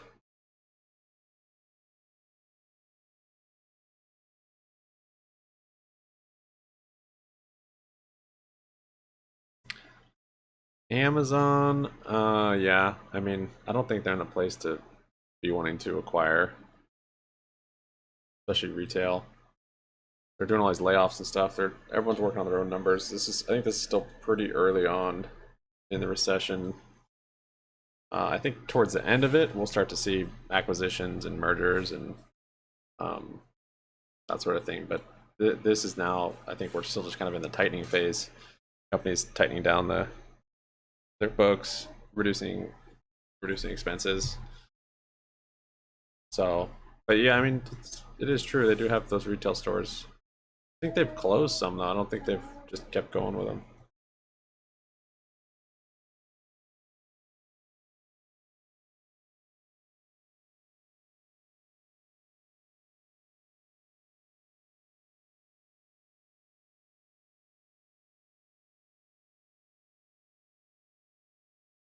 And Bullard's done speaking now.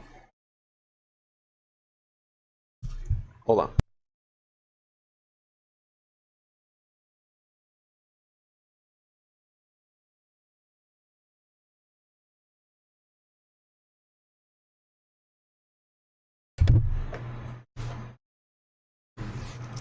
Natural gas, man. It literally just stop loss triggered me. Blink.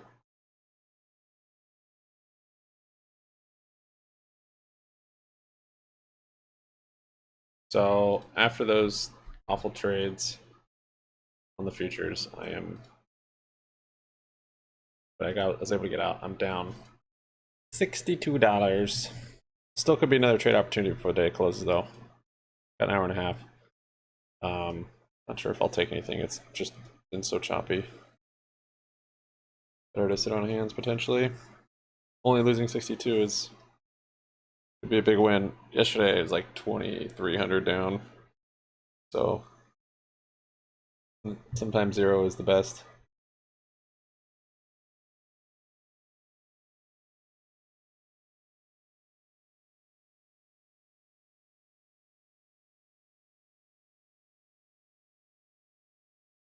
Yeah, I mean, there'll be a place for retail, brick and mortar, things that people want to touch and feel or try on.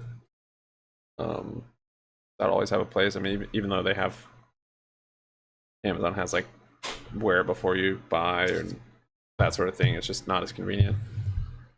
And just shopping experience, some people really like that. So I think it'll have a place.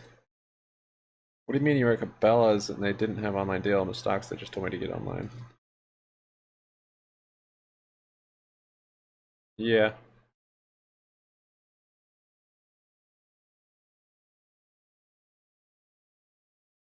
Oh, you're saying if they have an inventory problem, they just sell it to you online? Yeah, that's true.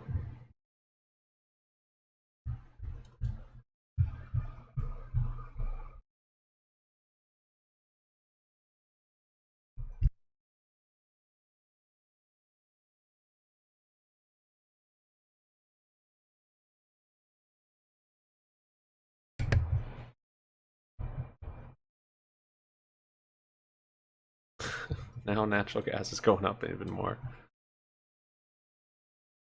Thing of stop losses. This is like almost illiquid enough that I would believe that they did that to trigger mine.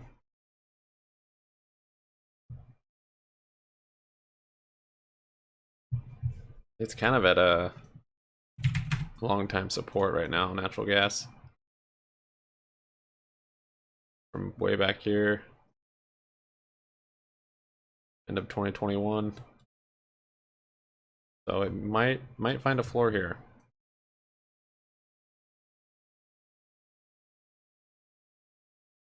See any signs of reversal as far as TA goes, but that does look like it could be a support.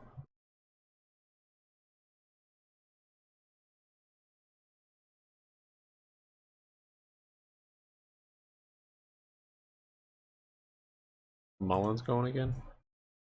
Wow, 23%.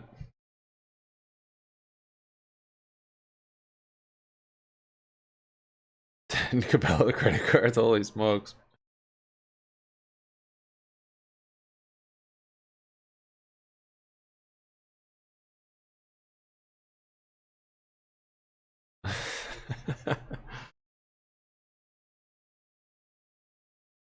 Three Cabela credit cards. That's pretty wild. Oh, Mullen broke out of that. At 40-cent resistance.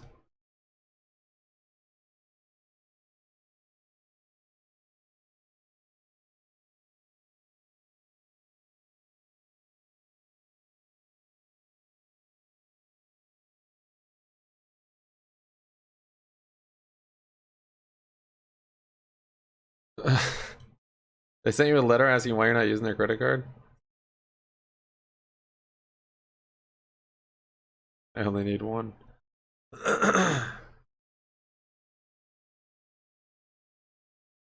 Is there like a hot girl that you really like that works at Cabela's that keeps offering you credit cards when you go there?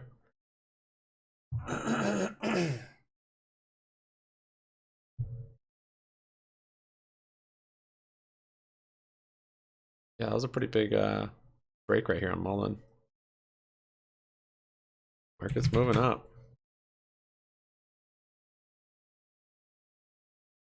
Today's lows, unable to take out lows from earlier in this week, so for the most part, relatively range bound and kind of contained. We'll get into that a little bit more in a second. But I noticed the SPX today down to 38.02, as I mentioned, still holding above the lows from earlier this week. I think it was around Tuesday, well below the high from earlier this week of 38.78.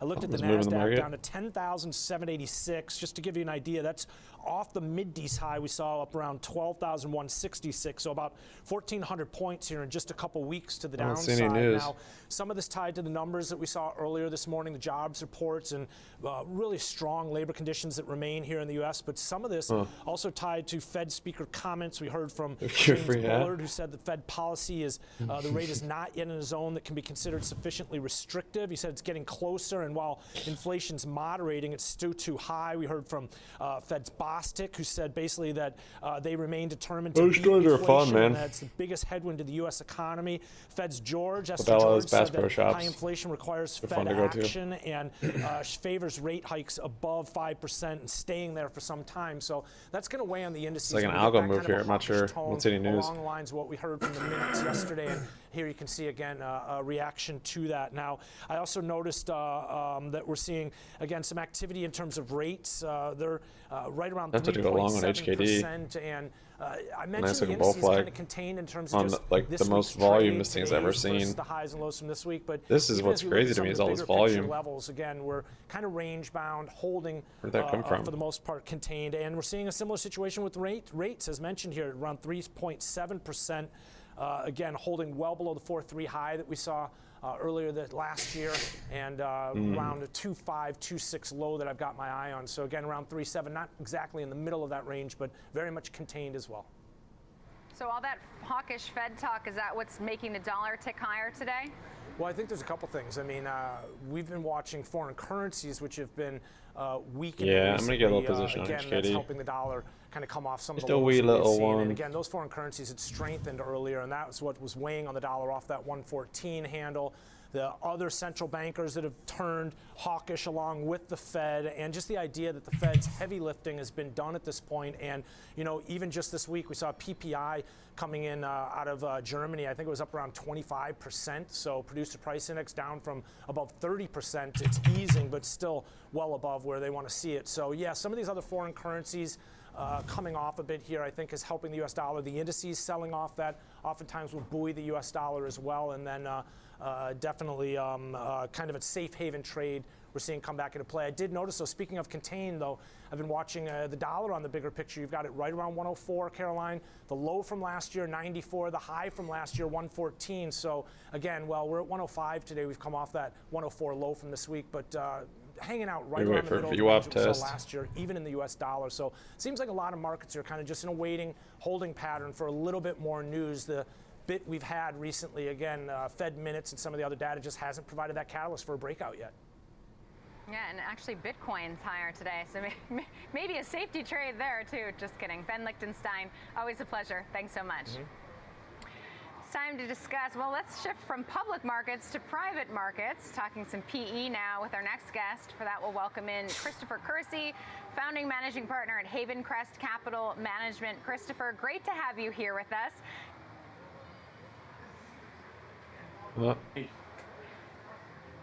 So, Christopher, I was looking through your notes, and I see, despite uncertainty, confusions, and turbulence in public markets, we're feeling that 2023 could be a boom for private equities. Daily high. So what's going to help it regain momentum?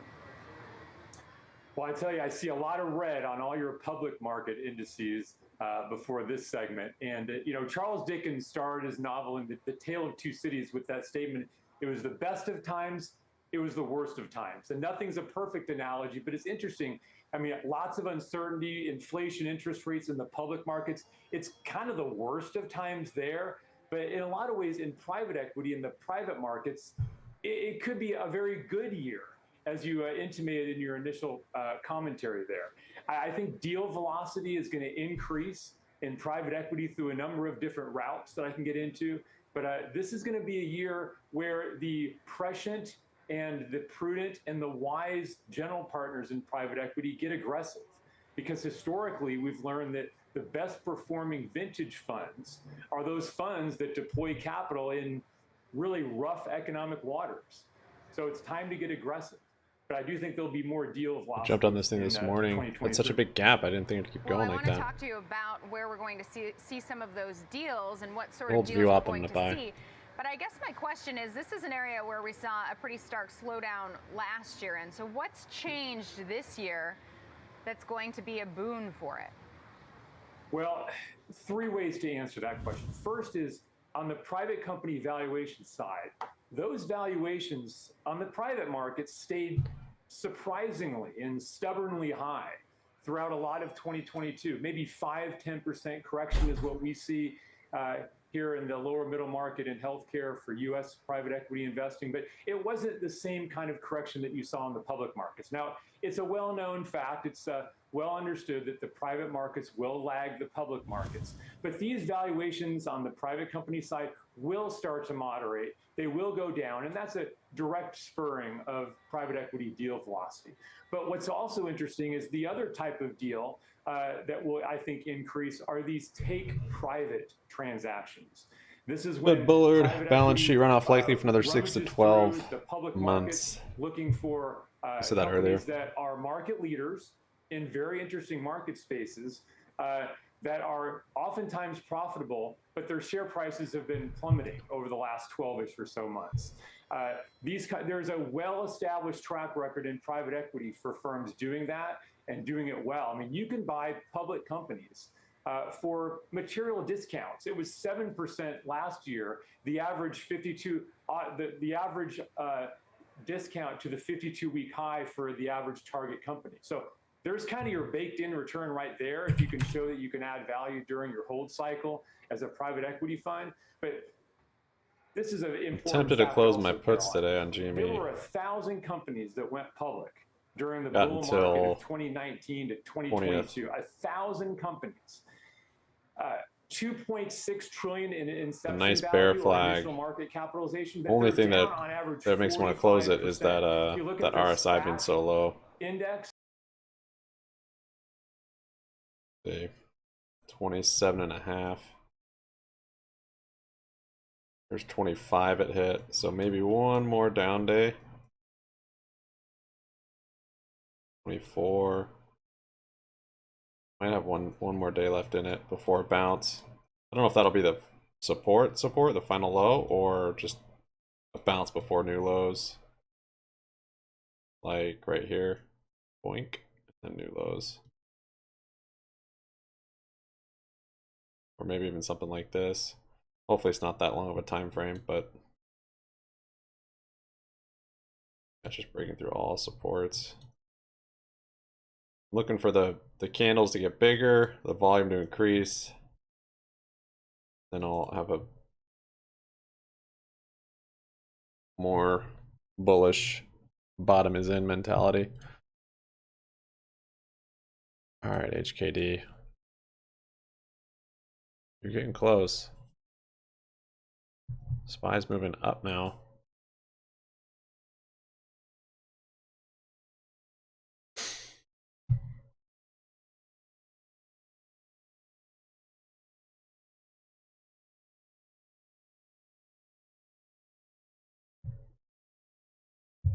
Almost want to take this short on UNG now.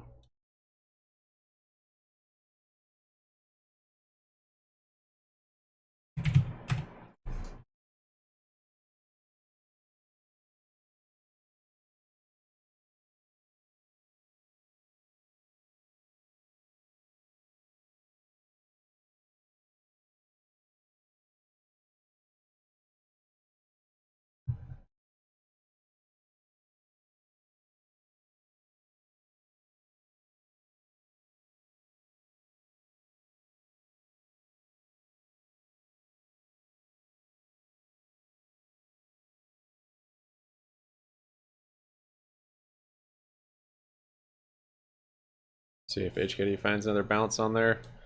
I feel like if it breaks VWAP, it will flush pretty quickly.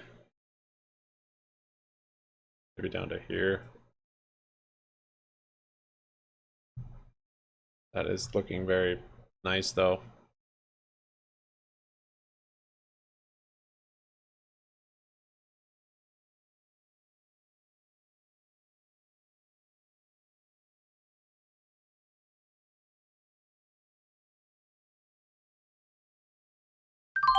All right, I just did it. I did it.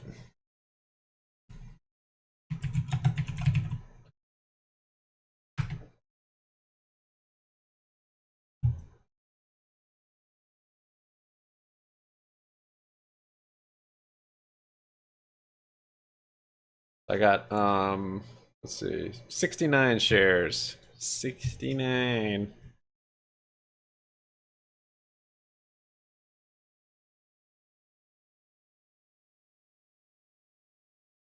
That's crazy. I just remembering. I remember when HKD was like in the thousands, or even when it was up here and I traded it and it was like 1 or 2 shares was a lot. Yeah, because I traded it for this pump right here. I actually made money on it for this one. Didn't hold too long. But when it was like in the thousands. I maybe even traded a little bit in here, just briefly. Today's volume though is very interesting. Hopefully that's a sign of a huge move that's coming.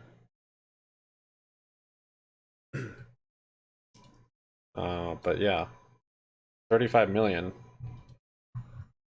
That's so much more than it's ever had. I don't know why.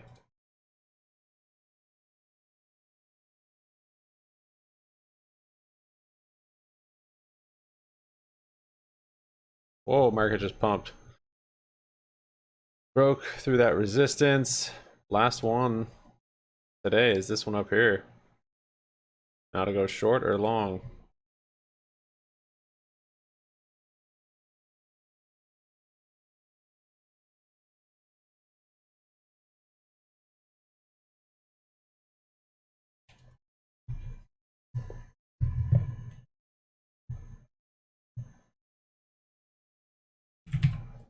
Alright, HKD's coming down.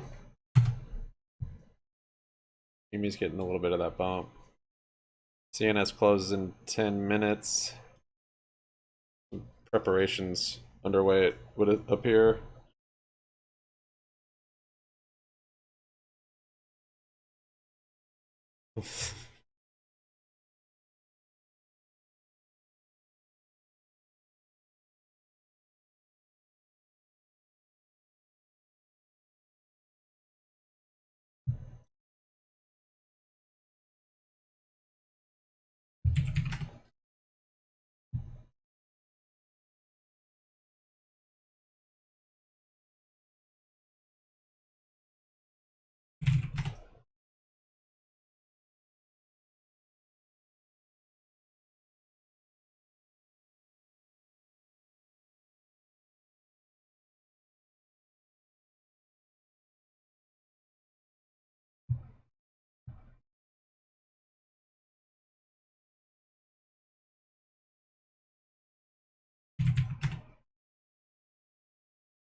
Alright, it's coming up.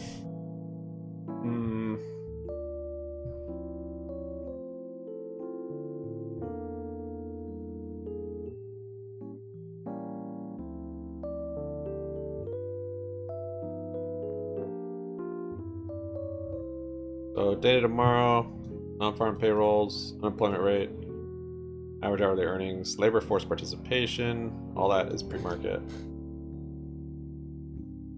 Bostic speaking tomorrow. Bullard was bullish, maybe Bostic will be also. Cook speaks, Barkin.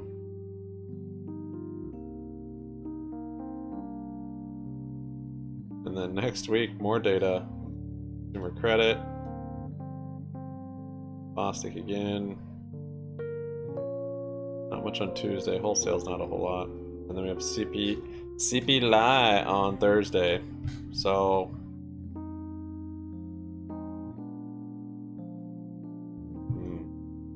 I think we should get our overall market direction by CPI by next week, end of next week. We should go short or long. On the futures,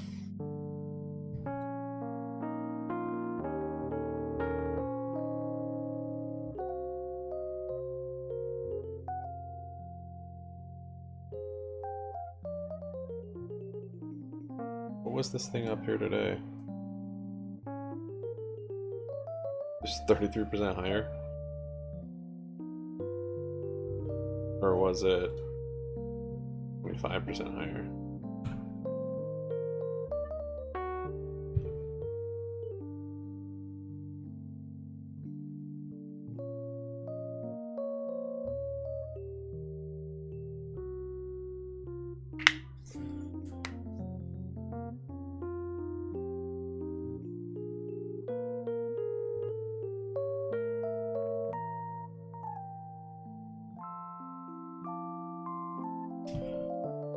Hour.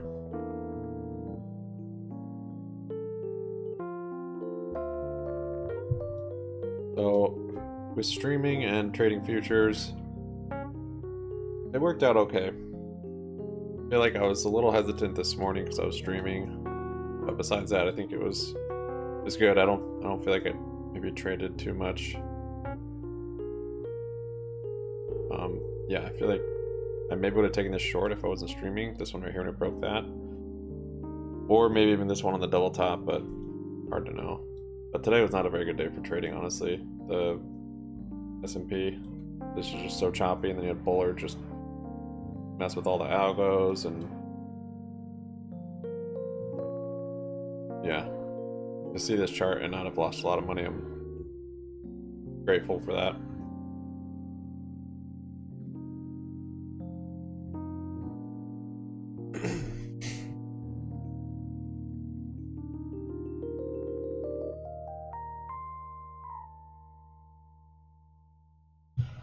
Five minutes. Might short here.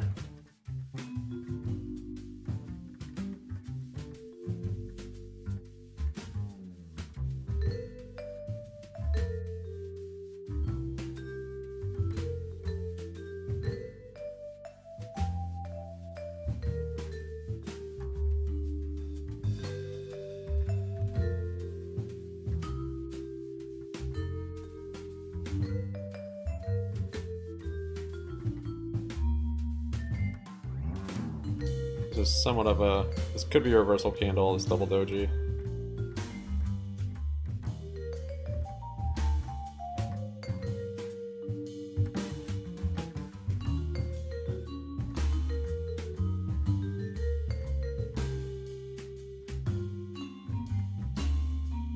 Not engulfing. But that is supporting that this is failing to break out. Potentially. We have 4 minutes, see where power hour takes it.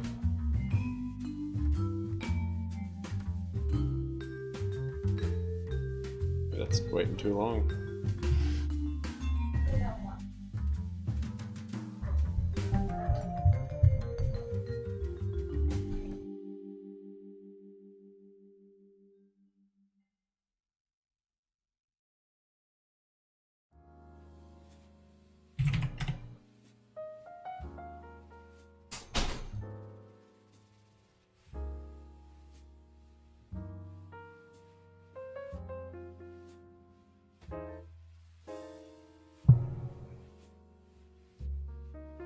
I don't like this chart.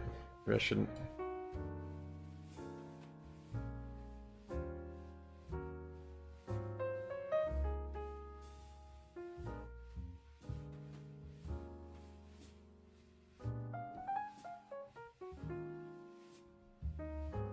This kind of bull flag and then another one. It almost looks like it wants to fill this gap, if anything.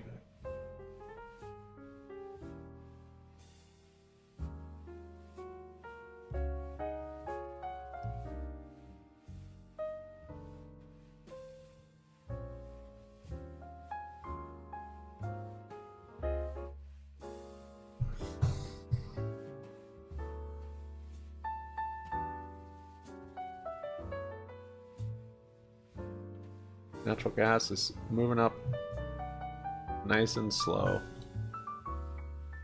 Fox did a nice grind up today.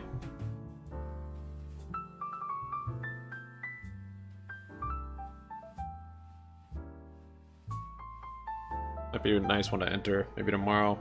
Maybe it'll have a cooldown like this.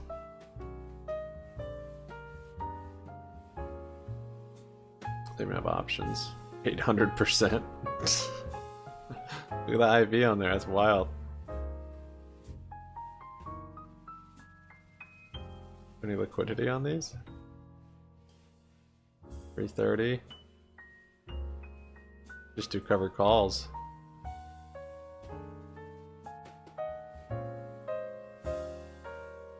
Wait a minute, let me look at this.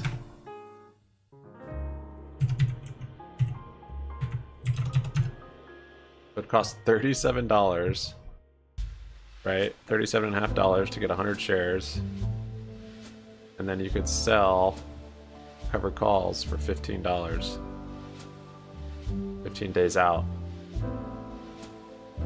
You basically cover half the cost of your shares with one covered call. That ain't bad. You have upside all the way up to that half a cent. Interesting.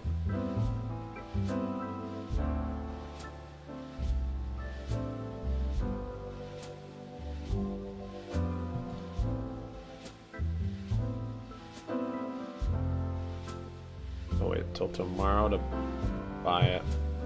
Ooh, HKD. Doesn't necessarily need to get to VWAP. I did come down here. Would have been a good short so far. Hard to know where it's gonna end though. These levels are all weird.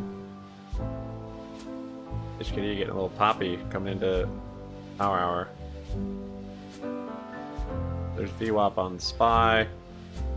Breaking VWAP. Oh, I should have taken the short. That would have been $300 there. But where to close?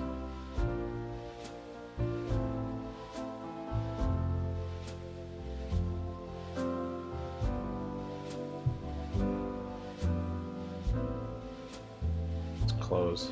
Some profits. That's it, HKD. Do it. Do it. Jimmy, DED, dead.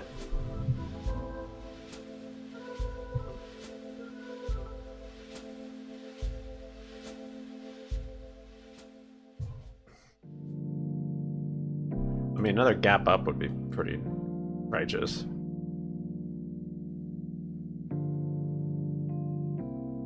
This is at 9:30.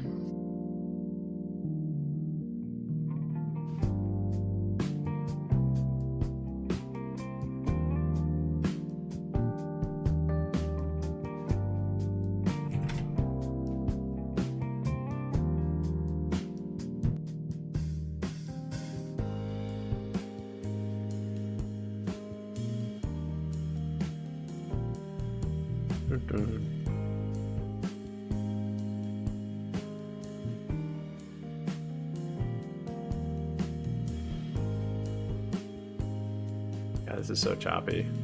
Wait for the data tomorrow. But really CPI next week. Might be some trades before then though. Not holding yesterday's short at the top is kind of a bummer. Had it here, and I let it stop me out. On this crazy bounce, it also got in my head too, because I ended up thinking this was like some ABCD move. Because this was a weird bounce out of nowhere. On no news, and then continued. So, yeah, we'll see. If we get to back to the floor, maybe I'll go long. Probably this range right here, 378. We're actually pretty close there today, huh?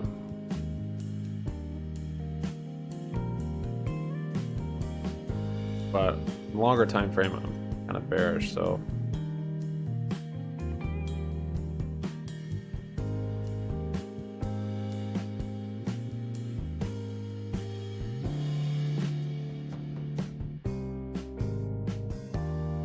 would have been a nice short. This would have been a nice short too, right there. Oh well, I'll mine trade it. Oh, HKD. Oh. I'm up $51. I sell.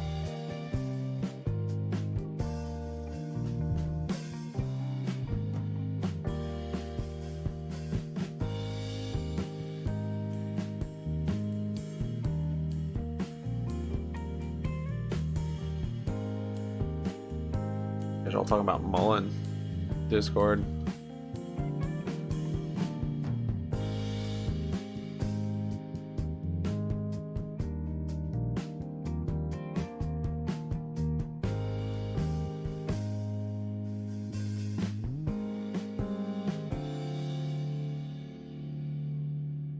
I don't want to do the shares and cover calls in box D for how easy these be getting in and out of.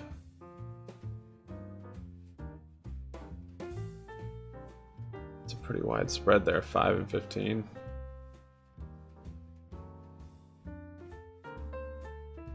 I get filled at 15 though. Oh, that'd be sick. Wait.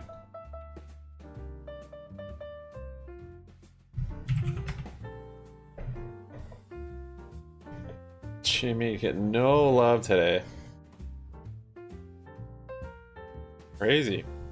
Maybe last 30 minutes of bounce.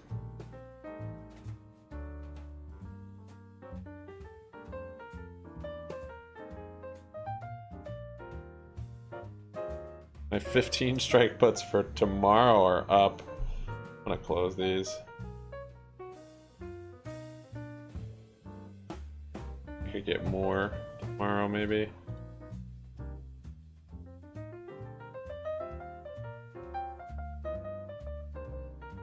I got them just for margin, but they're profitable.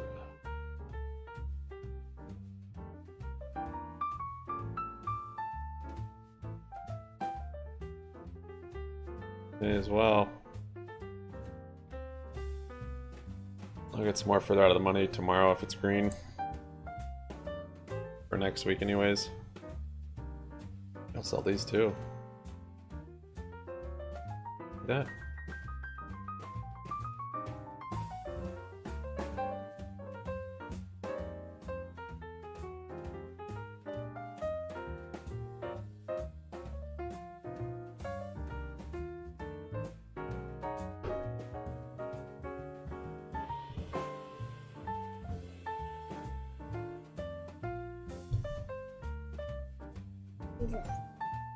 What's this?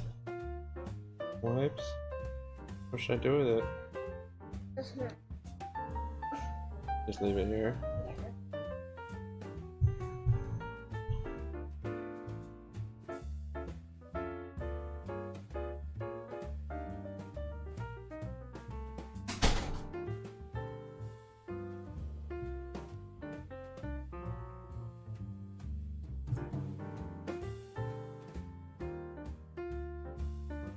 HKD making a little move. Eyes coming down here.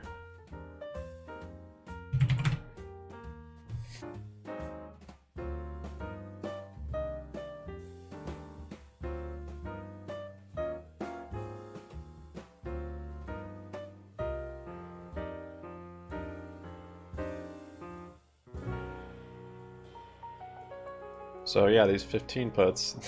I mean, there's a really small position. I could sell these, then I'd have to get more tomorrow for margin. Yes, I could.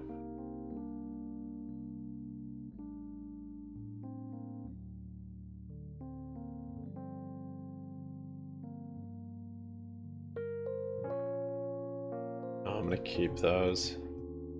I don't want to enter any futures and after hours, which I usually don't, but maybe I will. I won't be able to if I get rid of those. He's flushing more. Look at this. About to have a new low on the day.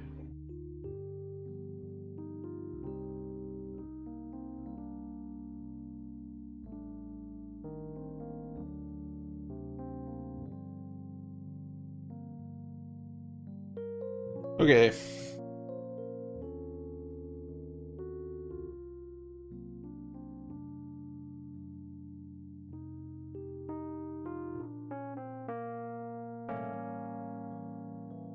Last price on those was still 15 cents.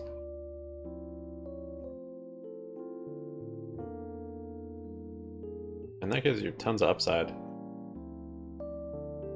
Almost 100%, like what, 75%? If they had a closer strike, I would sell that one.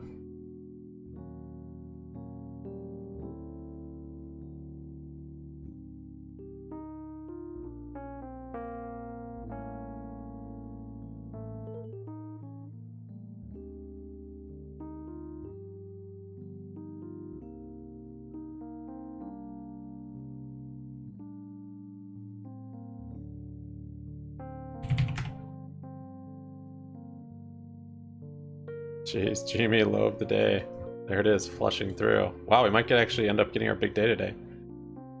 Do still have 50 minutes. Might get a full 10%er.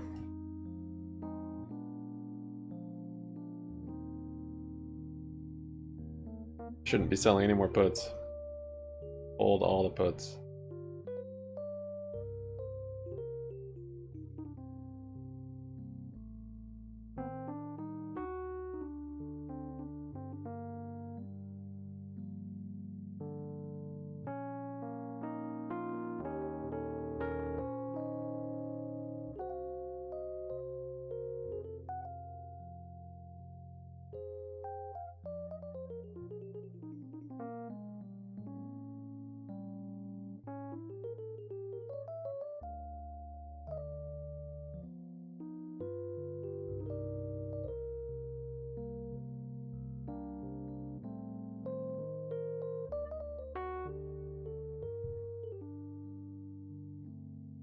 You guys giving me crap about my HKD purchase.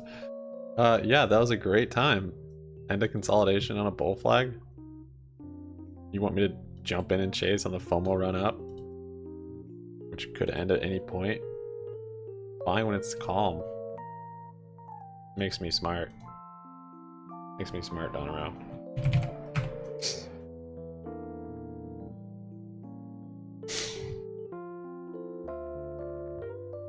Natural gas finally stopped rallying.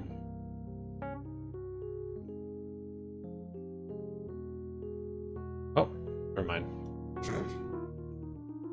Market's still coming down.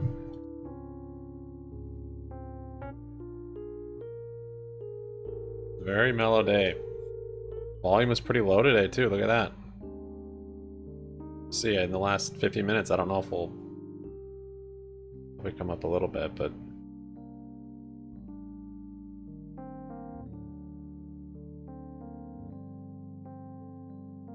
okay, GME down, SPY's coming down.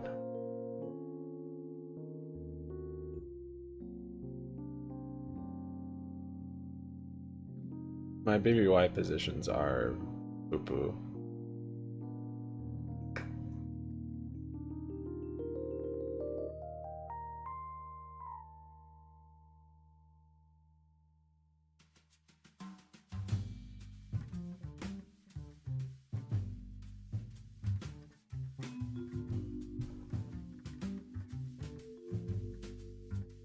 Okay, I'm gonna cut off the live stream here, do my video, be all wrapped up by market close. Thanks for sticking around today, guys. I know it's pretty slow there in the middle when I'm quiet. Got my little guy sleeping, and he's sick, I think, a little bit, so I want to make sure I didn't wake him. I'll figure it out if I keep streaming. I'll probably try and do it tomorrow, and just take it one day at a time for now. But thanks for the thumbs up, thanks for your subs. Thanks, Jason. Yeah, hopefully we see a floor pretty soon here on GME, but hard to know when. The market starts to flush through these supports. I'll save it for the video. Come on, guys. Thank you. We will see you tomorrow. Peace out.